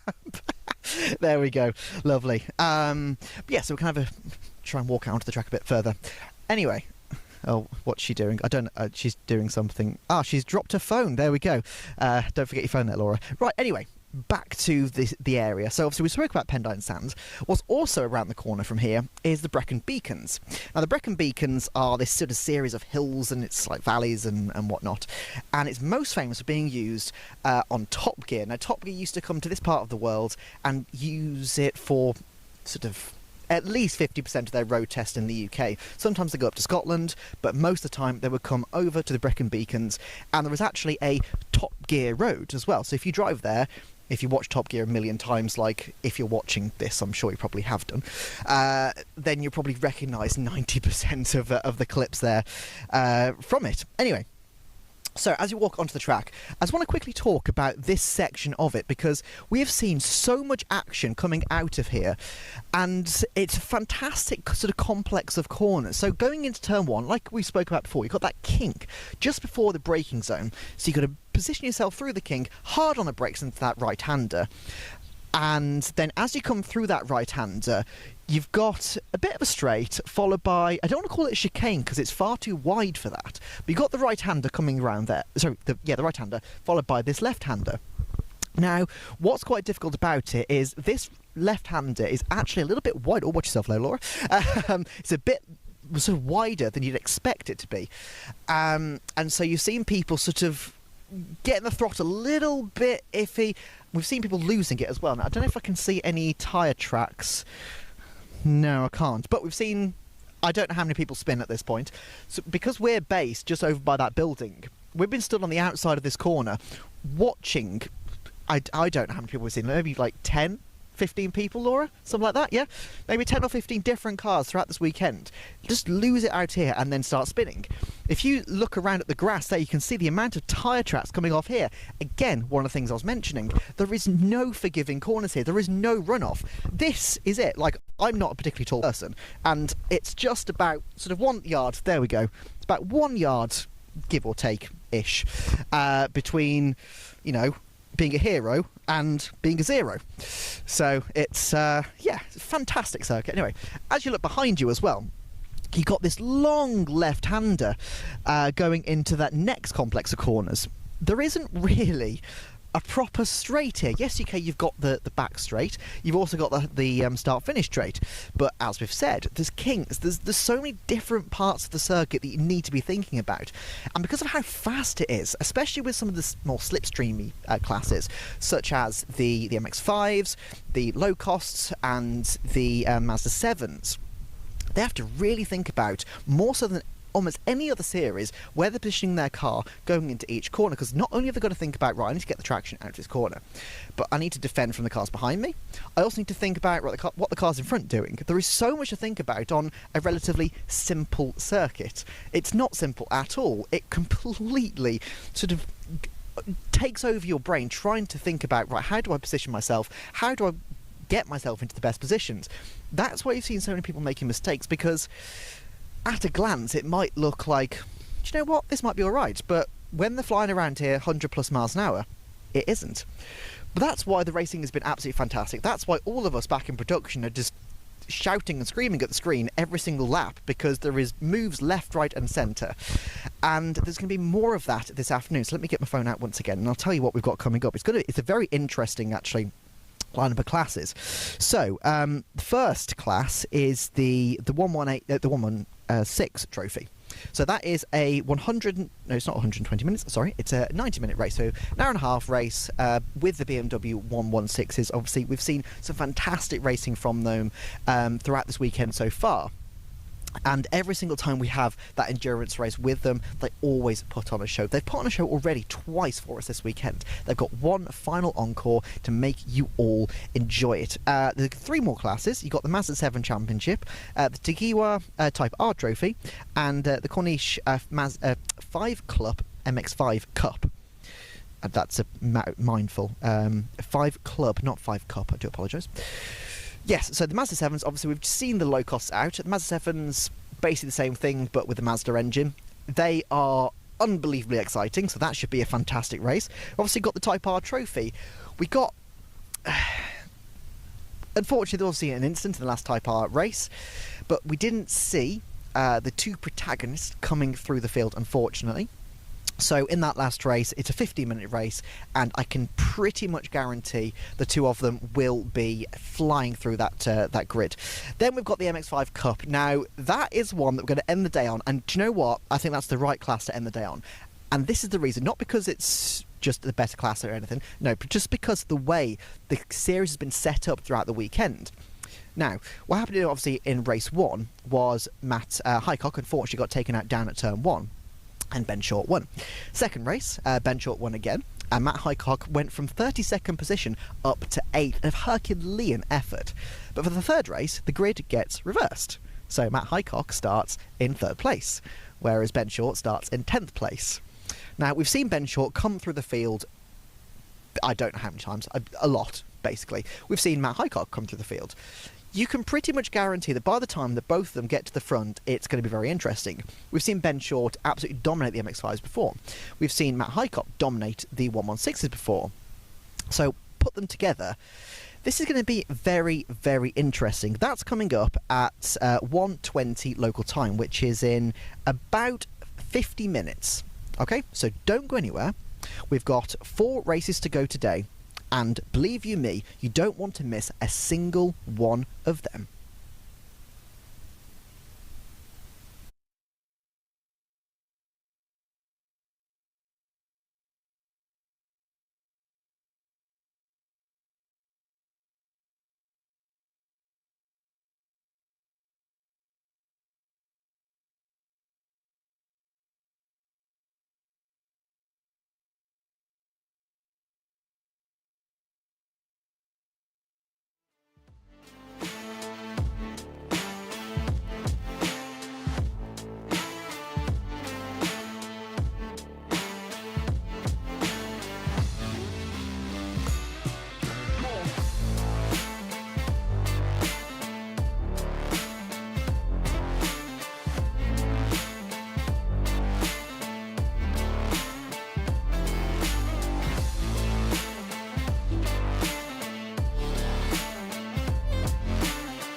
So we have the cars coming out onto the grid for the first race of the afternoon, and it is the 90 minutes race for the Gas Shocks 116 trophy. 4 races to come still this afternoon here at Pembrey. There's 750 Motor Club race meeting, and this the first of them. A 90-minute race with 2 mandatory pit stops within it, and the majority of the cars are being single driven this weekend, but there are a handful that have 2 drivers on board. We saw most of all of these cars out yesterday for the Gas Shocks 116 Sprint Championship. Here they are for the 90-minute trophy race, which is what the 116 movement was originally built over. We've got 2, 4, 6, 8, 10, 12, 14, 16, I think 17 cars there in the end on this grid. And looking forward to 90 minutes of entertainment getting underway after 2 rolling laps. My name's Ian Simon, Pip Hammond still alongside me here in the commentary position. And Pip, we saw these cars give us 2 very entertaining sprint races yesterday, and now there's going to be a longer distance race where strategy, I guess, is much more part of it. Yeah, we've got 2 mandatory pit windows, which are to be taken between the first to be taken between the 15th and 40th minute, and the 50th and the 75th minute, and not under safety car conditions. So to try and take out some of the luck involved with that, with how that falls. So, but we've got an interesting grid here because we've got Scott Jeffs on pole, who has had flashes of pace this weekend, but perhaps not the consistency of some of the cars around him so far. But that's a good performance in the qualifying session this morning. So we'll see if he can convert it in the long format into a result. So safety car pulling off onto the green flag lap. In fact, 2 green flag rolling laps we'll have before the race gets underway for 90 minutes. And as Pip says, 2 pit stops. Worth mentioning, there was a pit stop penalty to be served for 2 drivers. Peter Keane, who was the winner at Brands Hatch, he will have a 30-second penalty to serve at the first pit stop. And Anthony Seton and Alan Caulfield, they will have a 10-second penalty to serve at the first pit stop. It is Scott Jeffs, as Pip was saying, on pole position in the 249 car, alongside Peter Keane, who took his 3rd and 4th wins at the 116 Sprint Championship yesterday. Row 2 of the grid is 29. That's the car shared between Luke Fox and Connor Anderson this weekend, and 8 Albert Henriksen Bell, the teenager. 3rd row of the grid is 666 Ben Wilshire, the driver from Hampshire, and 209 Will Abraham. On the 4th row of the grid, 252 is James Dunn. Besides him is number 10 Jonathan Baker. On the 5th row, it's going to be 5 Alan Caulfield starting that car, which he'll hand over to Anthony Seddon. Besides him is the 118 car of James Hone. Row 6 of the grid is 220, which is Austin Browser. He'll hand over to Simon Fox. He's starting that one though, and he's next to 34, which is Toby O'Reilly. Row 7 of the grid has 78 James Paul, besides the 125 car of Brian Price. And at the back of the grid, we've got number 36 Harry Darrell, the driver from Birmingham. So this is the second 116 trophy race of the season. There were 6 in all. After this they go to Snetterton, Silverstone, Crofton, Donington Park, but they've already been to Brands Hatch, where Peter Keane it was that took a dramatic victory from George Healer, who's not here this weekend, and Anthony Seddon and Matt Priestwood, sharing with him on that occasion, took 3rd place. Seddon has Alan Caulfield alongside him for this weekend though. So they're off onto their 2nd green flag lap. They're a single file at the moment, but they'll form back up 2 by 2 before the rolling start. Yeah, it's actually a good pace being set by our safety car team there as they cross the line. So it's going to be hot work for these drivers. It's a 90-minute race, and some of them are driving it solo. These are relatively standard vehicles. I don't know if anyone will have retained an aircon system, or at least the blowers to give them half a chance. But it's a long time to be out there in these cars, and they do tend to move around, so it can be quite a physical thing for some of these drivers. Yes, so I think temperature's probably in the low 20s. My phone is telling me it's currently 21 degrees here. Might be heading to 22, but it feels a lot warmer than that because it's a bright blue sky, clear sunshine over Pembrey, and so as Pip says, it will be warm work for the drivers. So 90-minute race, 2 pit stops, each has to be a minimum of 60 seconds long. You can of course make additional pit stops if you need to for reasons of having an issue with the car or whatever, but you have to make 2 within the pit window. And those 2 separate pit windows, that's a new introduction for this year. Rather than having 1 long pit window, it does mean that about halfway through the race we'll at least have a rough idea of what the order's going to be like at the end, whereas so it takes away the element of being able to take 2 pit stops pretty much back to back. Yeah, and that would have been a big advantage for the drivers that aren't sharing and splitting costs as well. So unless it's difficult, we actually don't have many pairs. It's almost entirely driven solo in this race. We've got definitely got 3 and possibly 4 that we're trying to find out at the minute. That perhaps the Will Abraham car is being shared with Paul Abraham, whose own car you can scratch from your entries on your programs. And we're forming up to the grid now. Scott Jeff's trying to warm the tyres up, which I'm sure will help, but might regret in 90 minutes' time. And Peter Keane, who's been sort of flawless so far this weekend in the sprint series, on the front row alongside. So they're coming through Honda curve. The safety car is already peeled in, and it's a very slow pace through Honda, being set by Scott Jeffs coming onto the start-finish straight where the red lights are still on, and they will go out very shortly. It's not showing up very well on the inset there. The lights do go out now, though.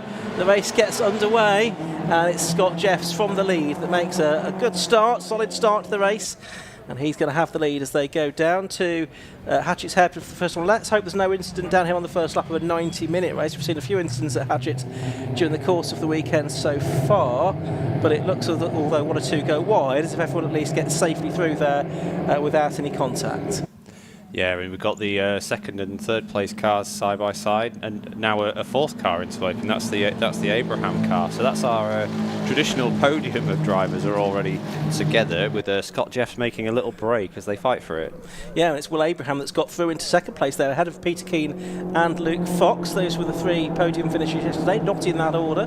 Then the 8 car is next up. That's Albert Henriksen Bell. He's in 5th spot as they turn into Brooklands for the first time. It is Scott Jeffs, who's perhaps surprised a few with the pole position from qualifying and getting the early lead of this race, but he has been successful in 116 Trophy over the seasons on and off, so what a huge shock to see him there, and obviously still an awful long way to go in this race. A 90-minute race, we're going to get 70 plus laps out of this, I would think, assuming no safety cars. Leaders come across the line at the end of lap 1 though, but it is a lead already of 1.2 seconds for Scott Jeffs, and possibly that's partly because the next group have been slowing each other up a little bit. Peter Keane and Will Abraham going side by side again there. Yeah, and Fox might be able to cut back underneath on the run to turn 2. We've got 2 cars off. That's car 34. That's the O'Reilly car. Is the slower of the 2 to rejoin, and lost a number of places. Yeah, Toby O'Reilly in number 34, the driver from Sale in Greater Manchester, having a little bit of an excursion there.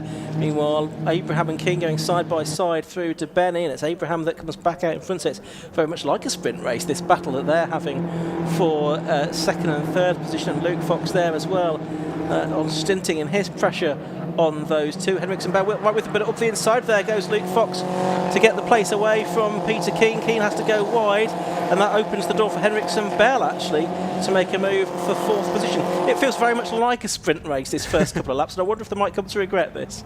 Yeah, but that's a nice move for Henriksen Bell. We saw another driver who's had some 1 lap speed over the weekend, but perhaps a little bit shy in battle so far. That's the O'Reilly car travelling slowly on our screens. So looks like there's quite a lot of toe out on one side there, so perhaps some steering damage from the contact there. The battle for third is the intense one here, with Henriksen Bell on the outside, with Keane and Fox on the inside. So some illustrious company to be racing with. So he's going to hang us up on the outside around turn 2 and see if he's got the inside still at De Benny's.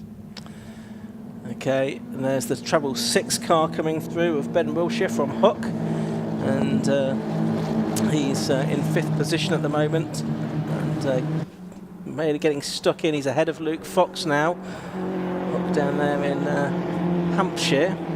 Is it, in fact, not the haunt of Jeff Humphreys of Stock Catch Frame, as it was? I think he was from somewhere down there, wasn't he? Yeah, I think you're right. We've got this second place battle now. They've sorted themselves out into line astern. We'll see if they've got the pace to come back towards Scott Jeffs, who currently holds the fastest lap by dint of being the only driver who's not been embroiled in quite an intense fight so far. So at the front of this group it is Ben Wilshire from Luke Fox in the pink car, bright pink car, nice and easy for us to spot, that's in 5th position. Henriksen Bell is 6th, and 7th is the number 10 car, which is that of Jonathan Baker, the driver from Lordswood. Peter Keane, though, in 3rd place, is just done the best lap of the race, a 1:12.890. For reference in qualifying, Jeff did a 1:11.759. These cars are going to be heavy with fuel at this stage of the race, but this is the best the tyres are going to be for the rest of the event. So they'll lose in tyre performance. They'll gain back in the weight as they burn it off through over the course of the race. But it's an impressive time for Keane, although I think that all of the leaders did fairly similar times there. So although it was a gain, it wasn't an enormous one by any means. That's right, and time's outside the lap record here, 1:12.37. And that was set by Jack Godwin, who's actually one of the drivers that's not returned for the trophy race today. It was there or thereabouts in the sprint races yesterday. Cars go through Carter's, fast right-hander, and then back towards the Honda curve that ends that. Scott Jeff's doing a good job here. He's got the lead out to 1.7 seconds now, another new fastest lap of the race at 1:12.865. So he's just getting his head down, and that's exactly what he needs to do in this race. Yeah, it's impressive. I worried that given how quick the other three, the Abraham, Keane and Fox cars have been in the sprints, that he might struggle, but he's converted this qualifying pace. It's looking really good out there, so good job for Scott. And with that 30-second penalty for Peter Keane, he would have been keen, pardon the expression, to get out in front and build a lead himself, but he's not being able to do that. He's still behind Will Abraham, and just behind them, still we've got Ben Wilshire going very well in 4th place here, just ahead of Luke Fox now, but Henriksen Bell. Henriksen Bell at the rear of that group, the 18-year-old from Hartford, a student and driver coach. Started racing only this year, having done some karting in the past. He was a world finalist in one particular karting league. So he's clearly got some talent, and is transferring that to the 116 trophy grid for the first time this season, doing the sprints and the trophy races, so getting lots of racing miles under his belt to build that experience up. Yeah, so Keane's regrouped here, and he's maybe thinking about a look down to turn 1, and Abraham goes a little bit defensive on the approach, so all this is going to help Scott Jeff to maintain that gap. They are breaking away from the battle for 4th, and on the exit of turn 1 we've got Fox on the inside towards turn 2, and that's very close. Looks like Fox is on the grass, and all of that's allowed them to be 3 wide on the approach to Debenny's, which is a terrifying place to be. Yeah, and one of them, Henriksen Bell, was a bit wide. We're just watching the cars a couple of behind, including the 252 car of James Dunn, just behind number 118, which is James Hone. Here is that fight, though, and it's still going strong, with Luke Fox now ahead of Ben Wilshire and Jonathan Baker, around the outside of number 8, Albert Henriksen Bell at the centre S's, to get through up into 6th position. News on the Abraham situation, by the way. Paul might do the 3rd stint, but if Will stays where he is now, then Paul probably is not going to go in. It probably just depends how the race goes, and if there's a win on for Will Abraham, which there could well be, still there in 2nd at the moment. Yeah, that's very noble. Obviously Paul was entered himself to do the 90-minute race, so I don't know if there had been an issue with that car. At the minute, they're on the verge of losing 2nd place with Peter Keane down the inside, but again, Keane's got this long 30-second penalty, which is nearly half a lap around this track. Yeah, it's quite punishing. Toby O'Reilly's been in the pits and he's about to head out again. Of course, he had those dramas on the 2nd lap, and you notice that the setup may have been gone slightly awry, so the team have had a look at that and sent him back out there. As well, Abraham, his line has gone awry there, and has allowed Peter Keane to go back through to 2nd place with a little mistake there at Debenny. Yeah, they've traded that a couple of times this lap already. Abraham did well to stay on the inside through turn 2, just a little bit too keen into Debenny's, and has dropped back behind Keane. Baker, that good opportune bit of driving to pick up a place earlier on, is hanging on in 6th place, and oh no, he's lost that now to Henriksen Bell, so that's another one that's changed just out of our sight. So watching the 252 car of James Dunn there head down towards Carter's. There's a bit of spin, I'm afraid, for number 78. That is the car being driven this weekend by James Poole, the drive from Epping. And So he will recover. He was 13th at the end of the previous lap, so might have lost a little bit of ground now.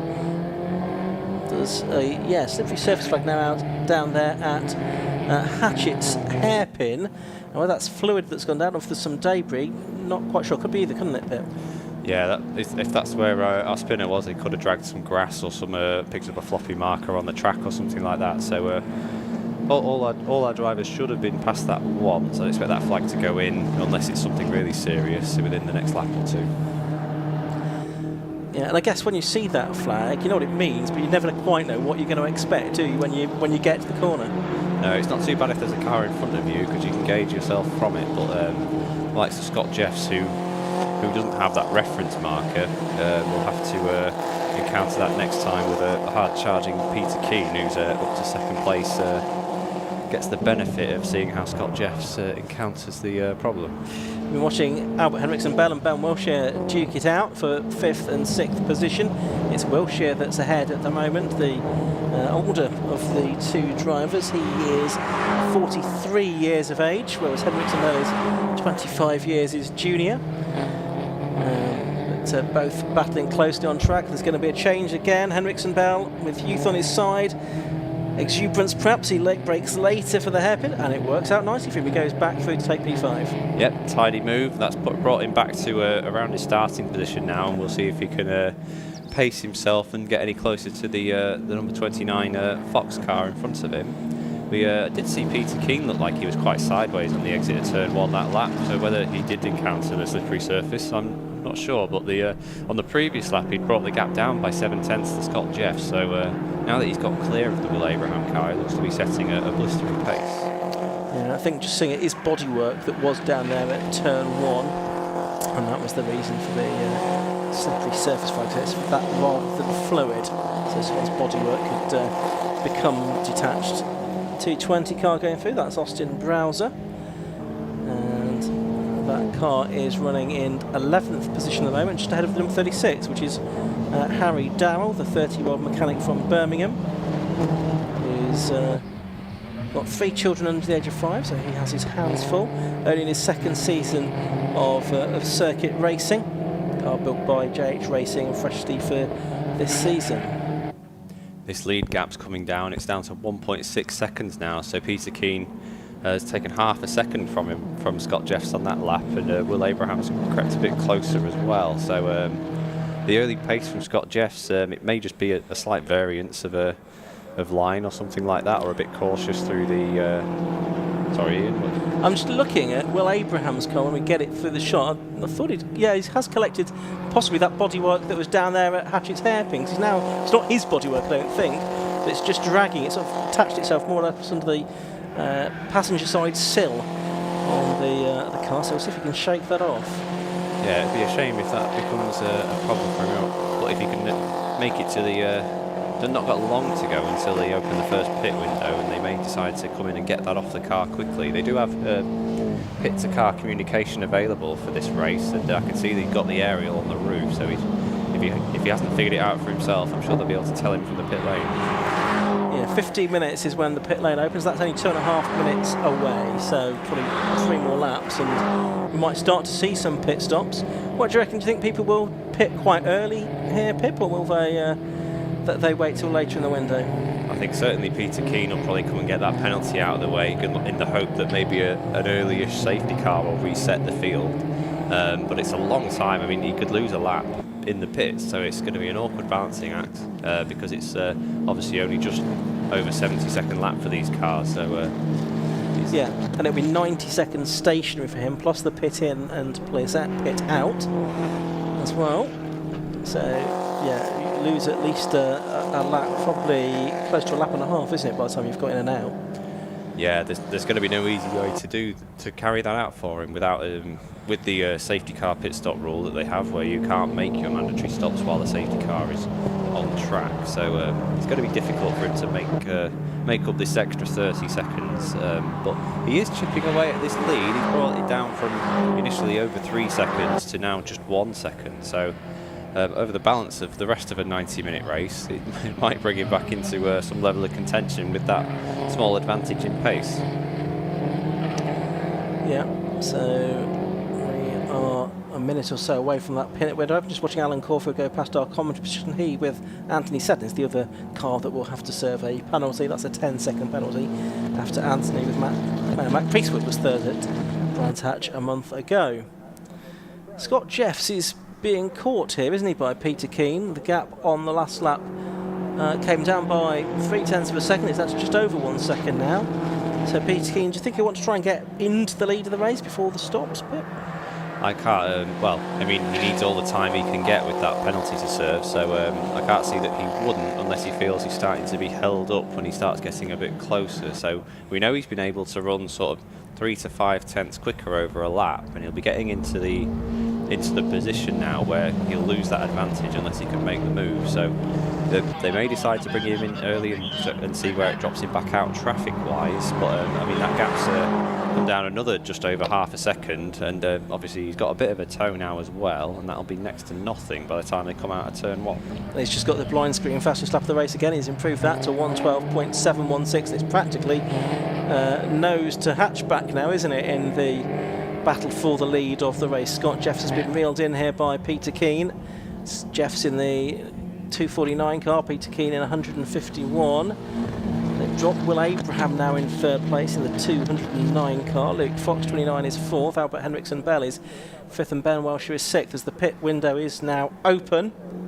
So drivers can, if they wish, start to make their mandatory stops. Yeah, so we can forget about this gap now. It's going to ebb and flow a little, but we'll see if there's any early takers for the pits, because the drivers don't have to see the pit window open board. They can be notified by their teams. So we could see our first pit stops in the next few seconds, but this gap's gone now, and Jeffs is tipping into Honda. He's not having to defend yet, but or at least not at that point. But I suspect next corner that will be the case. Yeah, and Peter Keane is looking like he's positioning himself for a move and a dive down the inside into Hatchett's. But no, he stays behind him. He doesn't want to do anything unnecessary, does he? I mean, as you say, he'd like to get ahead, he'd like to be able to build a gap, but equally he knows he can't afford to lose any time, can't afford to make contact, and so he's not going to sort of do anything too rash, I don't think, here. On the last lap, Abraham actually closed in the gap to the leaders, and we've got the first pit stop happening now. This is Alan Caulfield who's coming in, sharing the car with Anthony Seddon. You can see the team working at the front left there. And putting some air in the tyres, which is an unusual one. It looks like Caulfield's staying in the car, so he's going to double stint this first run of the race, and Anthony Seddon jump in at the end. So that's an interesting one. Maybe he felt just a little bit in the car setup, just wanted a touch more air in that passenger front, which is the one that gets the most of a hammering around here. So surprising, but we got both of our leaders into the pits. Yeah, I was going to say there's only 3 other cars in there as well, I think, so it's quite busy, the pit lane already, and as you say, the 2 leaders following one another into the pit, so we know that, well, barring a disaster for Scott Jeffs, he's going to go back out into the race with a sort of 30-second lead over Peter Keane, and Peter Keane will be well down the order once everyone has made their stops. Yeah, so now the onus is on Will Abraham, who had been chipping away at that lead, whether it was just due to Scott Jeffs having his attention shifted by the proximity of Peter Keane, but they had just brought the gap down by a few tenths over the last couple of laps, so setting a good pace, but we're going to find the order very jumbled here as we've got the first couple of cars leaving the pit lane. It's the Caulfield car back out after serving its 10-second penalty. Yeah, so already we've got 1, 2, 3, 4, 5, 6 cars who made their mandatory stops, plus Toby O'Reilly, who made one out of sync. One by one they're leaving the pit lane. They can see the Peter King car, which having to stay there a bit longer. The Clodhopper racing car of 252, James Dunn, is there as well. The driver from Blackburn. There goes Scott Jeffs then, our race leader before the stops. He's going back out into the race, and it's quite a long pit lane. He's got to find his way down here because you've got the 116 trophy pit lane, which is before the sort of main old pit lane that we have here at Pembrey Circuit. So it's quite a lengthy pit lane all in all, where there's obviously got to drive at a limited speed. Yeah, and he's rejoined behind Hendricks and Bell, so he's got a decent reference for pace because Hendricks and Bell wasn't too far behind, and he has inherited the lead of the race, which means we must have the 209 car in the pit lane now. Yes, Will Abraham is actually not showing us in the pit lane. Interesting, is he there? Could we see out of the window? Not sure we can see him for certain.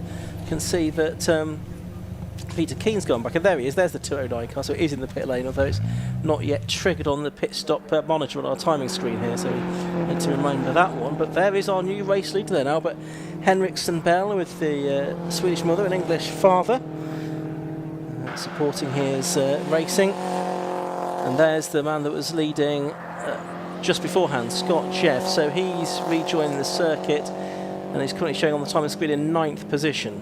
And he's the best, obviously the best lap ahead, best part of half a lap ahead of Peter Keane now, who's making his way around Debenny's. So just for a visual reference, that's almost half a lap behind. So Abraham's rejoining the track now, and will do so just in front of Scott Jeffs, but without the momentum to keep the lead on the approach to the first corner. There we go. See Scott Jeffs on the right hand side of the pitch there. He gets the advantage, of course, with the speed behind him, and he is ahead therefore of Will Abraham, but there's not going to be a huge amount in it. I think Abraham's probably, if anything, gained a little bit in the pit stops there. Well, of course, Jeffs has got an extra lap of tyre temperature back in his tyres. Yeah, but that's been a good, it's been a worthwhile gain for Abraham. That they came in sort of 2.5, or at least when the Jeffs and Keane cars pitted, were about 2.5 seconds behind, and it's definitely not that now. So, and Fox came out not too far behind them as well, having dropped away after having to come through that initial third place battle. It's the ex-Antonio Sousa car of number 8, Albert Henriksen Bell. He bought it over the winter. It's being run by 4040 Racing. He's a trombone player as well, is Albert. Struggling to find any relevance that might have to his racing, but if I think of anything, I'll let you know. Man of many talents. But some comedic timing, perhaps, with a sound effect. So that's Jeffs over the line with Abraham behind him. So they're in now 5th and 6th places, 0.7 of a second between them. Keane is in 13th, and he is, well, as you'd expect, a bit further adrift. He should be coming through shortly, I would think. Yes, I think this is him coming into Honda now. So he's going to complete his lap. Let's have a look at what the gap is from Jeffs to Keane. It is, I need to do some maths here to add this all up, don't I?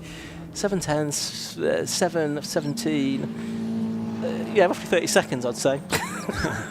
Well, we've just had a pass of position there. Wilshire passed Baker into Debenny's, or perhaps a defensive position, looking at how they crossed the line. Well, that's a good battle going on. That's currently for 8th position, but that's all cars fighting for that spot on track.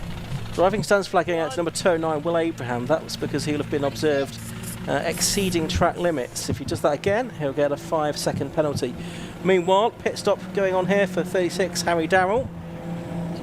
Team overseeing that, making sure that it's the minimum 60-second length as well before his car is pushed back out into the race.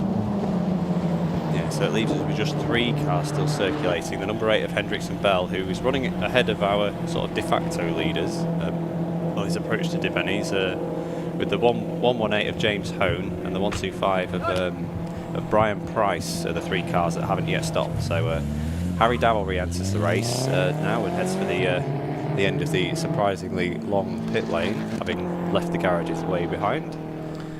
But Scott Jeffs and Will Abraham doing battle here. Abraham's not letting this one go, and Jeffs doesn't seem to quite have the pace he had at the very early part of the race.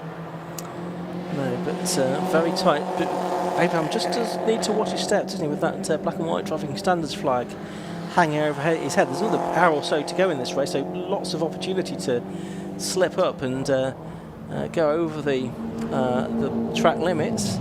I think some of the places that's being reported has been at Debenny, I think, where we've seen drivers go over the white lines there, and that's Is that going to be on the inside line then at Benny Pip, which I think you've said in the past was something drivers in your championship might have been doing? Yeah, it's easily done there. There's no sort of obstacle as such. It's just a white line with tarmac either side. So it's tempting, and it's not so much that it's a quicker line, but you just reduce the distance you've driven so much. But so close as he is to Scott Jeffs currently, you might find that he's a little unsighted now because he's right under the tailgate of the Scott Jeffs car. Albert Henriksen Bell has built a 21-second lead over the second place car, which is that of 118 James Hone, and 125 Brian Price. The three drivers that are still on the lead lap. Everyone else is a couple of laps down now, having made their pit stops, and those three having not done so. The pit window will close after 40 minutes. Well, that's still 15 minutes away, so they could still have quite a bit more longer in the sun, those three, in the podium paying positions, although it won't last, I don't think. No, and we've got Henriksen Bell into the pit lane now, so that's going to leave us with just two cars still circulating, assuming they don't also continue.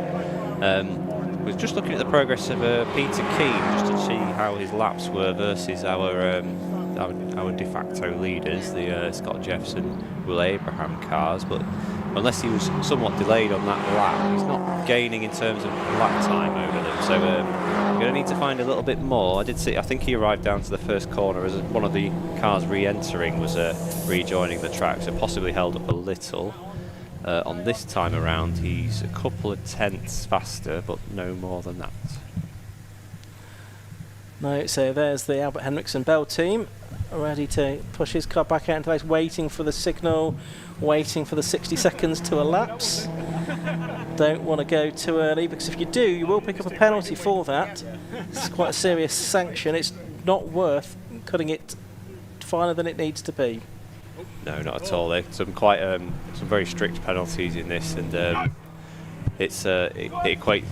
you're penalised double the amount of time that you took off your pit stop, if that makes sense. So it's really not worth it. With some really slightly more draconian penalties for other infringements. So Albert's going to get back out into the race because he was sort of at the back end of the top 6 before the stops started, if you like. And that puts him out comfortably 4th there, not too far behind Luke Fox. So he's used that time running on his own without the battle to get well clear of Wiltshire and Dunn in that following fight. Just distracted by what's going on out the commentary box window, which is a photo shoot for John Labella with his Type R trophy car. Anyway, we'll see the Type R's out again a little bit later on this afternoon. Meanwhile, here's what is effectively the battle for the lead between Scott Jeffs and Will Abraham, and there's only a car length or so between them as they come to Brooklands once again. You can see there, a little bit close to getting his wheels over the red and white painted bit onto the green painted bit there, Pip, at Brooklands. Yeah, again, he's obviously a little bit further back this time, but generally close enough that you really... It's hard to stress how much you unsight yourself when you're that close behind another car, because you really can't see a great deal apart from through the side windows, because all of your vision is taken up by the car in front, and they're a fair size, these 116 cars, and they're fairly tall as well, so you lose a lot of your reference points just by being so close. Yes, it's a good point. Not something you might appreciate if you've not got the experience on track, as Pip has. There's 2 leaders coming through to Benny. Peter Keane, how's he faring? At 1:13 he's done. He's slapping slightly faster, a couple of tenths faster than the Jeffson-Abraham duo, isn't he? Yeah, we'll keep an eye on this little battle pack going on here with Wiltshire and Dunn are the closest 2 on the track, and they're kicking up some dust and making a good go of it as we switch our attention back to the leaders. Jeffs has been able to stabilise the gap without losing a great deal without losing really any time. He's not having to defend too much despite the proximity of the car behind, so it's just sort of keeping on as even at the minute. I suspect Abraham maybe has a fraction more pace, but not the delta to be able to rush up and make a move. But in the next couple of laps, they're going to start encountering some some traffic, which might change the picture. So James Hone it is that leads the race at the moment in the 118 car, the 32-year-old from Birmingham, team principal of JH Racing, been in circuit racing for 4 years, and he's also running cars in TCR as well.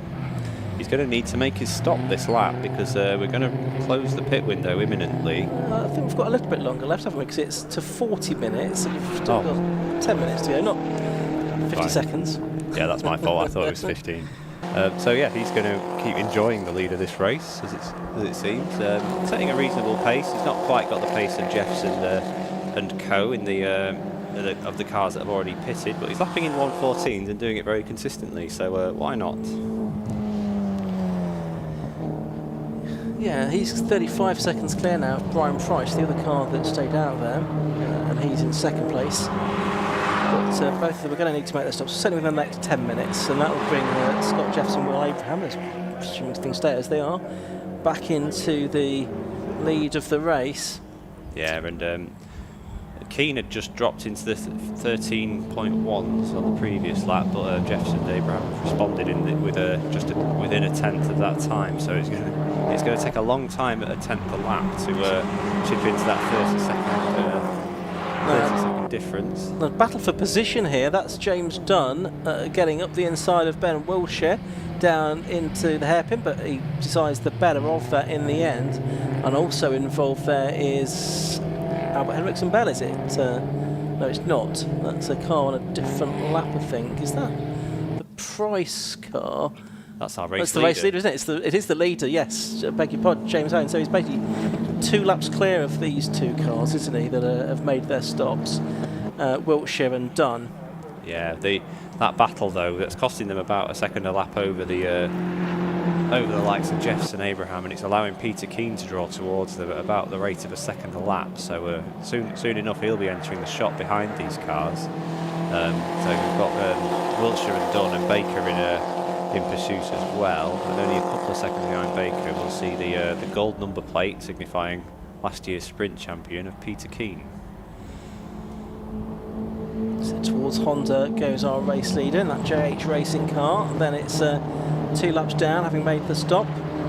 666 Ben Wilshire, 252 James Dunn, and 10 the car of Jonathan Baker from Northswood. They go over the line again, and as you say, being caught by Peter Keane now. Peter Keane on that lap did a 13.1 compared to sort of 14s for the 3 cars ahead of him.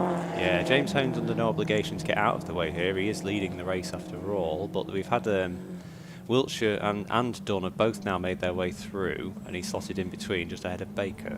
So they've unlapped themselves effectively there. And the one that's yet to get past is number 10, the Jonathan Baker car.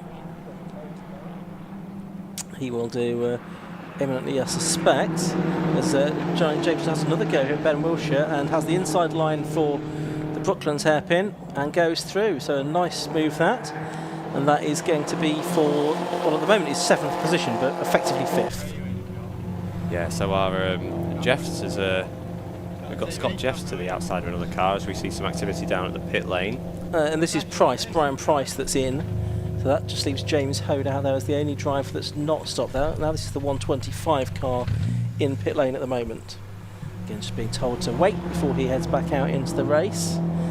We've got 4 cars together coming over the line and going down to Hatch's hairpin this time, because James Dunn, he's under pressure now from Ben Wilshire and Jonathan Baker, who I can see as they turn into the hairpin, and Baker is the person that's made up some ground there. He's got ahead of Wilshire as they go through the Hatchett's hairpin as we wait for Brian Price to be released from the pit lane. Yeah, and Peter Keane now is bottled up behind the race leader, which is unusual, but is the nature of these longer pit stop races with the window. So Keane will be hoping to make light work of the Hone car, which is now the only car that has not stopped as they make their ways around. And he's looking at the inside of Brooklands. I can see from the window. Across the line, we've got Scott Jeffs and Will Abraham, who've nearly cycled back to the lead, and will come out just ahead of off Price, who I suspect is probably a lap down now. And we've got a car off. That's a 2:20 of what we got, Austin Browser, who started the car. Yeah, the driver from Litchfield gets back into the race there after that short moment. What you spotted, Pip? Oh, we just said we've got Simon Fox is the driver showing on our timing screen currently. So.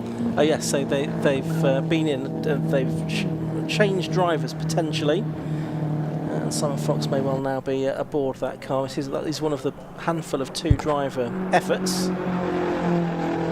This other battle we've got, which is now for 6th and 7th place, is ongoing as Baker's on the grass on the inside of Peter Keane now, who's made his way past James Hone. Keane getting held out wide here, which isn't going to help his charge back towards the likes of Jeff and Abraham. It's going to cost him quite a lot of time being in this battle pack.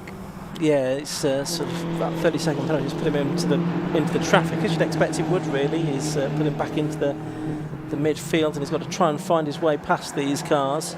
And this will be costing him time that he can ill afford as he tries to effectively wipe out that 30-second penalty that he received for victory at Brands Hatch that he had to serve at the first of the mandatory pit stops. Yeah, and all this battling going on with him, if not around him, if not with him, will have affected James Hone, who has finally dived into the pits sort of 35 minutes into this race, and we'll see how he cycles through. But he will have lost some time with the amount of lap time those cars were losing being side by side.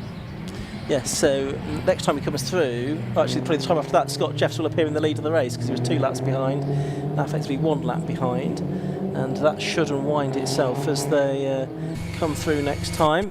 But this is the James Hone pit stop. Again, tyre pressures being checked and possibly changed amid the pit stop. Yeah, in the out of shot, we've seen Peter Keane get past Ben Wiltshire, who's shuffled to the back of that group now after running wide at the first corner. So Baker remains ahead of Keane, but they've both passed Wiltshire over the course of this lap. So Scott Jeffs has come through again, and he's now on the leading lap, but 1 minute 59 seconds behind Hone, it says on the screen, which is probably, well, Hone is about to be pushed back out, isn't he? So they're getting ready to get him back out into the race. But nearly there, I think, in the countdown to get him back out. But we'll see exactly where he feeds back in. But effectively, the 2, what we think are going to be the de facto leaders, I'm not sure if that is going to be how it works out, or because they're still at centre S's, I think. They're nose to tail, of course, Jeffs and Abraham. But where's James Hone going to come out in all of this? He's heading down to the end of the pit lane now, and he goes back out. And so we'll see what things look like on the time screen next time. I can see he's got Callum Newsham's name underneath his on the window of his car, James Hone. So going solo this weekend though, rather than sharing with the TCR driver. So I don't know if perhaps the lap was added manually when he pulled into the pits in case he didn't break the beam on his way up the pit lane, but That's it seems he did afterwards, and then it's been corrected since. So now our leaders have updated. We've got Scott Jeffs by 0.4 of a second over Will Abraham and Luke Fox following, with Henrik Sabel sort of hanging in, not super close to the leaders by any means, but he's running a good pace and he's matching them for lap time now. And as we get into this sort of stretch of the race where most of the cars are strung out a little, and we're going to see these lap times sort of converge. Yeah, so we'll wait for Hone to come round again, and then we should be able to give you a proper rundown on the order at the end of the first round of pit stops. Not quite yet halfway through this race, but 38 minutes into it and 52 to go. Hone's just coming around now and is going to try and get past the number 78 car there, which is Paul, who I think is a lap down on him. So order is, with 52 minutes to go, number 249 Scott Jeffs leading, 209 Will Abraham second, 29 Luke Fox third, 8 Albert Henriksen Bell in fourth, 5th 252 James Dunn, 6th 151 Peter Keane, and he's 28.5 seconds behind the leaders, by the way, having served that 30-second pit stop. 7th is number 10 Jonathan Baker, 8th is number 666 Ben Wilshire, ninth is number 5, Alan Cufford, and it's changed on my screen again. I can't quite work out why. It's put Hone back into the lead, which isn't right. I think he's going to be about 10th. Yeah, so we've seen that Keane would have had the pace to be running at the front with just this being less than 30 seconds behind the leaders, but he's lost some time finding his way through that group as he's across the line ahead of Dunn here. And, but he's got plenty of clear track in front of him now, and he's the only driver in the last sort of 20-30 minutes or so who's been able to dip into the 1:12s again. So there'll be some incremental progress there, but he's going to be relying on some mistakes and some battles and maybe some traffic from the leaders. Yeah, TSL's gone a little bit manic. It had lost Scott Jeffs, it's found him again, but it's still got James Hone in the lead of the race now. Now they've taken him out. Right, that's better. Scott Jeffs leading still by 4 tenths from Abraham and Luke Fox in 3rd, and Hone has been slotted in 10th place.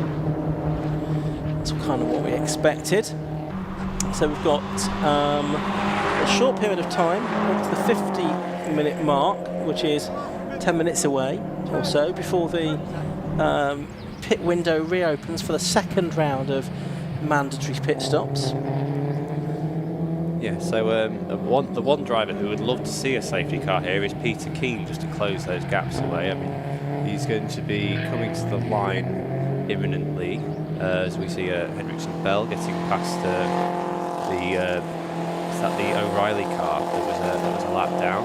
So with just that gap's moved again. It's now 27.9 seconds. So it's coming down a little. It could converge in 50 minutes time from here, but it's still going to require a monumental effort from Keane. Very, very committed in and out laps as well. Yeah, that's right.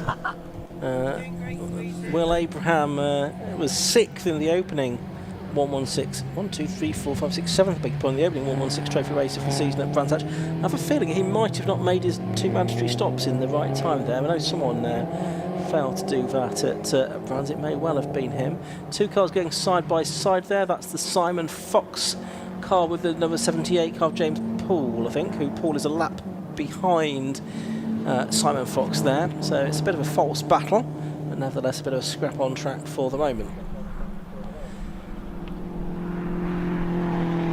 So how are our leaders doing? Jeffs has managed to bring that gap back out a bit, whether that was a little bit of a assist from the 36 car of Harry Darrell. It's just the gap sort of ebbs and flows. Abraham's able to just chip away at it to get back to his bumper, but doesn't have the sort of overspeed needed to make a move, and it would be a risk to go for it this early unless he feels he's got enough pace to pull away. But Jeffs has now dipped into the 1:12s as well, so perhaps it was just an exceptional lap rather than a lapped car in the way. So that means that there's only a couple of drivers who've been able to get under that mark so far. Absolutely right. So we are coming up to the halfway point in this race in the Gas Shocks 116 Trophy contest. It's a non-development formula for the E87 116Is. These cars built between 2004 and 2006, 1.6 litre N45 engine. So very closely matched in terms of their performance, and there's a low level of cost as well. There's no chassis stiffening apart from the roll cage points. The exterior has to retain the original silhouette. Standard safety features. 130 brake horsepower is the maximum permitted power that's can be put out by the engines. That's tested on the dyno to make sure that no one's putting out too much. There's a standard exhaust system and an induction system as well. 5-speed manual gearbox with a standard final drive and a Gas 116 Trophy suspension kit as well. And the cars remain full ABS too. So really very standard. These cars running on Nankang tyres, and it's an excellent entry point to racing. A few drivers have come into it in recent seasons and then moved on into sort of higher ranks of racing as well. Yeah, we're actually not seeing current lap times on our timing monitors, but we are still getting the gaps, and it looks as though Peter Keane actually lost about a second over the balance of that previous lap. So we'll see if that's been for any particular reason. You've got Hendricks and Bell's trucking along well in fourth. He's not really losing any ground to the leaders. He just sat about 10 seconds back, unable to get any closer. But the leaders are definitely splitting up. Jeffs has definitely pulled a decent gap over Abraham here, just over a second now, without really any impediment. So finding a bit of speed midway through the race after looking like he'd maybe used up the best of the speed available to him earlier in the race. Yes, so Jeff's here looking a bit more comfortable than he was a lap or two ago. Doesn't take long, just one mistake, and Abraham can soon be back on his tail. They're both about 8 seconds clear of Luke Fox and 10 seconds clear of Hendricks and Bell. And Peter Key in that gap is staying stubbornly at around about 28 seconds, isn't it? It's not really coming down. He's lapping very similar lap times, evidently, to the race leaders. Yeah, because these aren't the most powerful in power to weight terms, with quite a sort of road-based tyre. I would describe it as. There is a ceiling for these cars that when they're strung out like this, the lap times will converge to a point. We sort of need some sort of event to bring everyone, put everyone back on their toes. But that lead battle's come back down a little now. Abraham's had a strong lap, or Jeffs has made a little mistake. It could be the latter, because the gap was still over a second at the start of this lap, and it's definitely much less now as they approach the centre S's. Yeah. Watching cars, in fact, heading to the centre S's then, it is the race leader, Scott Jeffs from Will Abraham. That gap certainly has come down since the start of this lap. 1.2 seconds it was at the beginning of the lap. Well, as Pip says, not getting the full time, not getting the most recent lap details from each driver, but definitely on screen we can see that Abraham is closing into Jeffs now. Jeffs in the 249 car, the driver from Stratford, being chased by Toe 9 Will Abraham, who is based in Hungerford. So I wonder what Paul Abraham's thinking now, whether we're a little bit too close to the front here to warrant a swap, because Will's doubled down here. He's closed that gap back up. It's not updated to us on the screen as yet, so on our separate TSL we've got 0.3 seconds, which looks a bit more like it. Yeah, so I think TSL may have just frozen completely actually now, because it's showing Jeffs as having completed 36 laps and Abraham was only completing 35. So possibly TSL are having a few issues downstairs. They're perhaps overheating the floor below us. But we're certainly getting a bit warm in the commentary box. So hopefully something is being recorded. Certainly the time is still counting down on the TSL screen, but that's about the only thing that's changing at the moment now. Jeffs is wide at the centre S's. That's going to slow them both down, but Abraham's going to be the closest he's been for a long time coming through Brooklands, and you can tell he's pushing on from the way he's using all the curb, and this is probably the best opportunity he's had since the beginning of the race. Just attempting to refresh TSL, see if that makes any difference. Oh, it might do actually. I think it has clicked back into life. Yeah, so we can see the gap was 0.3 of a second now between Jeffs and Abraham. We're still not getting the last lap times though. Just crossed the line again. I think it should take a little while to update itself right now, unfortunately. So the next nearest battle is Caulfield in Wiltshire. So Caulfield made up this 10-second penalty from a lower starting position as well. It just chips away and away and away at this as Wilshire's fallen back out of that fourth and fifth place battle he was involved in earlier in the race. So that's the other battle to monitor here. Caulfield's been just taking a bit of time out of him lap after lap. Yes, so that is 8th and 9th place that they are contesting at the moment. Anthony Seddon to get in there. Oh, and a mistake from Jeffs there coming out of the centre S's. Gets a wheel hooked over the grass. Abraham not really able to capitalise on that immediately though, as they head now to Brooklands. No, Jeffs is definitely pushing on though. He's trying to re-establish that gap, but in the process he's making a couple of mistakes. I think Abraham's content to sit in that position for now and see if he can over or undercut Jeffs on the pit stops, which will be approaching again soon, the second set of pit stops. Yeah, only 2 minutes away from the pit lane window opening once again.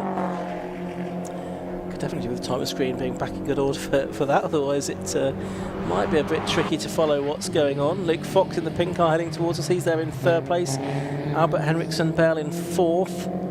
and Peter Keane in 5th. He's not in that shot because he's about 19 seconds behind Henriksen Bell. Yeah, and Henriksen Bell's the one who's made probably the most progress in recent laps. He's closed that gap to Luke Fox a little, to just over a second now. So the driver on the move, albeit in these tiny increments that we're seeing in progress, does look to be Albert Henriksen Bell. Yeah, that's right. So we'll see if he can start to challenge Luke Fox for 3rd position. Luke Fox sharing that car with Connor Anderson, who should probably then get in for the final stint, we reckon. Back to the 2 leaders, though.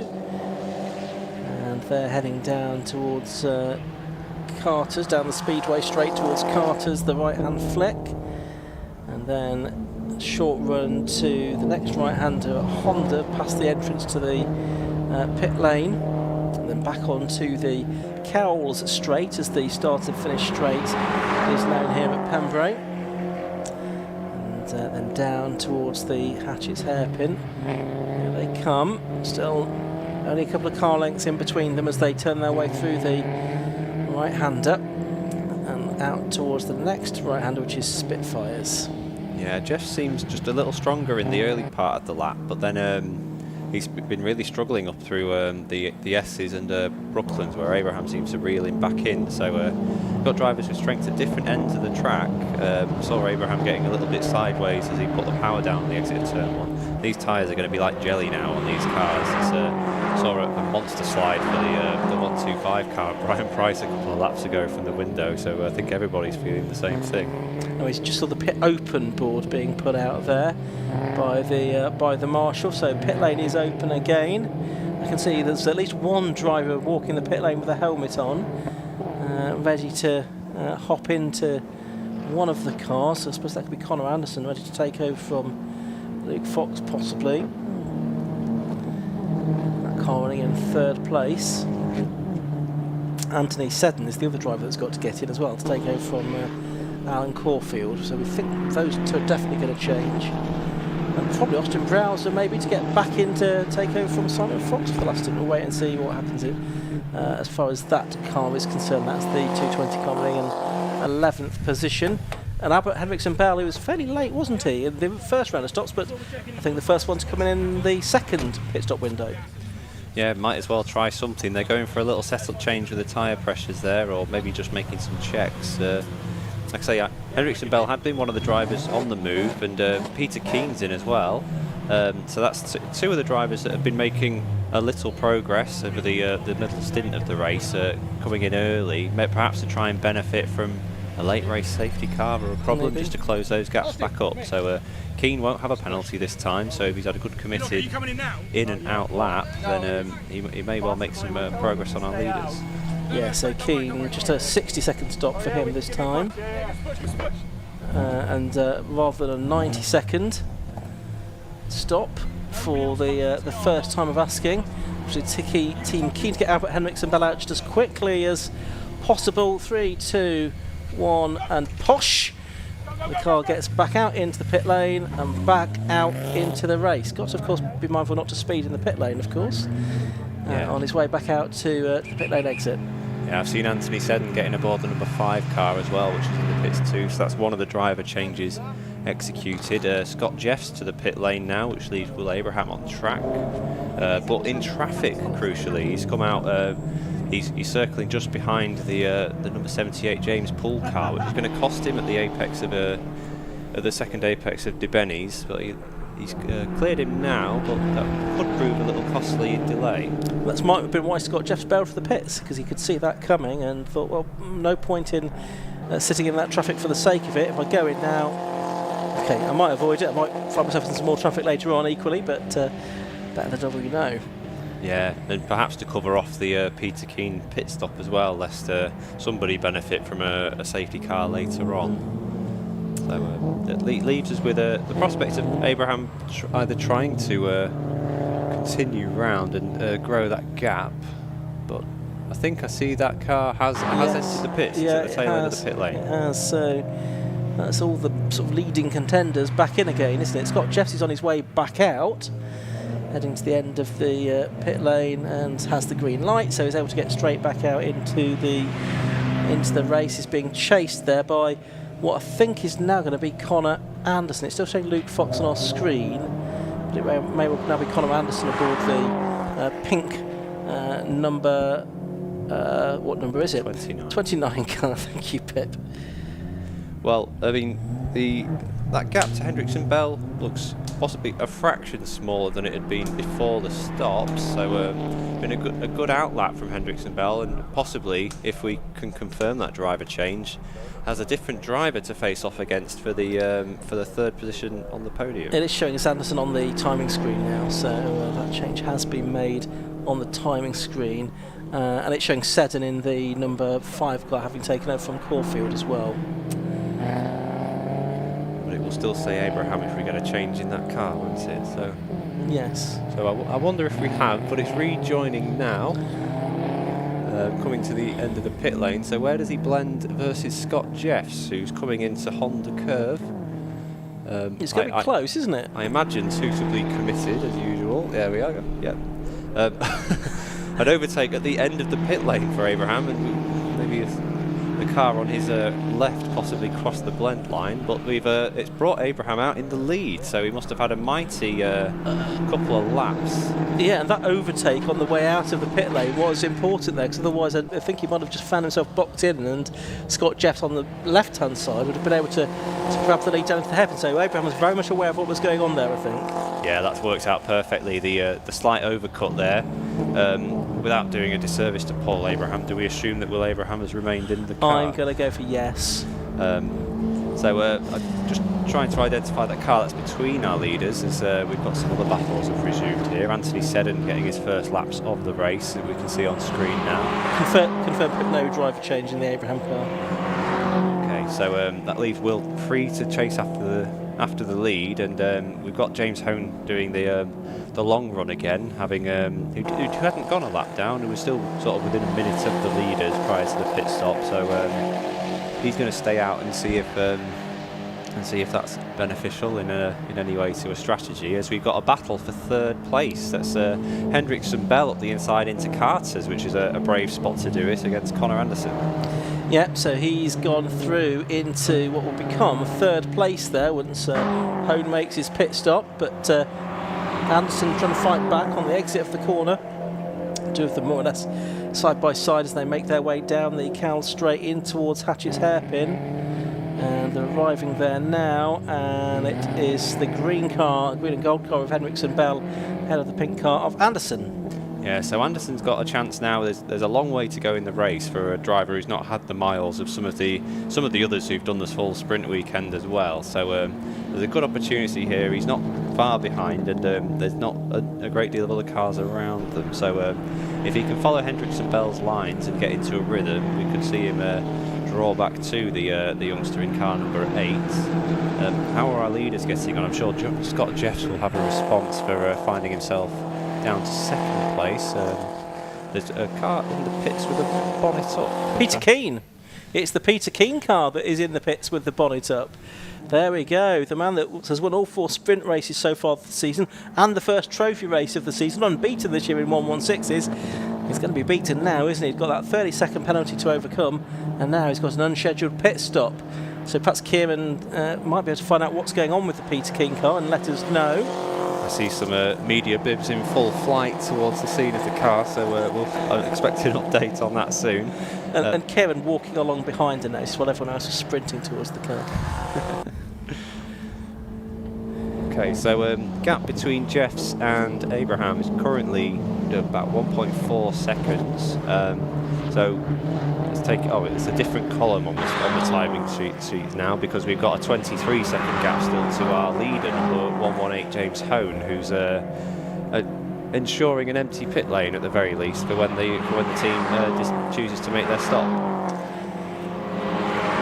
Yes, so then it's Abraham to Jeffs is 1.5 seconds, and there's about another 10 seconds back from Jeffs to Hendrickson Bell, who's only 1 second ahead of Anderson, and then the new 5th place man is James Dunn, I think, or will be James Dunn once all the pit stops have been made. There's Brian Price. He's made his second stop, I think. No, he's not made his second stop, but he's still only done 1 stop, but he's further down the order anyway, of course. Yeah, so Abraham's pushing on here. We saw a little flick of dust on the exit of Honda, so still pushing. The gap's sort of stable. Jeff's has made very small inroads to it, but I imagine there's going to be a little ebb and flow here. But perhaps the same problem will be true when if Jeff's returns to the bumper of the car ahead, that you need a little bit more of a delta than honours even to have the pace to actually make a move. There's our race leading car, James Hone, 118, making his way towards Carter's. But again, like in the first round of pit stops, not one of the first drivers to head into pit lane until now. So he is heading into pit lane. We've got a new fastest lap, we think, possibly for James Dunn, although we don't know what it is because there's an issue with the TSL timing function at the moment. But nevertheless, we've got the race leader James Hone into the pit lanes. That will be Will Abraham will take over as the leader of the race on track. He's just coming through now with Scott Jeffs a few tenths behind him, and there you can see the action in the 118 pit stop. Yeah, with the DeWalt blower there to try and cool some brakes, and maybe the driver as well if he's lucky.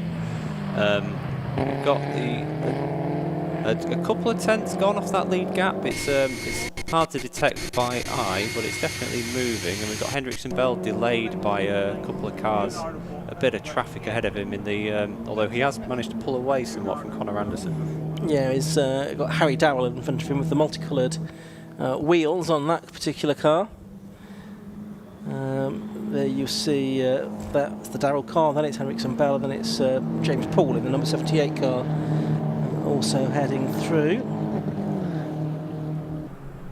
So the Peter Keane car is no longer in the pit lane, which means it's probably back in the garage, but it's not presumed. I don't think I saw it come past our window, so I presume it's out of the race therefore. Yeah, so there's still a couple of pit stops left to come. James Hone resumes, or just one now for the 125 car, Brian Price, who's currently running along in 7th place. Hone's doing all right with his lap time. I'm assuming we're getting the fastest ones, if not the current ones, on our screen. So let's have a look there. I've got news from the pit lane from Kieran. It was an ABS failure for Peter Keane. He said it was too dangerous to continue. Said it was a little bit too far out of the range of our camera to be able to hear from Peter himself. But an ABS failure there for Peter Keane that's meant that he's going to be defeated for the first time in a 116 Sprint Or Trophy race this season. Yeah, we've had this anomalous James Hone jump in the timings again, which at least he's getting quickly corrected, as he briefly showed us the leader again. We're watching, we're switched watching now. We've got Anthony Seddon on screen approaching Honda curve, so this is one of the second drivers who might not be quite as warm and bothered as the drivers who've done who are aiming to do 90 minutes today. So Seddon's up to 8th, so they've made a good return there from a sort of slightly lower grid position. Obviously, the format encourages some multi-driver teams here, but that's not the case today at Pembrey, as we've only got the 3 dual entries. But so it does compromise teams a little bit in qualifying, where drivers maybe don't get the full half hour to find a rhythm and do what they're doing because they're obliged to allow each driver to get a decent crack of it, especially if they're paying customers, for example. Sure. It's a shame, really, that there aren't more 2-driver teams, and indeed more teams generally. I think some people perhaps put off by the fact that it's quite a long way to Pembrey, but I think it is well worth it. It's an interesting circuit. It's given us some very exciting and competitive racing during the course of the weekend, so those that haven't made it this weekend, I'll be honest, I think they're missing out. Yeah, I'm seeing it in a different light from our corrugated tower here that's warming up as we speak. But Connor Anderson been passed by, or at least forced wide initially, by James Poole, who were cars that are a couple of laps apart, but sort of interfering with the top 4. But I guess if Poole's got some pace in this later stage of the race, he wants to be getting on with it. Brian Price going back out into the race, having made his pit stop, so I think that's everybody now having made the expected number of pit stops during this race. The pit window will remain open for another 11 minutes or so, but that's pretty academic now, I think, everyone having made their stop. So what's on the time screen is basically the order now. Abraham leading, by just under a second from Jeffs. Henriksen, Bell third, Anderson fourth, Dunn fifth, and Baker sixth. And there's still 26.5 minutes left to go. So really still just under the distance of 2 sprint races. Yeah, so it looks like less than a second to me at this distance, and they're coming up on James Hone, who has led large portions of the race by dint of that different strategy, who's finally about to go a full lap down here. So we'll see how kind he is about that. He briefly stuck the indicator on, but hasn't actually got out of the way very much. So possibly inconvenienced Abraham at Senna, but probably done a little bit more damage to Scott Jeff's run out of Brooklands. So that gap's definitely less than 9/10 for visually to me as we approach Carter's. So Jeffs has just been gently reeling in the leader. So with 25 minutes to go, we've essentially got this 2-car battle that's going to run and run. Absolutely, it certainly looks like it could go all the way to the checkered flag at the end of this race. They've just crossed the timing line again, and Jeff's having a look from out of the slipstream. I can tell you, out of our commentary box window, down towards Hatchett's hairpin they go. Jeff's is on the inside line, and he's gone through to take the lead of the race away from Will Abraham. He's gone through to take the lead, and can he now make something of this pip and get away? Yeah, we came from quite a long way back there, but used obviously the ABS working on the other cars there, and I was surprised he was able to pull it up. He must the pedal must have been kicking back at him something fierce on the as he entered turn 1 there, but he made it far enough past to collect it all up now, and now the roles reverse and Abraham gets to attack. Yeah, and he might not be too unhappy with that, I guess.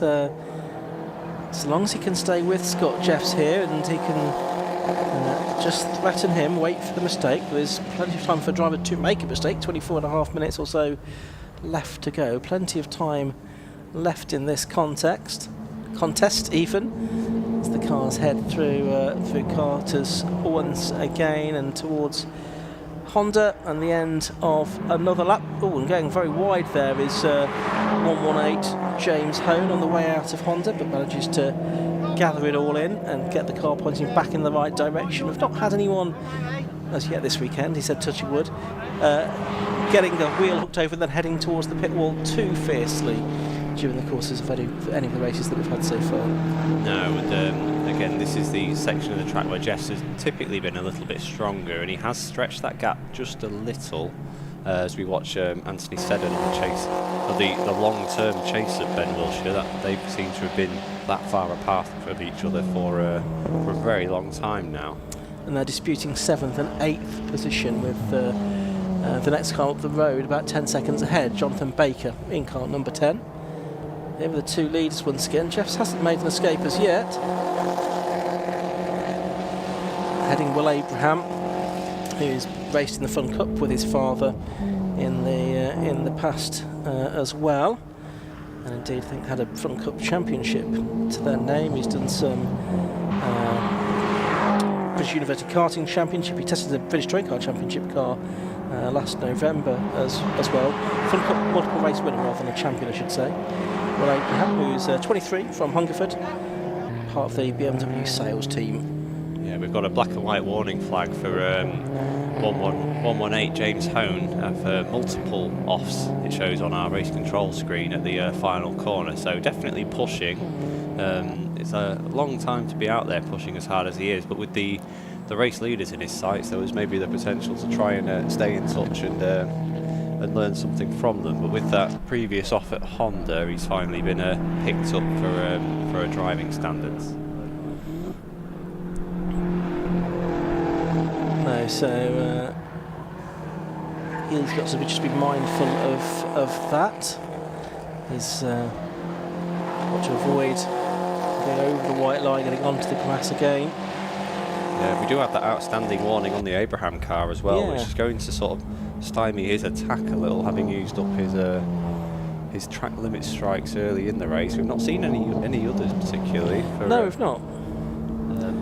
The only two that have been notified are those two that we've mentioned, Abraham and James Hone as well. But clearly, Abraham is mindful of that now. But you know, as you're chasing after a car for the win, maybe that that might go out of the window as you try to do whatever you can to try and get back into the lead of the race.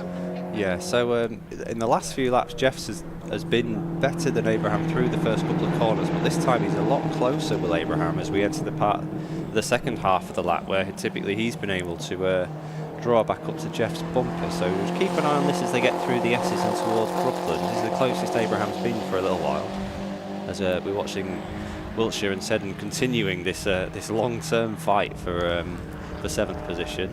Yeah. With the car ahead of them, which I think is an out-of-position car. I think that might be the 34. Yeah, I think it is Toby O'Reilly that they're catching.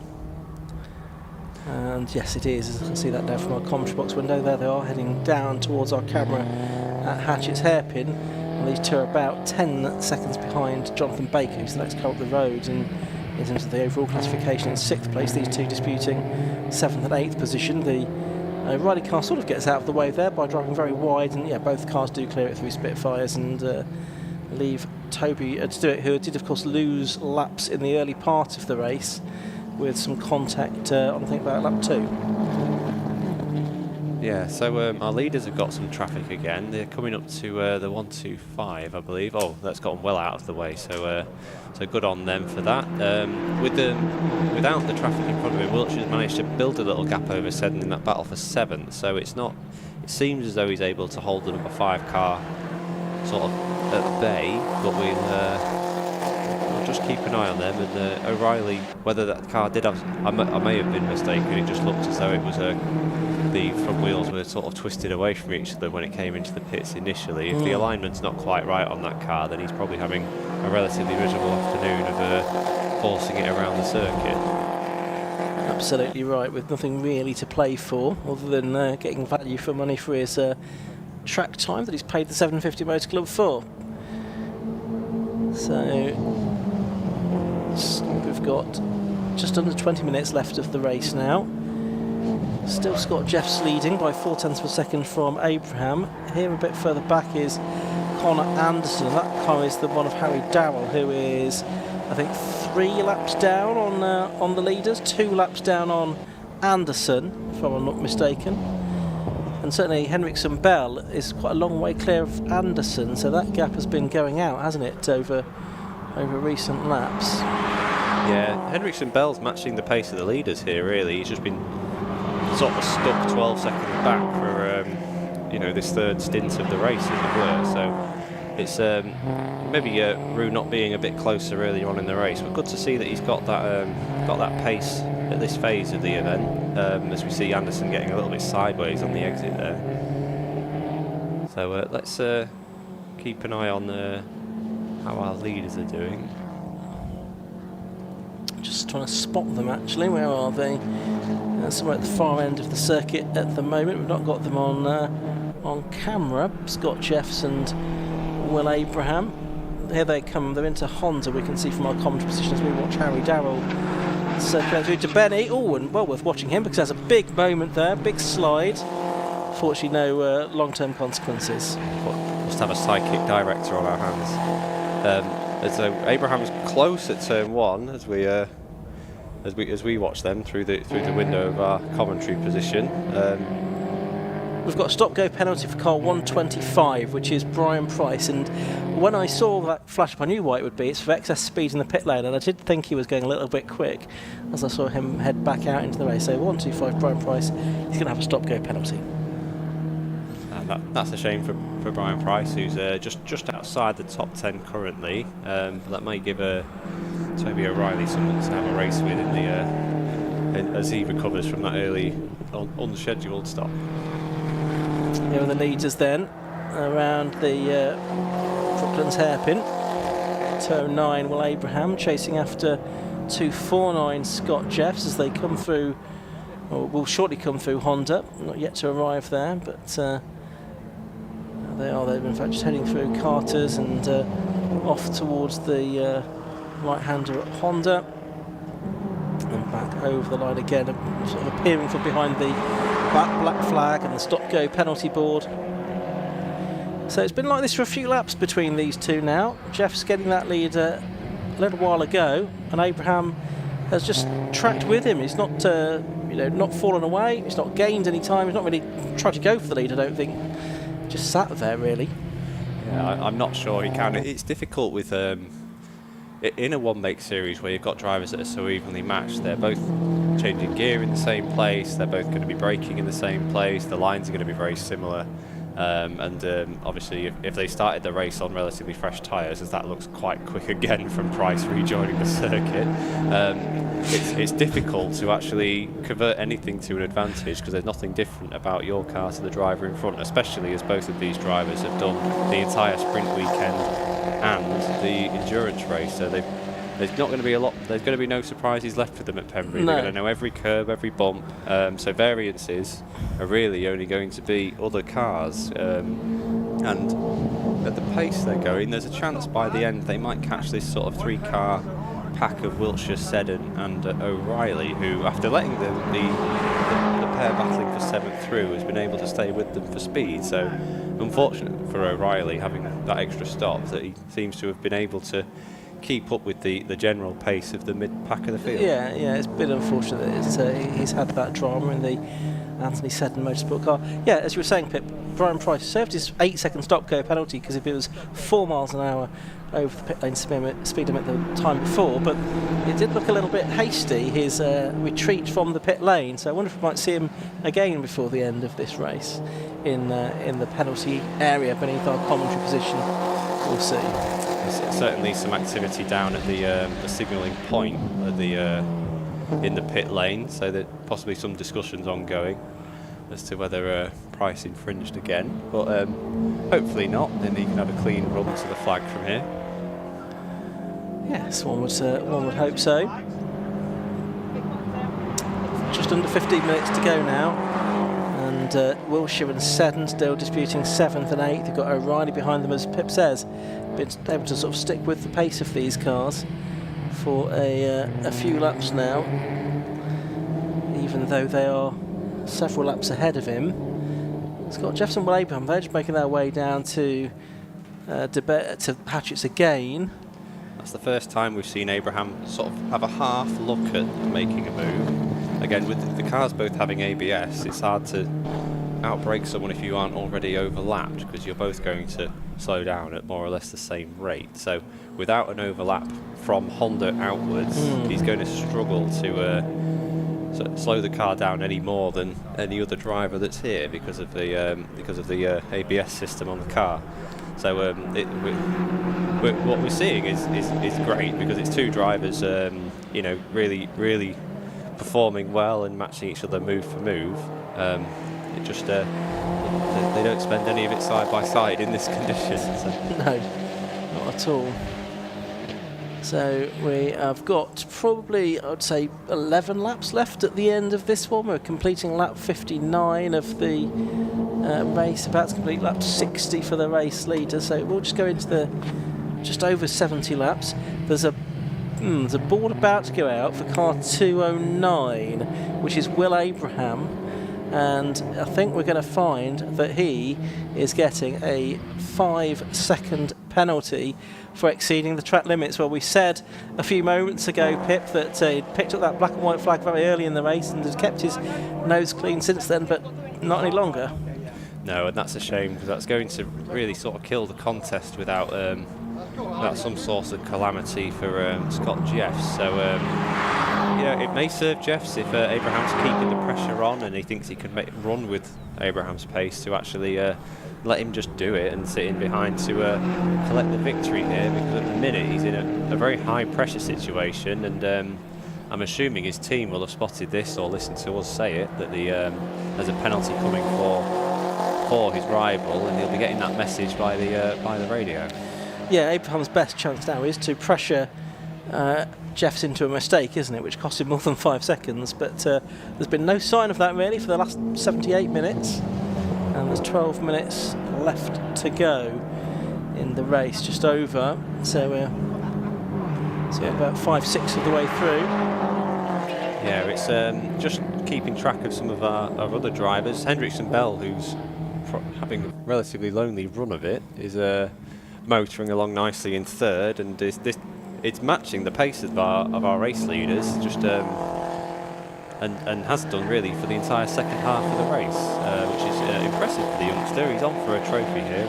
He certainly needs to find a miracle to get inside that 5-second penalty for Will Abrahams, but he's looking on course for a podium here if he just keeps it clean, which on evidence of his approach through De Benny's there, he's going to do. Yeah, just hope the trombone player doesn't blow it now, because otherwise he'll not get that podium finish and that third place trophy. Henriksen Bell looking good though at the moment. He's 19 seconds clear of the Fox and Anderson car that's there in second place. We think it's Conor Anderson at the wheel of that car at the moment. Yeah, I don't know how long you've had that one loaded. That just came to me just then. So I don't think our leaders, given that, again, this sort of convergence of pace of all cars involved, I don't think they're going to find any traffic by the end of this race unless that 7th place battle really starts to heat up, because they're finding themselves in the same position. That's Wiltshire and Kornfeld. I'm sure the message has been received from for both of our leaders now that there's a penalty in the offing, and Abraham's still looking racy here. I mean, there's not much else he can do about it, really. So he's keeping the pressure on Jeffs, who's still with a big slide for both cars through De Benny's. Again, I'd love to see some of these tyres that come off these cars at the end, whether there's still a full circumference of rubber and tread available to any of these drivers. Especially at such an abrasive circuit as Pembrey. We heard the drivers talking about that yesterday in some of the interviews. It just takes more out of the tyres than certain tracks do. Yeah, and a lot of that's how long they're loaded up. You're mid-corner here for a long time, so anytime you're both accelerating and steering the car, you're putting so much more force through it. Perhaps not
suddenly finding itself penalised all the way behind. So Will's got to be careful here, or he could end up losing the second position.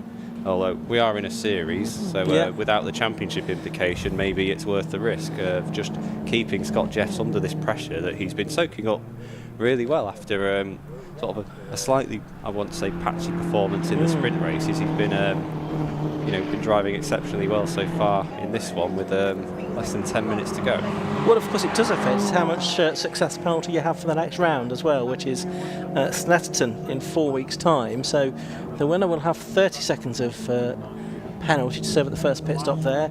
Second place will have 20 seconds, and third place will have 10 seconds. So it does. There is that difference that it will have on the bearing for the next race, if not this one. So that's a sort of an incentive in a way for Henriksen Bell to keep pushing on, try and get second, but equally it might cost him then in the next meeting. Yeah, and he's within 10 seconds of Abraham now, so it's worth checking.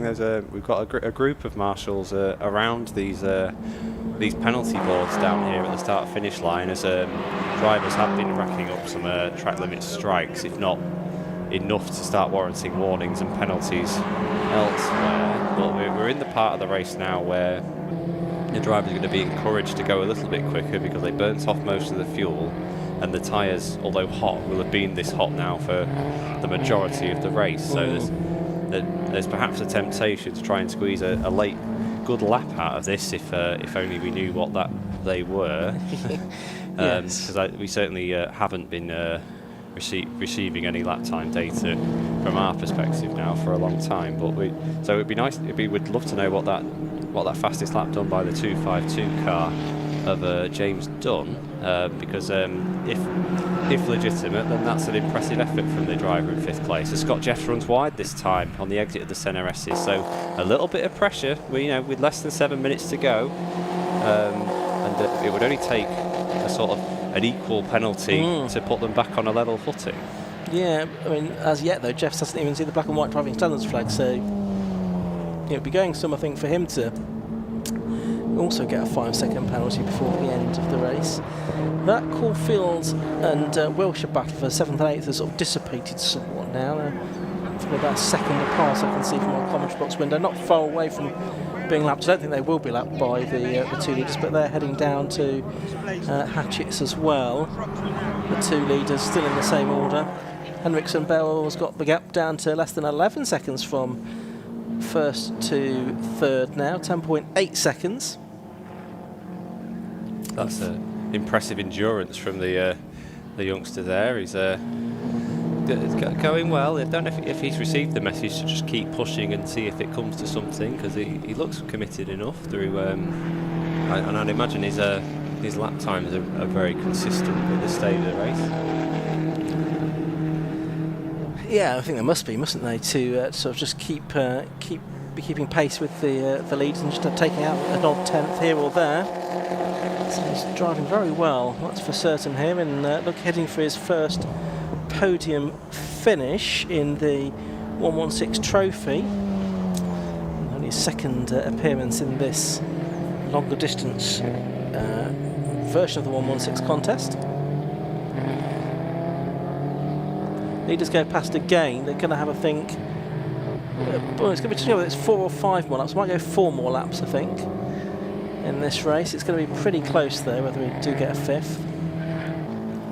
Yeah, that gap's opened up a little bit there. I don't know if Abraham had a look at Brooklands, or maybe a bit of a slide that needed more of a correction to save picking up another strike. The gap to 3rd's come down a little bit more. It's within 10 seconds now for Henriksen Bell. So again, pushing along nicely, and is within the distance needed to strike if there's any more penalties. That's right. Watching the Wiltshire Caulfield battle, or Seddon battle I should say, which is renewed. I said a moment ago that it had sort of ebbed away a little bit. They've got themselves back together again as they dispute 7th and 8th positions in the closing stages of this race. Down towards Honda they go once more,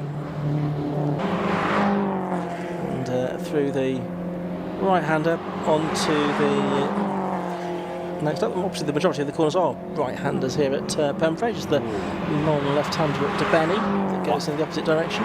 Wide for Jeffs out of Honda there. He just kicked up a bit of dust and brought Abraham back to his bumper after extending that gap over the last couple of laps.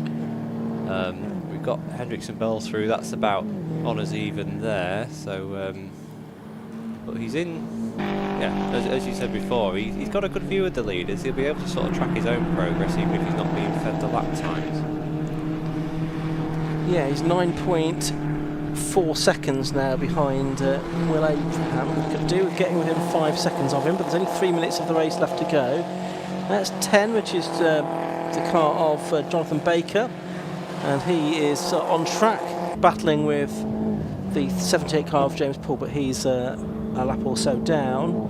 But Baker there running in 6th position and is well clear of that Wilshire and Seddon scrap. Yeah, so is that our leaders are getting into some yes, traffic there? Yeah, so that's going to mix things up a bit as we go through Honda. So I think that's the 34 of O'Reilly who's moved to the inside now, which might be a little bit awkward for the leaders on approach. Unless, yeah, he's anchored that up to give them the best chance of coming through. Probably a little closer than any of them would have liked actually down at turn 1. But let's put Abraham right back in contention with Jeffs again. but that exchange has cost them both a second to Hendricks and Bell. So perhaps if we were to race another 90 minutes, young Albert Hendricks and Bell would find himself on the tail of these leaders. He probably would. But now you've got Abraham sort of nibbling at Scott Jeffs again as they come through the centre S. There's possibly one more lap to go at the end of this one. Abraham with his 5-second penalty for exceeding track limits hanging over him, of course. So he knows that not only does he need to get ahead, he needs to pull out by 5 seconds as well, but the chances of him doing that now are quite slim. Yeah, so have we got any not yet warning level strikes for any of the other cars? No. No, we don't. So that's, like I say, he's doing everything he can, Will Abraham. It's as I say, there's no... Without an overlap approaching a corner and the ABS on the cars, there's not a lot. You can't really dive bomb somebody who's going to be able to brake exactly as hard as you when they arrive at the corner. So there's a little difficulty to overtaking with such similar vehicles. But that gap's down 7.5 seconds now to Hendricks and Bell, who's doing exceptionally well this late in the race. No, it really is now, to bring that gap down to 7.5 seconds between second and third. But I think now we are working the last lap. You can see the checkered flag in the hands of the marshal on the finish line here, so I think we are going to get the checkered flag this time. So it's going to be a win by the looks of it for Scott Jeffs here in the MJ Tech car. I think both of these are MJ Tech prepared cars actually. Oh, who's that off the road? That's Brian Price, isn't it, in 125, that is recovering there. But the leaders continuing on their way. They're coming down towards Carter's now, down the speedway straight. And no change there. It looks like it's going to be Scott Jeffs who's going to pick up a really well-earned win. Check flag's actually got out a little bit early there. We'll pick up the correct cars in a second. Here they come up to the line now, and it's the 249 car of Scott Jeffs that gets the win from 209 Will Abraham, and I think he's just far enough ahead, isn't he, of Albert Henriksen Bell, who crosses the line now for an excellent third place finish. So Henriksen Bell takes third position, and he in the end was about 7 seconds behind Will Abraham, because he's two seconds behind on corrected time. So he's kept going, didn't he, Pip, and tried to narrow the gap. Still waiting for fourth place to come through. That's going to be Connor Anderson in the pink car, who's going to take fourth position, and he's just coming into Honda now. Yeah, and Anderson's is stuck with the chase. Didn't have the pace to live with Hendricks and Bell there, but that's a good finish for Fox and Anderson there. That won't carry them any penalty to the next round as well. So I'll see them right for the next event. We've had James Dunn through, who we are informed has the fastest lap, but we don't know what it is. But we know the drivers were creeping towards the previous lap record held by Jack Godden, the 1 minute 12.37. And if we get an update on that, we will let you know. Jonathan Baker has come in, so too has Ben Wilshire. One or two of them have come into the pit lane a little bit early because I think they were showing the checkered flag in error a little bit early. So we'll leave the officials to sort that out in terms of possibly winding the result back a lap, but we'll sort that out later on if we have to. But Scott Jeffs it is that nevertheless wins the racing car, 2:49 from 209 Will Abraham, half a second behind on the track, 5.5 seconds behind on corrected times. Great drive from number 8, Albert Henriksen Bell, to take his maiden Ron 1-6 trophy podium. He's third. 29, Luke Fox and Connor Anderson fourth. 252 James Dunn fifth. Number 10, Jonathan Baker in 6th position. Ben Wilshire 7th in the treble 6 car, 8th at number 5 of Sesson and Caulfield, 9th James Hone, and 10th Austin Browser and Simon Fox ahead of James Poole, Brian Price, Harry Darrell and Toby O'Reilly, with our one retirement, the round 1 winner Peter Keane. And the 1-1-6 trophy, that will go to Snetterton the next race on the 300 circuit in a month's time. They'll go to Silverstone in August, Croft in September, and conclude their season at Donington Park on the 18th of October.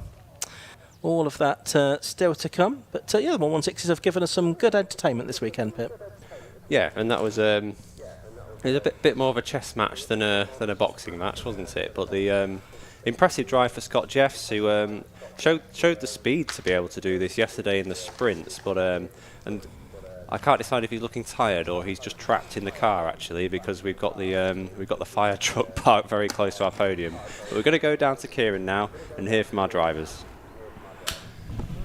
Thank you very much. Yeah, they're still trying to get out the cars. Unfortunately, they've been blocked in a little bit, and there's not a massive amount of room for them to get out. But as you can see, they are congratulating each other on that fantastic race. It's going to wait for them to get their helmets off, and then we'll try and jump in and have a chat with Scott Jeffs and Will Abraham as well.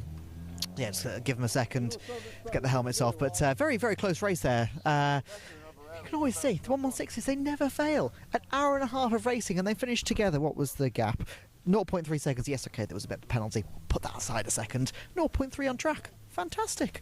But yeah, we can see Scott Jeffs has now got his helmet off. And so if I can just jump in here.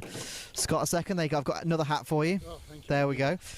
Very tight gap in the end. I know obviously you had a penalty for Will, but Yeah. very tight. Very good. Yeah, I think me and Will were very equal on pace. I think we were quick in different areas, but as soon as I saw the penalty for Will, it kind of made me realise, okay, I can just look after my tyres now.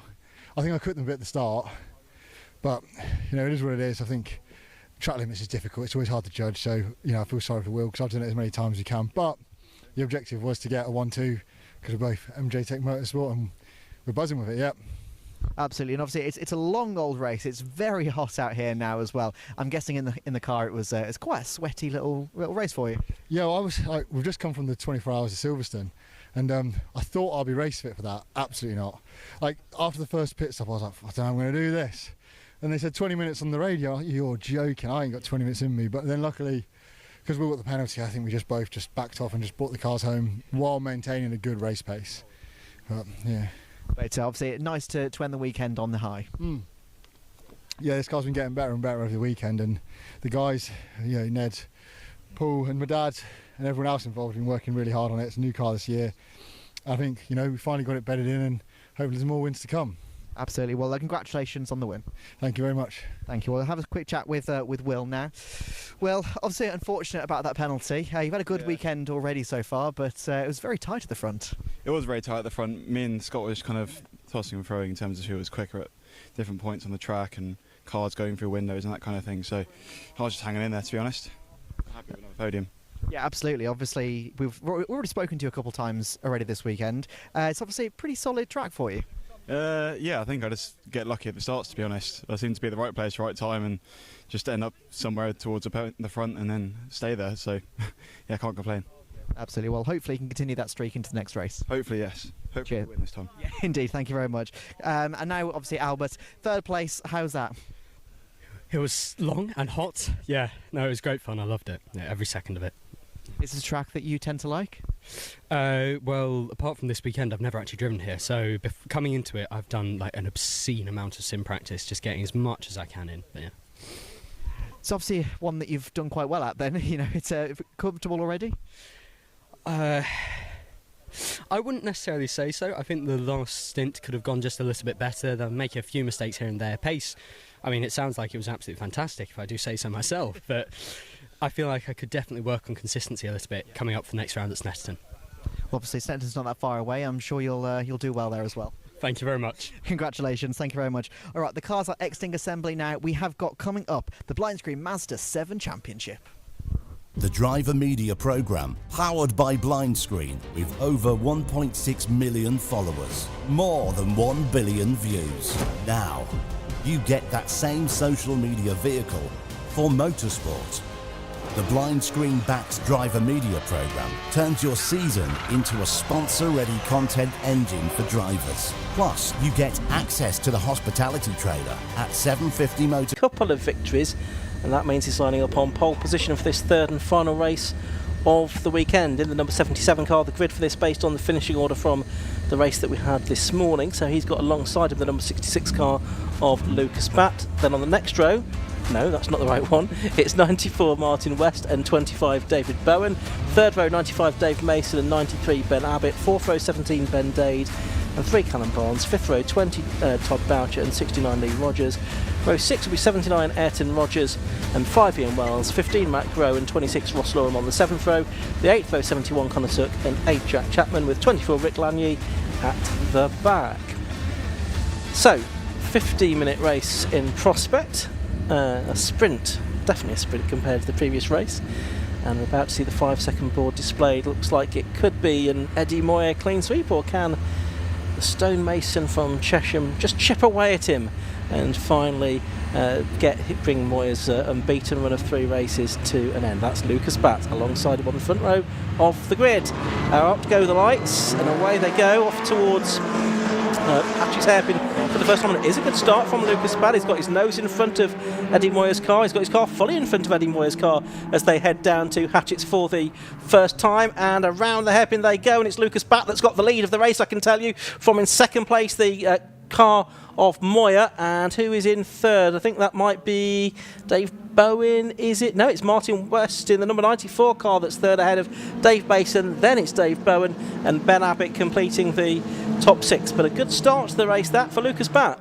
Yeah, it was he timed his jump well. Martin West was the other driver who, we got one off and not quite going to reach the tyres, hopefully. That's the number 20 car, Todd Boucher, who's been in the wars a little bit this weekend, actually. We've seen that car come back with some missing mud guards and off the track a couple of times, possibly no fault of his own on that occasion. So, did we see Rick Lanier take the start this time? I think, according to TSL, he did, yes. So we'll watch him come round at the end of the lap, hopefully, as the leaders come through.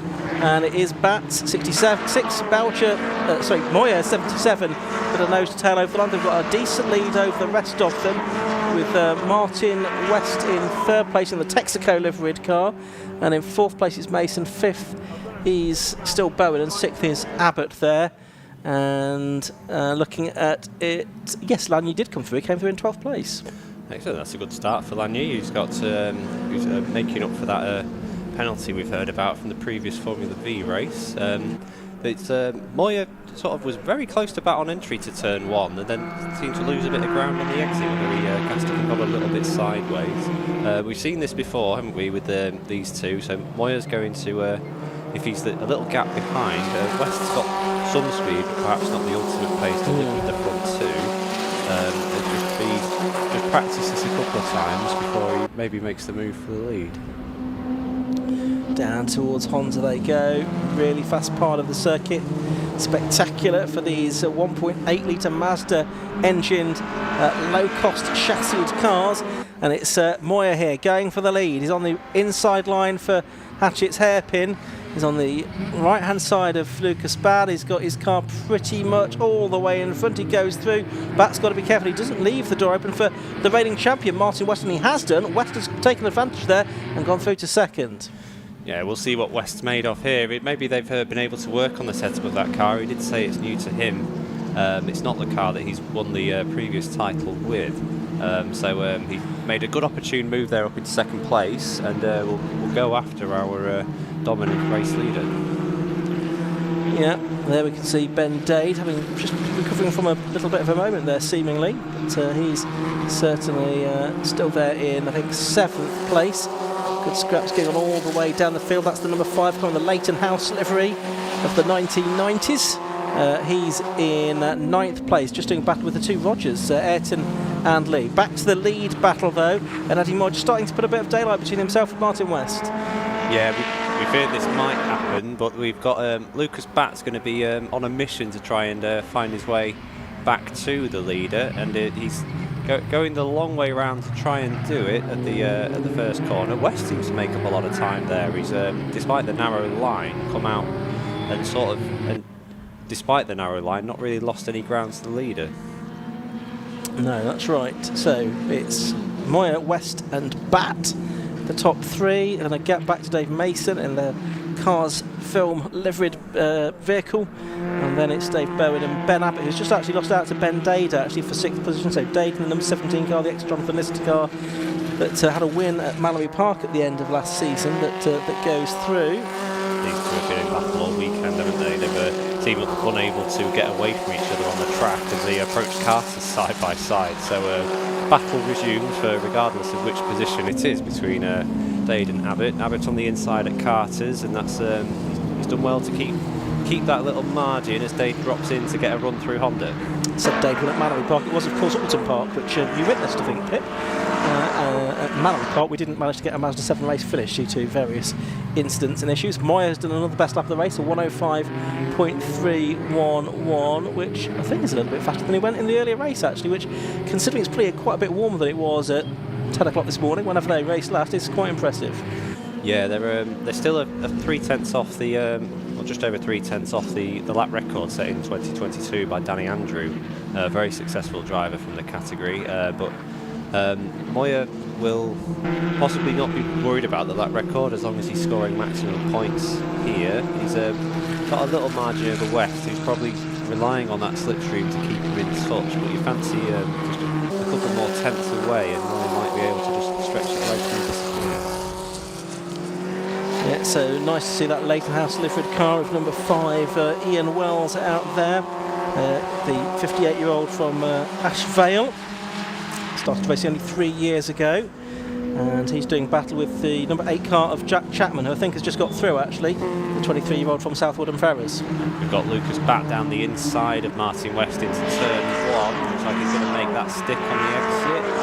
So now with the pair together on track, whether West will drop in and see if they can push along up to Moya, because the battle between them's cost them dropping just over a second away from the leader. So and it looked like Martin just made a bit of a mistake through the first part of DeBenny there. Car slid a bit and he lost a few lengths to Bat on that occasion. Yeah, it's very easily done, to be honest. You think, oh, I'll start a little bit wider and cut inside, but actually you're so on the limit there that wider trajectory often just puts you wide on the exit as well, rather than resulting in a cutback. Although, speaking of that, we've got is that Bowen alongside Bat, so something's gone on a little bit further around the lap, has it? No, that's a bit well, what has gone on there? That is Bat, isn't it? How's he ended up there? He must have made a mistake just out of the sight of our cameras, I think, because we've now got Moya with a big lead over West, then it's Mason, then it's Bowen and Bat. Yes, I'm not quite sure how he's got there. He's got down to 5th, trying to get 4th place back here up on the inside of Dave Bowen into Hatchett's, and I think he's going to make that stick. Ben Abbott's going to try and follow through as well in the number 93 car with the sort of pink wheel arch. Lilac maybe is a better description of that colour. And either way, they're wheel to wheel all the way through, and Ben Abbott hasn't made that work. So Bowen, the radio-controlled car racer, is still holding on to 5th position. Yeah, so that scrambled our order a little bit. It's brought David Mason up into the podium spots, although Lucas Bat will be on a mission to right this. All of this has allowed Eddie Moya into a lead. You can't really see him losing, but we'll see if Martin West, with a sort of unencumbered process, is going to be able to hang on to that 2nd place with a Bat no doubt on the charge to try and come back towards him. Into the second half of the race now. It's just under 7.5 minutes left to go. Moya well out in front now after all of that, so he'll be just getting his head down. West in 2nd position, and Bat's going to try and get another place back here. Look how he switches to the right hand side of the circuit to try and outbrake Dave Mason into Hatchett's hairpin, and he goes through and makes up another position, so he goes back to 3rd place. And again in the background, and there's a little bit of a touch there between Ben Abbott and Dave Bowen this time, I think. A tiny little bit of bodywork left on the ground as a result of that clash. Mason's done a great job there to just undercut Lucas Bat in turn 2 and make the position back into DeBenny. So the 3rd place battle rages on, and the longer it does, the closer it'll bring the rest of the cars towards them, as we see with this style of racing. Yeah, so it's 2 disputing 3rd position, heading down to Brooklands, and then back towards the right-hander at Carter as they go along the speedway straight now into Carter's, and then short blast up to the right-hander at Honda with a bit of a lift probably on the way in. Those 3 still absolutely together, not very far from Ben Abbott and Ben Dade, and Callum Barnes in the number 3 car is at the rear of that group as well. So really it's 3rd down to 8th more or less together. Yeah, Bat's gone for this same move again. He's smartly sort of held Mason wide this time and not allowed him to cut underneath to turn 2. This time he's been able to make the move stick, and without allowing Bowen into the mix as well. So you fancy that Bat should be able to probably draw away from this battle, especially if Mason takes that line on the outside of DeBenny's, which has cost him another spot back to Bowen. and allowed Abbott to have a look as well. Yeah, so a bit of ground lost there by Mason, unfortunately, but he did well to keep that gathered in. I thought there might be a bit of contact as he's got that sorted out, but fortunately not. He's now got Ben Abbott, 93, snapping at his heels though, the ex-MX5 racer in the 5 Club Championship from Maidstone. Started racing in 2010, also done some MSV Track Day Trophy Championship racing. Goes Martin West again in second. He's 3.5 seconds behind Eddie Moyer, and he's about 2 seconds ahead of Lucas Batt. Now is Martin West. I think he's heading for his best result in this car, the reigning champion. Yeah, but he's shed quite a lot of time to Lucas Batt that time. He did his best lap that time around, a 105.49, which is slower than Moyer has managed, but faster than he's going right now. So Batt's the man on the charge at the moment, as the other drivers are still sourcing themselves out from 4th on back. So West's going to have to be careful here unless he's able to pick the pace up a little. He dropped down into the 106s there, so not out of the woods for 2nd place, but Moyer perhaps just cruising a little. Yes, and he's looking good for a strong position in the championship after this weekend, leading into this race. And this would make it 4 wins in a row out of the 5 races that we've had so far. He's had some bad luck in championships in previous seasons, had a few incidents not always of his own making, and those have ended his championship hopes early, but maybe this year will be his year. But it's not Jack Chapman's race. He's had some kind of moment or an issue with the car maybe that slowed him up, and he was recovering from that when we just saw that shot of him there. Meanwhile, on that last lap, it was very similar lap times for West and Batt, wasn't it? They were the same to within 3 1,000ths of a second. Yeah, we saw Callum Barnes get past Ben Dade, but they're now side by side on the approach to De Benny's. Barnes holds the lead, but Dade on that narrower line, looking for the inside at the 2nd apex. Yeah, Ben Dade there in the number 17 car, the ex-Lister car for the managing director from Manchester, who is 34 years of age. Still a relative newcomer to circuit racing, but finding more speed all the time. So too actually is Callum Barnes ahead of him in the number 3 car, the driver from Whitley Bay in the far northeast. Long old trek back for him after today's racing. There's Dave Mason in number 95. He's now in 6th place behind Ben Abbott after that moment at Benny 2 laps or so ago. Yeah, so this gap between West and Batt is decreasing. There's another 6/10 taken out in the battle for 2nd. We're still seeing these cars close together. Mason sort of regrouped quite nicely after that moment earlier, going in chase of Abbott. We've got a battle further back down the field, approaching turn 1. Rick Lanier looking on the inside of Connor Tuck into the first corner. Yeah, 2 minutes of the race to go, so I think it's going to be 2 more laps at the end of this one to decide it. Eddie Moyer, though, looking pretty much in control, 4.5 seconds to the good in this race over Martin West. There's Dave Mason in the number 95 car, the God Machinery dealer from Ramsey in Cambridgeshire, supported by his kids Jackson Darcy. Eddie Moore there goes on to his penultimate lap of the race. Have our commentary box window as we watch that battle a bit further back.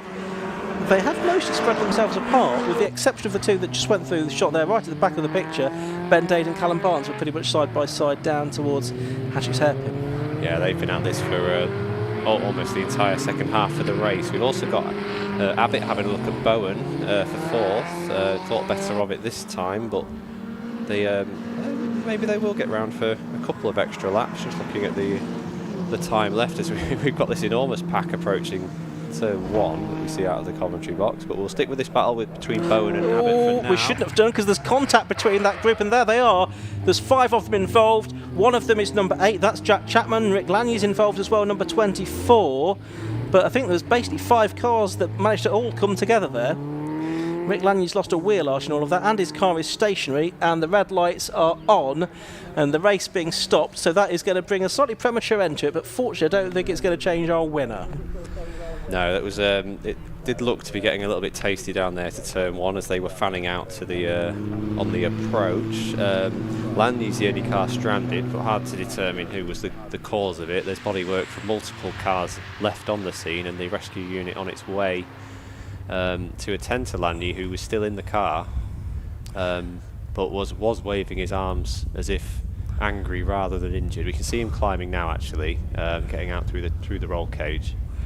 Okay, well, that's good news. There we are. He's out of the car. You can hear the sirens wailing as the rescue unit, ambulance arrive on the scene. We've got the cars on their, well, it's now their slowing down lap coming past as well. The safety car's going to pick them up and see them safely back to Parc Fermé, I think, as at the end of that one. So we'll give you the full result in a second. But yeah, the checker flag was about 10 seconds from coming out when the red lights came on, so the result will go back a lap, I would think. Don't think there'd been any sort of really significant position change, although Ben Dade had just got ahead of Callum Barnes. This is the order as it stands at the moment. Eddie Moyer, number 77, the winner, from number 94, Martin West, and 66, Lucas Batt. Pretty sure that's our top 3. 25, David Burnham's 4th, 93, Ben Abbott 5th, 95, Dave Mason was 6th, ahead of 17, Ben Dade, and 3, Callum Barnes. Then it was 69, Lee Rogers, and 79, Ayrton Rogers. Then I think we get into, then it was Matt Crowe and Ian Wells. Then I think it was the next group where it kicked off. So Todd Boucher, number 20, shown 13th. Jack Chapman, number 8, shown 14th. Connor Tuck, Rick Lanyon, Ross Lorham. I think those were the 5 drivers there that were involved, that were battling for the final 5 places in the race. It just goes to show there's a battle everywhere you go down the order in Mazda 7s. But a bit of a shame that the race ended that way, Pip. Yeah, at least for the sake of Chapman and co, they were able to get rolling again, so they won't be classified as not running at the time of the flag. We obviously saw Chapman have some sort of issue slightly earlier in the race, running at lower speed, whether from a moment or a car problem. So it probably would be interesting to hear from the drivers, but probably not safe to air on for that one. So perhaps we'll keep the microphones away from those guys as we wait for our leaders to come back, depending on where they are, because the safety car may not be bringing them back to this position. Yeah, as I see Kieran looking for some cars and some drivers to talk to. Yeah, I think they may have gone back to Parc Fermé. I can't quite tell from where I'm standing. The rest of the cars are being sent back in that direction now. So it might be, once again, that Kieran Mogg has a hat and nobody to give it to, as the old saying doesn't go. It looks like we might not be able to get a word with Eddie Moyer or Martin West or Lucas Batt. We've certainly heard enough from Eddie Moyer during the course of this weekend. That's a quizzical, miserable look, isn't it? Oh no. Poor Kieran. Very sad that he's got nobody to talk to. Helicopter, though? Or, no, it's not helicopters. What do you call those, Pip?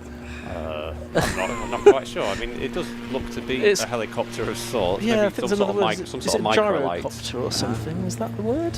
Very good. Not quite sure. Anyway. I think I've only ever seen those in Grand Theft Auto before. So. Right, anyway, we've got an ambulance returning to pit lane, and we'll need a little bit of clearing up to be done. Rick Lanyer's car to be recovered, and then I think we'll probably go, and it is driving that car as well, so that's good news. It's being towed away, it's on its own wheels. So we've got 2 more races to go. We've got the Tagiwa Type R Trophy coming up next, and the Corniche 5 Club MX5 Cup that's going to round out our weekend. We can see the Tagiwa Type R Trophy cars there in the assembly area, ready to go. A lot of them with their hatchbacks open and the doors open, which I imagine is a technique being employed to keep the drivers as cool as they possibly can for as long as they possibly can before the race gets underway. So we will turn our attention next to the Tagiwa Type R Trophy. I'm wondering if we can possibly go for a short break in a second. We'll see if we can do that, and then come back with the Tagiwa Type R Trophy. A reminder that after this weekend, the next 750 Motor Club event is at Netterton in 4 weeks' time. The next Alpha live stream is at Anglesey, back in Wales, other end of the country, at the end of June, 5 weeks from now, where a completely different set of categories are going to be racing. We're going to be joined as well by the GT and Sports Car Cup. We're ready to go to Kieran. I'm not quite sure what he's going to do, though, so let's find out. Down to Kieran Mogg in pit lane. Thank you very much. You might notice I am completely by myself down here. It's because the drivers have all headed down straight to Parc Fermé. So if your name is Eddie Moyer, could you please come and see me? We have got a hat for you over here. So yeah, just come down. I'll be around here. Come and find me, and I'll give you this off camera. But yeah, unfortunately, that is it for the sevens. It was a fantastic race until that point. Never mind. We've still got some racing to go. So back up to Ian and Pip. Yes, thank you. Public service announcement: if you've got a hat to collect, please go to Kieran to collect it. Right, it is the Tagiwa Type R Trophy coming up next. Third and final race of the weekend for these cars. We had one this morning. Have to say, the one that we had this morning wasn't actually much of a... We had 5 laps. We had a 3-lap safety car period, and then a red flag. So we'll look forward to the third and final race of the weekend for the Tagiwa Type R Trophy right after this break.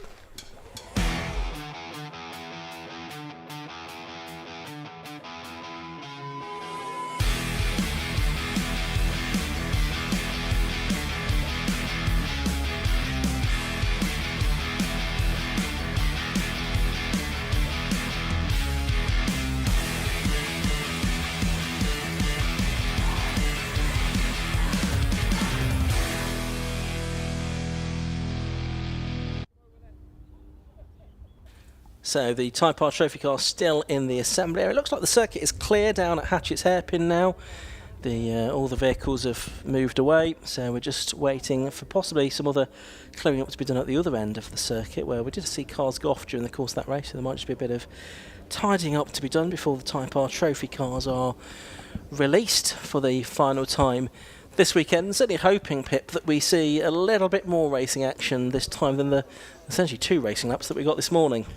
Yeah, well, I'm hoping we see more than the 13 cars that finished the previous race. There's been a bit of attrition amongst the Civics, despite the number of them that were on the original entry.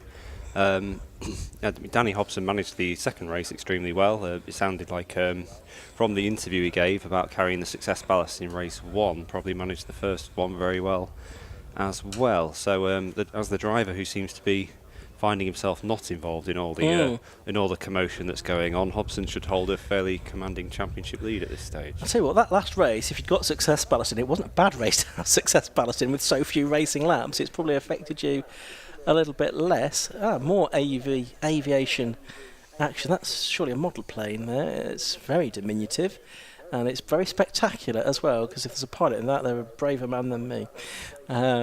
Certainly lots of things to see in the sky here at Pembrey, and hopefully we'll see some things on the track very shortly as well. We'll have the Type Rs released momentarily. We've got marshals ready on the grid to receive them. It's going to be another 15-minute race for them. Championship-wise, before this morning's race, it was Danny Hobson that led by 22 points. Well, have extended that lead now, because it was Wayne Flint in second place, and he was not classified in the earlier race, so he's a DNF, so they've extended that lead even more. I think Andy Stevens might well have moved into second in the championship with his third place finish earlier on behind Jackson Carden. And Trafford King, he finished 8th earlier on, so I don't think he'll have quite nudged ahead of Wayne Flint just yet, the reigning champion, and a man that started the season well at Croft with a victory in the opening round of the championship, but Hobson won the second race, Wayne Flint won the third. So far this weekend, it's been Hobson that's been in charge.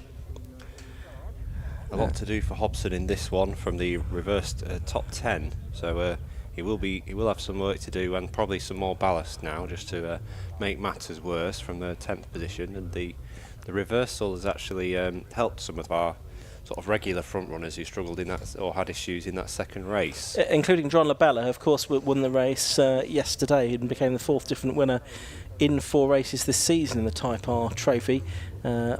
Hobson in yesterday's race finishing second behind Labella, but a very close second it was indeed, and we'll see what Labella can do as well, because he's managed to get himself on pole position. The grid reversal worked out perfectly for him, because it was reversed at 10th position. based on the finishing positions from the second race. So Labelovic's going to be on pole position this time. And as you say, Danny Hobson's going to have to work his way through from 10th. It's worked out well for Trafford King as well, the reigning champion. He's going to start this race in 3rd position. Not quite sure what the delay is here, possibly just making sure we've got all of the appropriate medics back in position. Maybe if they've had to take one of the drivers to the medical centre. We discovered yesterday that is quite a long way from the circuit itself. It's at the other end of a runway basically here at Pembrey, and so if we need to get all the vehicles back here, it might just be taking a moment or two to be fully prepared for that. Yeah, so just looking back at the result, we are showing Matthew Duffel should be on the rear of the grid, having not started race 2, so we're hoping we've got that car back, and the Lindsays were both sporting some damage from the previous races, so hopefully again we've still got some of these cars that either failed to finish or were walking wounded a little, are out there back to race. Of course, the one that took the biggest of the impacts was probably the Miles Nathaniel Davis car, who ended up in the tyres on the inside of DeBenny's. So we'll keep an eye out and see if Miles is going to take part in this one. We're getting a little movement now. Labella's heading to the grid, so the cars are leaving the assembly area, and there's Gordon McMillan, another car that's been in the wars today, but it's looking straight enough with another splitter and a few other parts fitted. Let's have a look. There's Andy Stevens, and we're looking for Big Rich Lindsay, who was missing a splitter for the second race, and that car definitely still doesn't have one. So not quite enough spares to go round, but looks like we've got a decent grid of cars coming to have another go. I didn't see Miles Nathaniel James though. I don't think he was out there, maybe mistaken, but we'll see. These Honda Civic EP3 Type Rs from 2001 to 2005, very strictly controlled modifications in this championship. It's a pre-season rolling road check. They're put out between 204 and 219 brake horsepower at the flywheel, and that's checked throughout the season. No chassis stiffening, no steam welding, standard bodywork. Have to have a laminated windscreen. It's the standard K20 engine with a standard ECU. They have yellow speed coilovers, standard gearbox with fixed ratios, 17-inch OEM wheels or aftermarket wheels with the MRF control tyre, which is limited to 16 per season and 8 per event. So we do have the cars out on the grid now ahead of the 15-minute race. Any gaps towards the front of the grid? Now I don't think there are 2, 4, 6, 8, 10, 12, 14 cars I think we have. So I think we're probably missing the last 3, which would be Jordan Banks, Matthew Duffel and Wayne Flint. But that was just Miles Nathaniel James is there, but I don't think he is. I think other cars have possibly moved into his position, because I don't see his car down there. I think possibly Matthew Duffel's moved up a spot, if I'm not misreading that. Anyway, we're going to get a green flag for these cars any moment to do their final exploration lap of this Pembrey circuit. Just looking out the window at the Labella cars, we saw the car being very leery in the opening laps of all the races he's competed in this weekend, because he also took part in the hot hatch. It always looks like there's some tow out on the rear of that car to help it get round the corners, but we've got the grid available now. It's going to be Labella on pole. Yeah, in number 83 and number 13, Tom McFarlane, alongside 1 Trafford King and 2 Gordon McMillan on the second row, 16 Adam Huntley and 60 Jack Reynolds on the third row of the grid. Row 4 is going to be 77 Luke Evans and 151 Andy Stevens, Jackson Carden in 96 and the race 2 winner Danny Hobson on the 5th row. Row 6 is going to be 74 Richard Lindsay and 374 Kai Lindsay, 26 Lee Rickard and 21 Miles Nathaniel James in theory on the 7th row, the 8th row 97 Jordan Banks and 118 Matthew Duffel and 55 Wayne Flint at the back, but there's some of those missing towards the rear of the grid, and yeah, Nathaniel James is amongst them. He is not there, I can tell you, and I think Jordan Banks is, so I think we're missing Wayne Flint and possibly Matthew Duffel as well as Miles Nathaniel James. So 14 cars we'll have for the final race of the weekend for the Tagiwa Type R Trophy. 15-minute contest, and it'll be interesting to see what John Labella can do, because he was in great form yesterday with that victory, and once again going from pole position. He's looking for a better race than he had this morning, which didn't end well for him. Yeah, there seemed to be some issues before the race for the Labella car. Yeah. It came down, it took the start from the pit lane, and then obviously with the safety car periods wasn't able to do a great deal with that pace. So we'll be looking to make amends in this race. We've seen them down here making a photo shoot with the number 1 board that they didn't get to yesterday with the team. So they're obviously confident that they've got those issues sorted, and with the sort of pace we've seen, a clean start should see him get away. Okay, so they are slowly making their way back to the grid. Labella taking up pole position in that number 83 car, and alongside him 13 Tom McFarlane, 1 Trafford King on the inside of the second row of the grid, and then it's 2 Gordon McMillan, and the next row you've got 16 Adam Huntley and 60, which is the car of Jack Reynolds. Nearly all in position then, and we'll be off and running for a 15-minute race. Fingers crossed here for a good clean race this time. 5-second board is shown. Red lights go on. Out they go now, and the race underway. Labella makes a good start. Adam Huntley from the third row makes a pretty decent start as well. Not such a good start by Jack Reynolds from the outside of row 3, so he might lose a position or 2. Need to keep an eye on the likes of Danny Hobson from row 5 as well. But down towards the first corner, Labella holding on to the lead. Oh, a little bit of nudge on the back of Tom McFarlane's car from Trafford King, I think. And it's going to be McFarlane that holds on to second, King third, and fourth through the next corner is going to be Gordon McMillan with Adam Huntley fifth. Yeah, McMillan did well there. He was hanging on the running out of track on the exit of turn 2 on the outside, but he's hung on for 4th place, and he's going to try and stick with these leaders. Trafford King already looking up the inside towards the S's, and he's made that move on McFarlane, who's going to be inconvenienced, and McMillan's going to follow him through.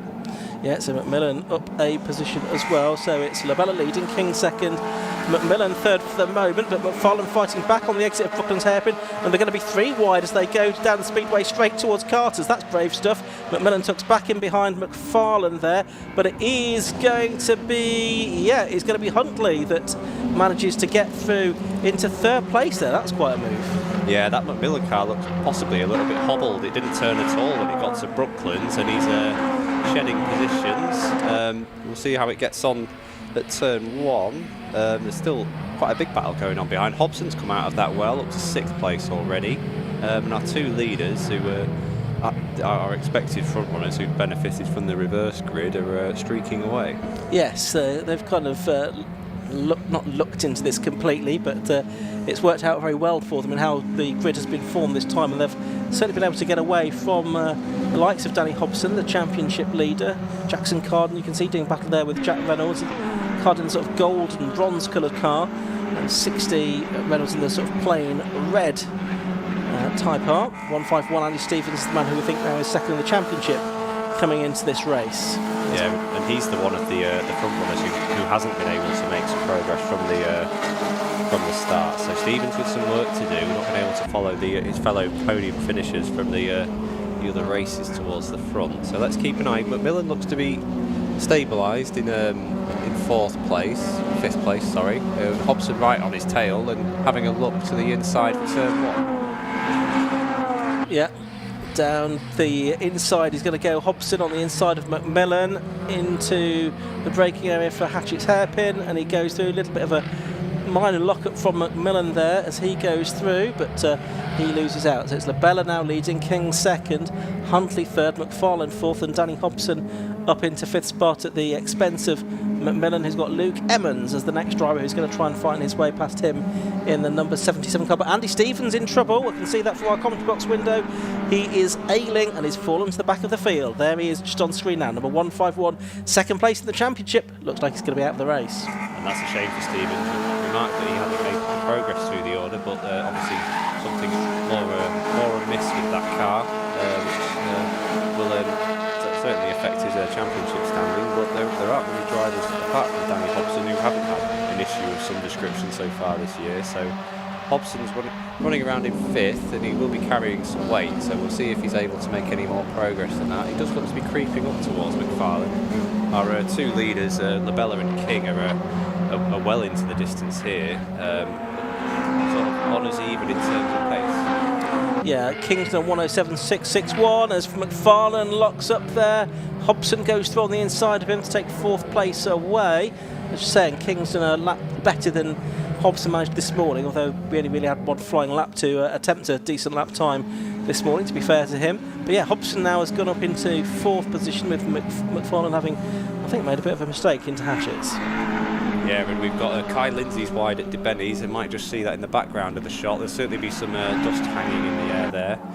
It's action everywhere, so we've got Andy Stevens back to the pits with the crew looking at it. Trafford King's taken that gap entirely away from Labella now, who's defensive already into Carter's, which is quite a move, but we'll see how that converts down to Honda. King, obviously, slightly more experienced driver and the reigning champion. They're both pushing all the track and maybe a tiny bit more on the exit of Honda as they run down towards turn 1. Labella very defensive, covering off the right-hand side of the circuit. It's going to compromise him on the exit, though. Yeah, it may well do. They do follow one another round there through that sequence. So it's the Labella leading, King in 2nd place, to about 5 or 6 seconds clear of Adam Huntley, who's still there. Is he still there in 3rd place? He's got Danny Hobson right behind him now, probably about to relieve him of that 3rd position, just in behind these 2, the leaders who are heading down to the centre S is Trafford King. You can see the body language of that car. He's really trying hard to find a way past the leader. Yeah, he'd be wise not to try it into Brooklands unless you've already got a partial overlap, so he's going to drop into the slipstream here. But we're going to keep an eye on our track limit strikes, just in case anybody up at the front started to pick them up. But Labella takes this sort of slightly awkward narrow line at Carter's to cover it off, but it must be scrubbing the tyres quite a lot harder to do that. And on the approach to Honda, King's able just to keep the car that little bit neater on the near the apex, and it's not really paid off for him in terms of a slipstream down the straight. Labella very defensive again, and King a little bit closer this time to try cutting underneath, and he may have made that work. Yeah, fully alongside on the exit of the corner, and he slots through as they go into Spitfire. So Trafford King takes the lead of the race then. Not really completely been his weekend so far, but now he gets into the lead, looking for his first win since round 1 of the championship last month. John Labella, looking for his first win since yesterday, is there in 2nd position now, and already you sense that Trafford King is just able to make a few car lengths. Look how quickly he's gone away to about 5 or 6 car lengths from John Labella. Yeah, given they were side by side before, they were both a little untidy into the Bennies, but Labella bounced the curves a little bit harder and probably pulled some momentum out of his charge, and that just seems to have it means Trafford King hasn't got to compromise his lines or use his mirrors too much. He'll know Labella's there, but he's able to just pick his marks and pace himself as the race goes on. So it's unlikely, given how heavy these cars are and how quickly they heat the tyres, that there's going to be much more to come in terms of ultimate lap time. But we'll see now that he's free of Labella whether he's able to improve any more. We've had Danny Hobson up to 3rd in the previous lap, so we've got our sort of established trio of the fastest towards the front as it's worked out. But Huntley's hanging on well in 4th. Certainly is. You mentioned how heavy these cars are, 1,225 kilos minimum weight. Obviously those with success ballast that much heavier as well. We're focusing on the Gordon McMillan versus Jackson Carden, actually versus Luke Emmons battle for 6th position there on screen at the moment. There, McMillan, who didn't see out in the hot hatches this weekend in his BMW, unfortunately, he was scheduled to be racing, but had some problems with the car that meant he wasn't able to be on double duty this weekend. A little wide at Brooklands there, McMillan. It's going to allow the 2 behind to run it. I mean, he's very defensive on the approach to Carter's. We're getting close to 3 abreast. The rear bodywork starting to flap on that car. Yeah, they're having a great fight. Yes, there is a bit of loose bodywork. It's the rear bump, so he's obviously had a touch at some point. It's just dislodged it. I wonder if the scrutineers will have an eye on that and think, Do we need to get the black and orange flag out at the finish line to show him? Or Trafford King has doubled his lead on that lap to 1.8 seconds, and Luke Evans down the inside of both cars there, and then runs very wide. So far wide he wasn't even on our shot, and he loses the position again to McMillan and Carden. Yeah, smart bit of driving from those two, just to recognise what was going on and wait to turn in as the McMillan bumper comes adrift, and it's awkwardly on the edge of the track. I wonder there'll be an assessment as to whether that's in harm's way or not. We've got McMillan hanging on to that position now just from the one car from Jackson Carden. And, maybe it'll carry a little bit more speed without the air down on the back flapping around. Yeah, possibly so. So we've got just under 6 minutes of the race left to go. Trafford King still leading, and I think he's almost doubled the lead again. It was gone out from 1.8 to 2.7 seconds. Now black and white driving standards flag going out to Kai Lindsay. That will be for repeated track limits infringements, as Trafford King has just done the blind screen best lap of the race so far, 107.640, 3/10 of a second faster than Danny Hobson's best lap this morning. Yeah, well, that's me told, isn't it? So Trafford King continuing to push on despite a little bit of loose front end bodywork himself. We've got the Carden-McMillan battle rages on, and the approach to Debenny's. That's McMillan on the inside and hangs on to it once again. And that one's going to keep running, isn't it? That will allow Luke Evans, if he hasn't flat spotted his tyres too badly, to come back towards them a little. Got McMillan there, just kick a bit of dust as he runs wide. Jackson Carden not able to capitalise on that on the run down to Brooklands though.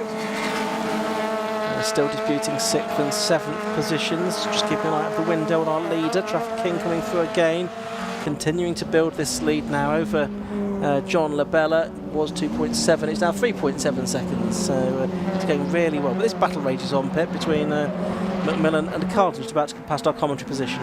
Yeah, you fancy.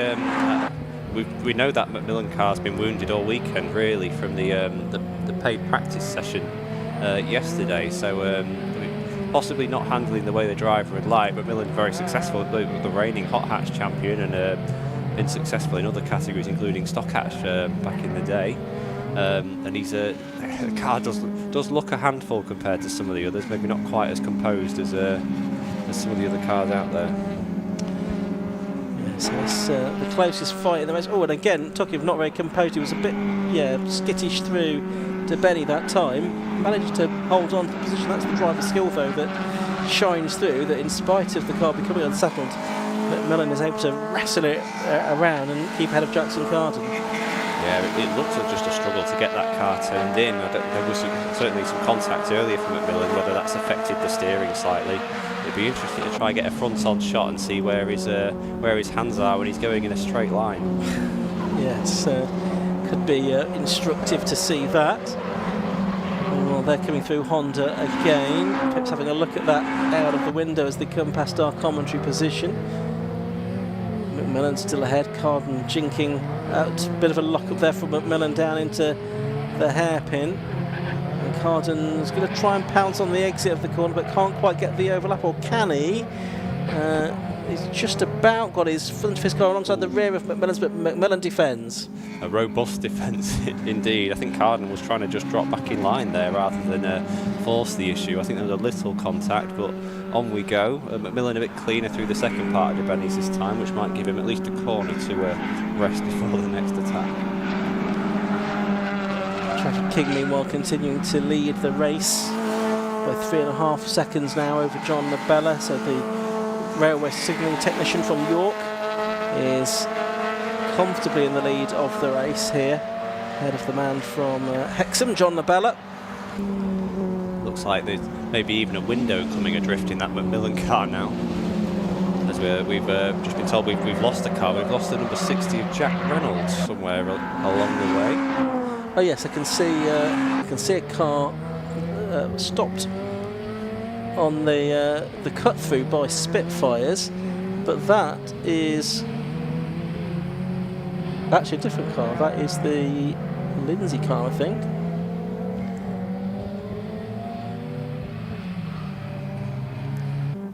So fortunately, Macmillan and Carden have had the good grace to fall in line while we try and work this out rather than keep bouncing off each other. But we'll keep tracking it. 74 is the one that's retired. That's Big Rich. It is Big Rich. So it's not a happy end to the weekend for the man from Leeds, the builder from Morley. Still this battle raging on there. It's been a fascinating contest between Labella's Macmillan. off.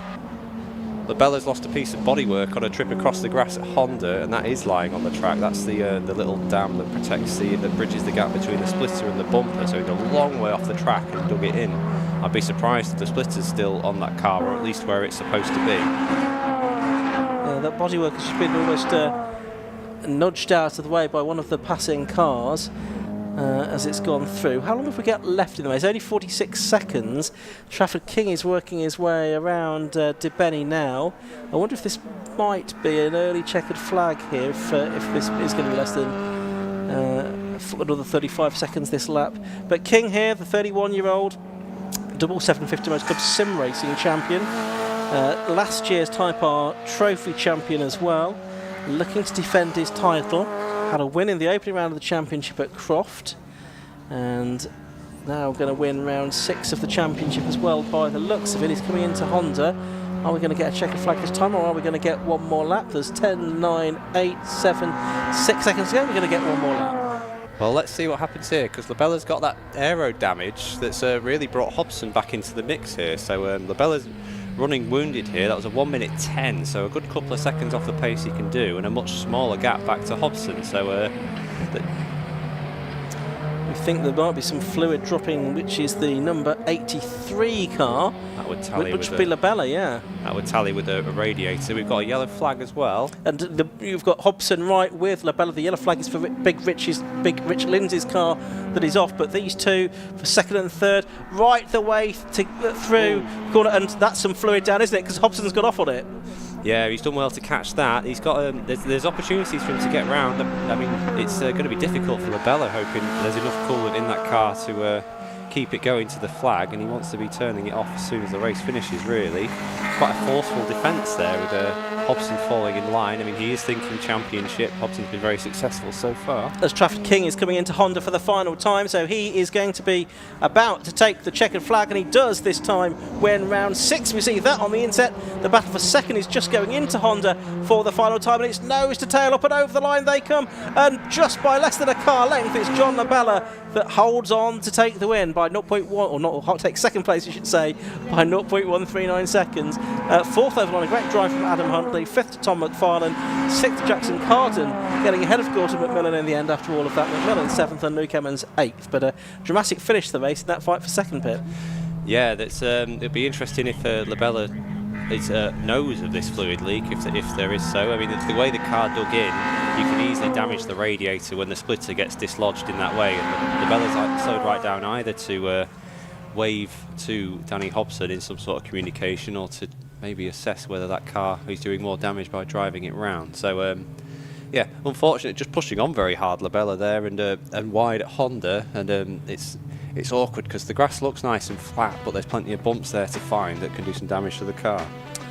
So let's have a look at the result of the penultimate race of the weekend here at Pembrey, the Tiggy World Type R Trophy. Number 1, Trafford King, the winner in car number 1 from John Labella, number 83, 7.3 seconds between those first two. Managed over 10th between 83 John Labella and Danny Hobson, number 25 in third. Fourth to number 16 Adam Huntley. Fifth was 13 Tom McFarlane. Sixth was 96 Jackson Carden. Gordon Macmillan, number 2, was 7th, ahead of 77 Luke Emmons.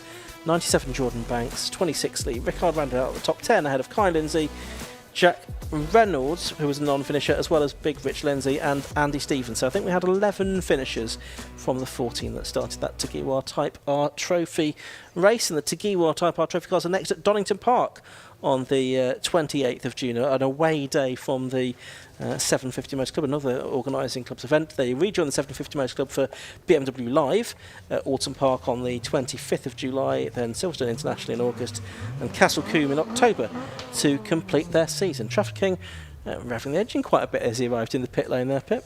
Yeah, excited, I think, and you know, it's been a troubled weekend for our reigning champion in the Type R Trophy, so he'll be pleased to put a race away like this with a relative, not easy is unfair, but largely unbothered for the majority of the distance, which we can't say for Labella and most of the field behind. Okay, so we've got Trafford King clambering out of his car, and he's going to get the winner's hat from Kieran, and he's also going to get the overalls rolled down pretty quickly to cool down a little bit. Warm work in these Civics today, and Kieran is ready to talk to Trafford King now down there in the pit lane.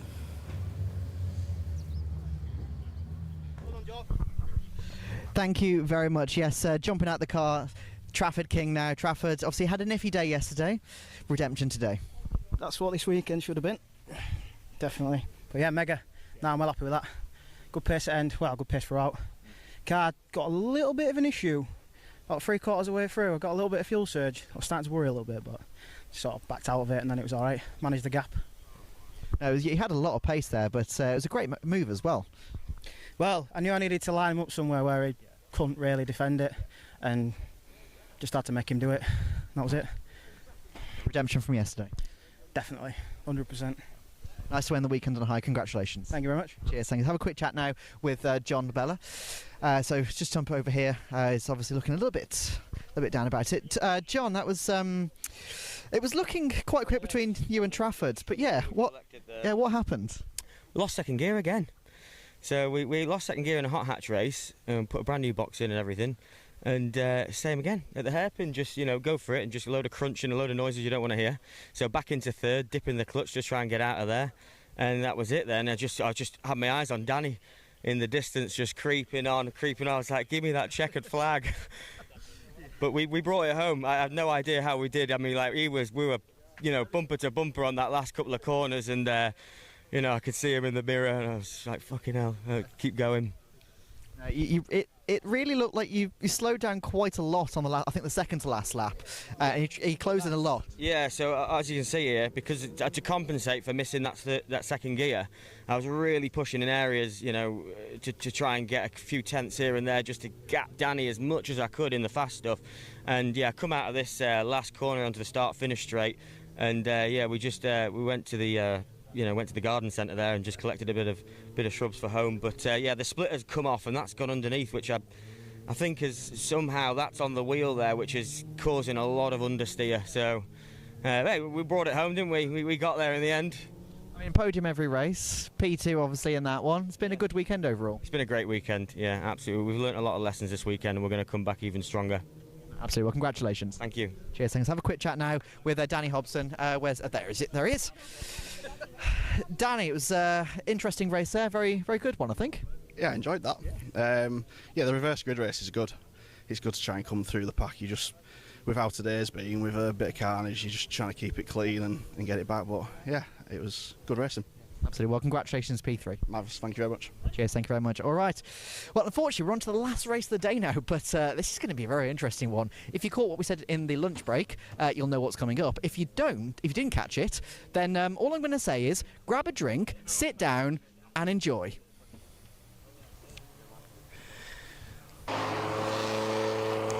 So, final race of the weekend is the Corniche 5 Club MX5 Cup. And the cars coming out onto the circuit now. They've done their sort of half a lap from the assembly area on the far side of the circuit to get to the track, and they're going to line up in this order. 8-4-8 Matthew Crozier on pole position alongside number 70 Michael Pearce, who was, I think, still leading the championship. Was leading it into the previous race anyway. Second row of the grid is 555 Matthew Highcock and 105 Roger Chesno. Third row 46 Ben Sparls and number 9 Ian Tomlinson. Fourth row 88 Del Pace and 28 Jake Pace. Fifth row 4 Simon Walcancel and 71 the winner earlier on today Ben Short, because the top 10 reversed in the 5 Club. Row 6 of the grid 44 Matt Hallam and 13 Scott Leach. The 7th row 129 Philip Rawson and 3 Jordan Head. On row 8 of the grid it's 222 Jack Little and 64 Scott Robbins. The 9th row 22 Adrian Johnson and 113 James McCann. Row 10 99 Martin Vernon. and 43 Bradley Gaunt. The 11th row 72 and 97, that's Matthew Short and Jack Lawrence. The 12th row 90 and 29, Andrew Robinson and Mary Barnard. The 13th row 8 and 19, Nico Favo and Andrew Beale. The 14th row 66 and 31, Alistair Hayward Wright and Neil Burrows. 50 Nick Rice and Trevor Jenkins in 60 on the 15th row. 288 Stacey Crozier and 128 Samuel Gormer on the 16th and final row. We've lost the 4th place car there. Roger Chesnow's not come to the grid, so we've got a gap down there in 4th, which gives a clear run to car number 9. That's Ian Tomlinson, who was pretty racy in the previous 2 races. Maybe makes just a little bit of room when we get down to the major congestion point in sort of 600 yards time. So an interesting front row we've got here. Obviously we've got the championship leader, but a driver who's not necessarily troubled the very front. In 2nd place there, Michael Pearce, and Crozier, who gamely hung on to the back end of the top 10 in the first race. So they've got an opportunity here to put on a show. But that takes the gap behind Matthew Highcock takes a little bit of pressure off a driver we might expect to make the most of this reversed top 10. It does, and we've got to watch for Ben Short as well, of course, from 10th position on the grid. He's won both of the races this weekend. He's a 5-time champion in 5 Club as well, and so he's certainly always one to watch. 5-second board is about to be shown, then those lights should go on after that, and we're going to be ready for the final 15 minutes of racing of the weekend here at Pembrey. There our red lights go on, they go out, and away they go. Good start from pole by Matthew Crozier, but Matt Highcock's made a great start to the race from row 2. He's already alongside the green car of Michael Pearce. He's going to slot alongside Matthew Crozier, I think, as they head down to the first corner. He's on the outside line, but Matt Highcock from 3rd has got into the lead of the race by the first corner. Does he run out too wide on the exit though?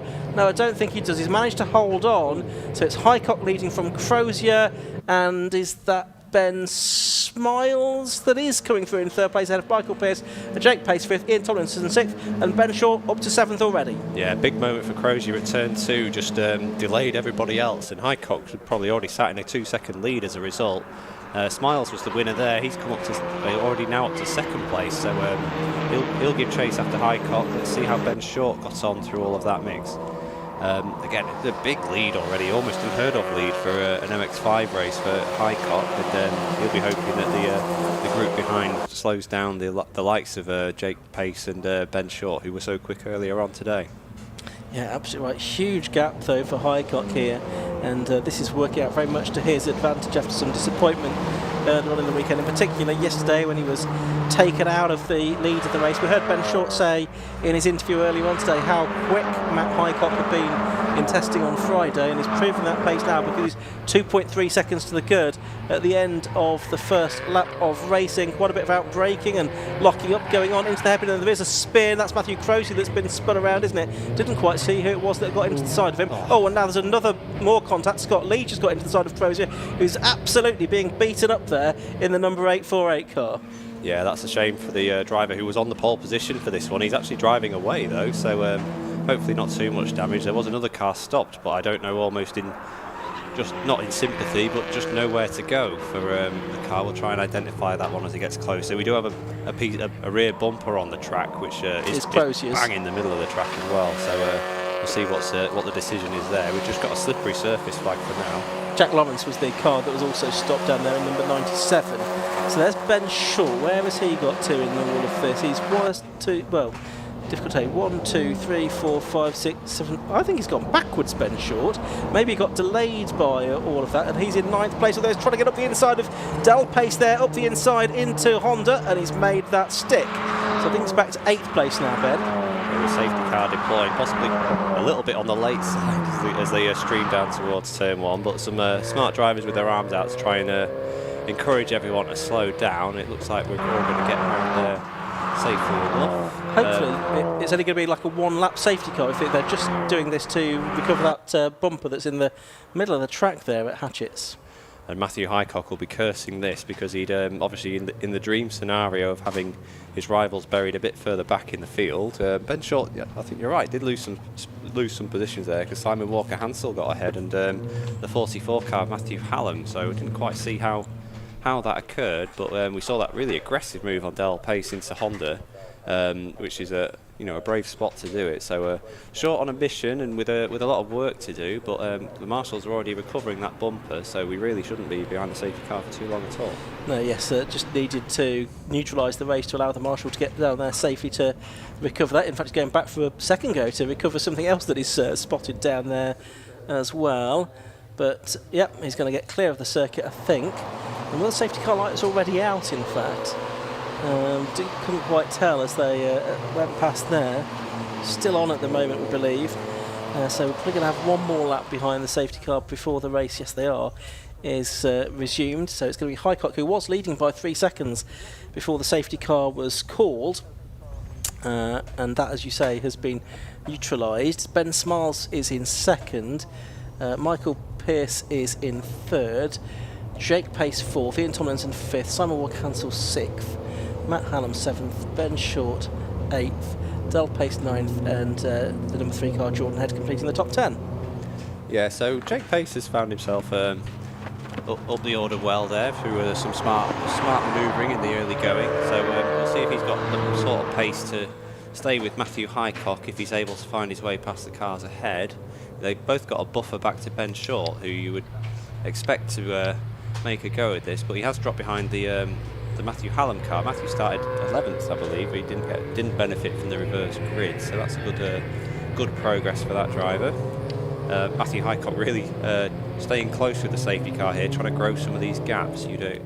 Not to be disingenuous with the Mazdas, but you'd think these drivers have had some practice at being behind the safety car. But the lead group are all pretty well spaced, and then we've got some gaps further back where maybe some drivers have been caught out by the uptick in safety car pace as we try to get this race going as soon as possible. Yeah, there's 9 3/4 minutes left to go. Safety car lights are now out, so it's going to be about 9 minutes or so left in the race by the time they come through, which is probably going to be time for 8 laps, I would think. So still plenty of racing to go in this 5 Club Racing MX5 Cup event, sponsored by Corniche.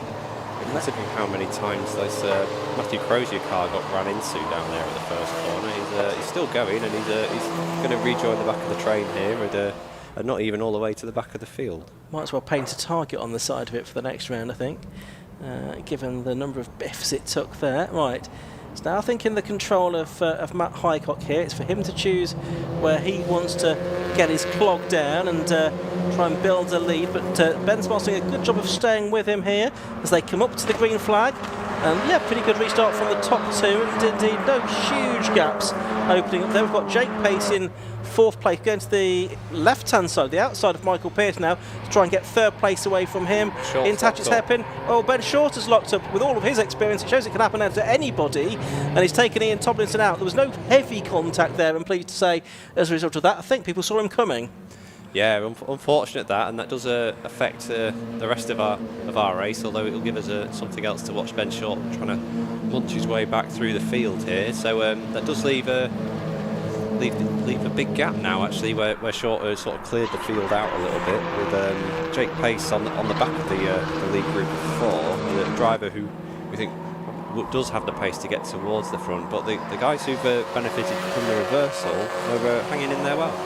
Yeah, there's the 3 in the 129 class, so that's Jordan Head, and 129 is Philip Rawson. They're battling for the final position inside. Well, they might both be in the top 10 now that Ben Short has dropped out of it, actually. So they could well be 9th and 10th. Yeah, so Smiles is living with the pace of Highcock here, although he's very wide out of Honda trying to do it. Pace is going to be eyeing up a move on Pearce here down at the first hairpin. Pearce not going to defend that one too hard.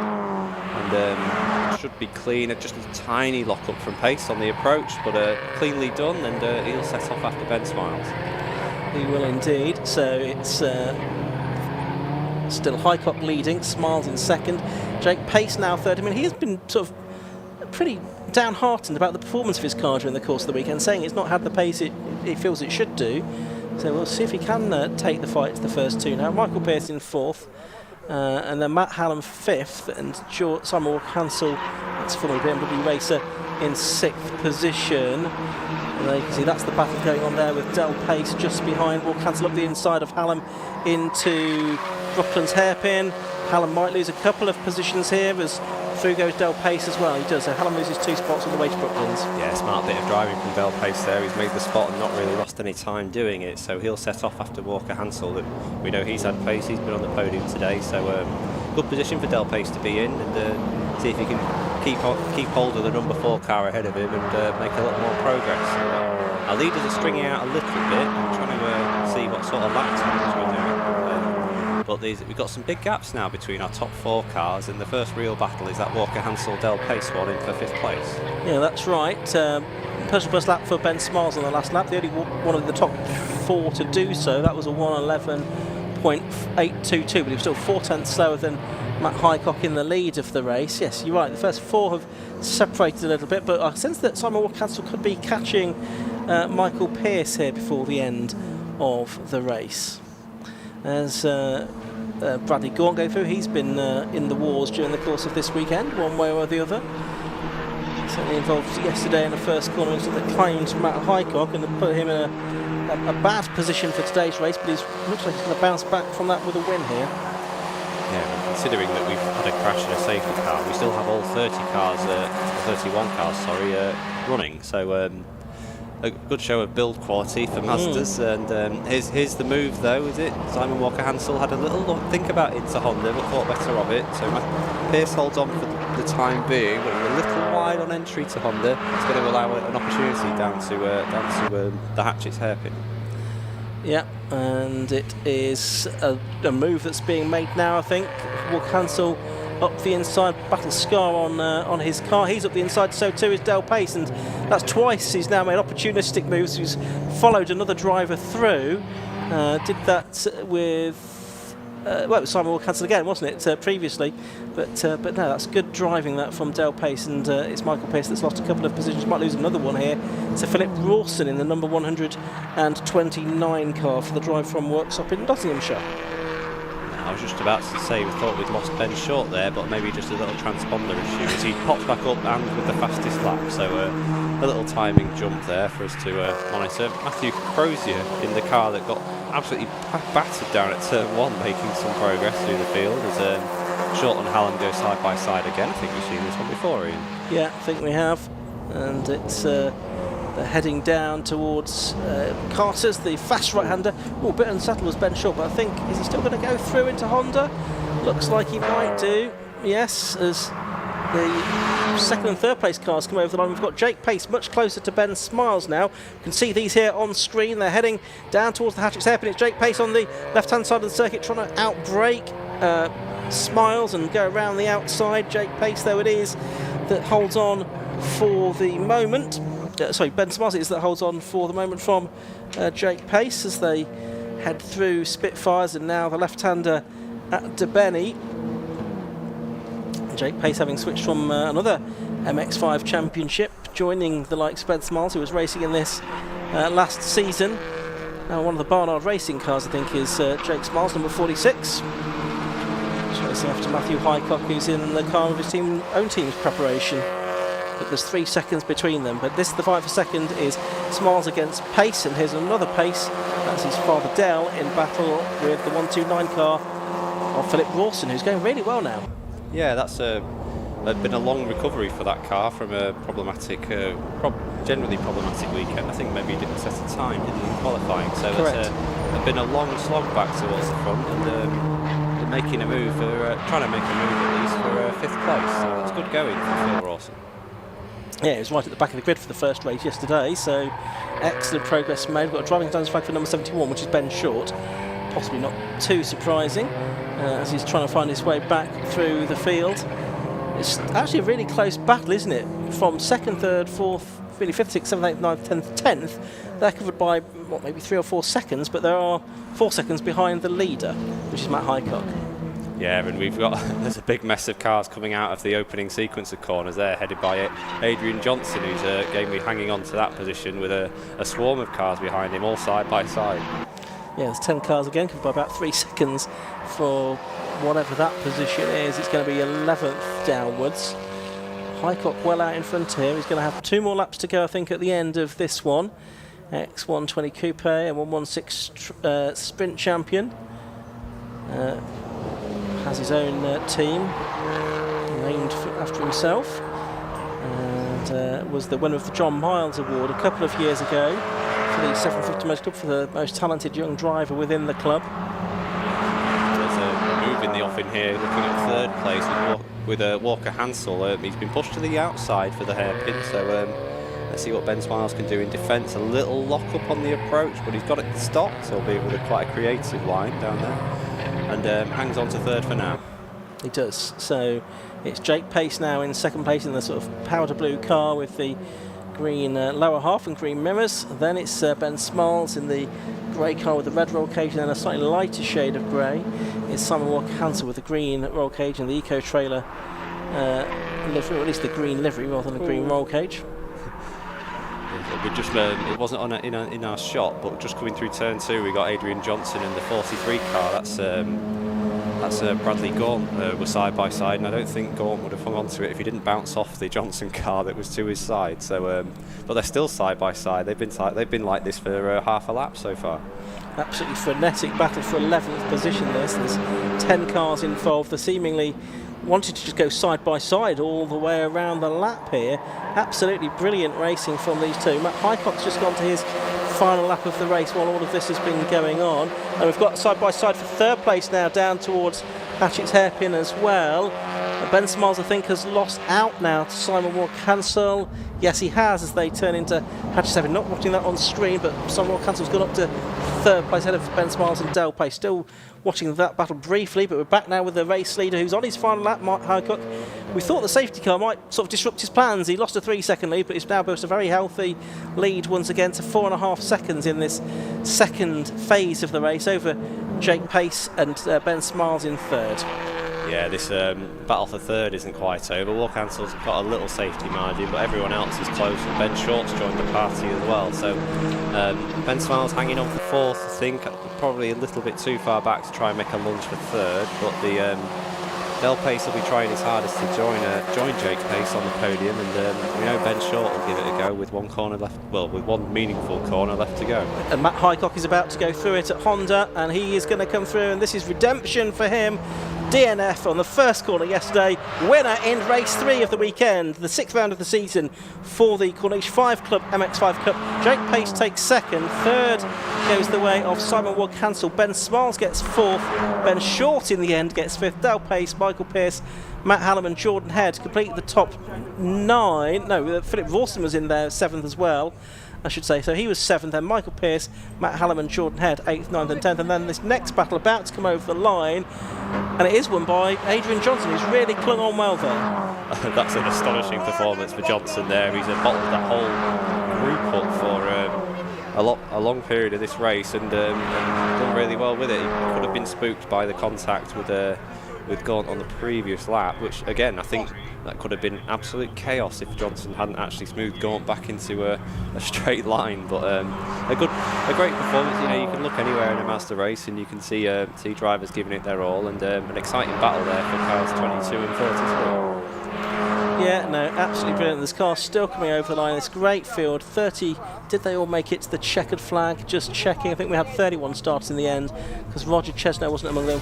Scott Leach possibly didn't make it on the final lap, but anyway, 30 finishes at least from the final race of the weekend for the Corniche 5 Club MX5 Cup. Matt Highcock, the winner, number treble 5 after 12 laps of racing from number 28 Jake Pace. 4 Simon Walker Hansel was third, 46 Ben Smiles was fourth. In fifth place was number 71 Ben Short ahead of 88 Del Pace. 129 Philip Rawson was 7th, 70 Michael Pearce was 8th ahead of 44 Matt Hallam in 9th, and Jordan Head number 3 and 10th. And Adrian Johnson had the best of that battle with Bradley Gaunt over 11th place. Ian Tomlinson was 13th and Jack Little 14th. Further back, we could see in 15th place it was Scott Lawrence, then Nico Favreau, Samuel Gorman, James McCann, Andrew Beale, Matthew Short, Matthew Crozier, despite being used as a punchback at one point, Mary Barnard, Martin Vernon, Jack Lawrence, Andrew Robinson, Alistair Hayward Wright and Nick Rice, and I think 3 more finishers, Neil Burrows, Trevor Jenkins and Stacey Crozier. A great weekend of racing. Pip, some final thoughts from you? Yeah, it's we made it mostly to timetable despite some contact. We've seen it's a difficult place to overtake with so many high-speed corners and that one really big pinch point down the end. So I think in general we've seen a well-mannered racing. There'll probably be a few drivers with words for each other, and the judicials page, if anyone cares to find it on 750, will have some interesting reading in about 2 hours' time. But in general, the racing standard has been very high, and I think we can see that most of the drivers have come out with complimentary things to say about each other, at least the ones we get to hear from. So we've got a relieved Matthew Highcock down there as well after such a difficult weekend. Yeah. And I think a highlight for me probably the Locos. Yeah, absolutely great racing. Pip, thank you for being with us during the course of this weekend. Great to have you with us. We'll see you again later in the year at Snetterton. Next 750 Motor Club meeting is at Snetterton in 4 weeks' time. Next Alpha live stream meeting is at Anglesey in 5 weeks' time. Do join us for that. Big thank you to all of the marshals who've done such sterling work in the hot sunshine during the course of this weekend, and thanks to all of the other officials of the 750 Motor Club and everyone at the circuit as well for making this possible. From Pip and myself, it's a very good afternoon to you, and we'll leave you in the capable hands of Kieran Mogg for the rest of the show. Thank you very much. Certainly is a redemption for Matt. That was a good one for you. Yeah, very good one. Probably the best one I've ever had. Yeah, it's been a tough weekend, obviously, with the smash at turn 1 in race 1, and then the car's just not been right since at all. It's still not quite right now, but it's much better than it was in race 2, so I'm absolutely over the moon with that. And obviously, I know we're all hoping for a battle between you and Ben. For the championship, though, it's probably better that it didn't happen. Yeah, probably. Yeah, but no, I think it's coming at some point. Yeah, it's just every time something happens every time. Yeah, so yeah, it's coming at some point though, and it'll be good. There's a bit of a damage limitation, but I think you limited it quite well. Yeah. I've had 8th and 1st. Yeah, not bad. So still haven't used all my drop rounds yet, so I think we're all right. Yeah.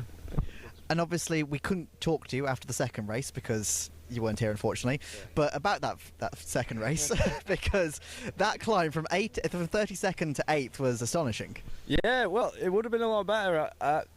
On the first lap, I made up a lot of positions, but then because the subframe's bent on the car, coming into the last corner, it just completely let go. I didn't realise what the car was going to handle like, and then I sort of managed it from then. But yeah, I did very well, and some lucky moves, I think. Yeah, some lucky right place, right time sort of thing. Yeah.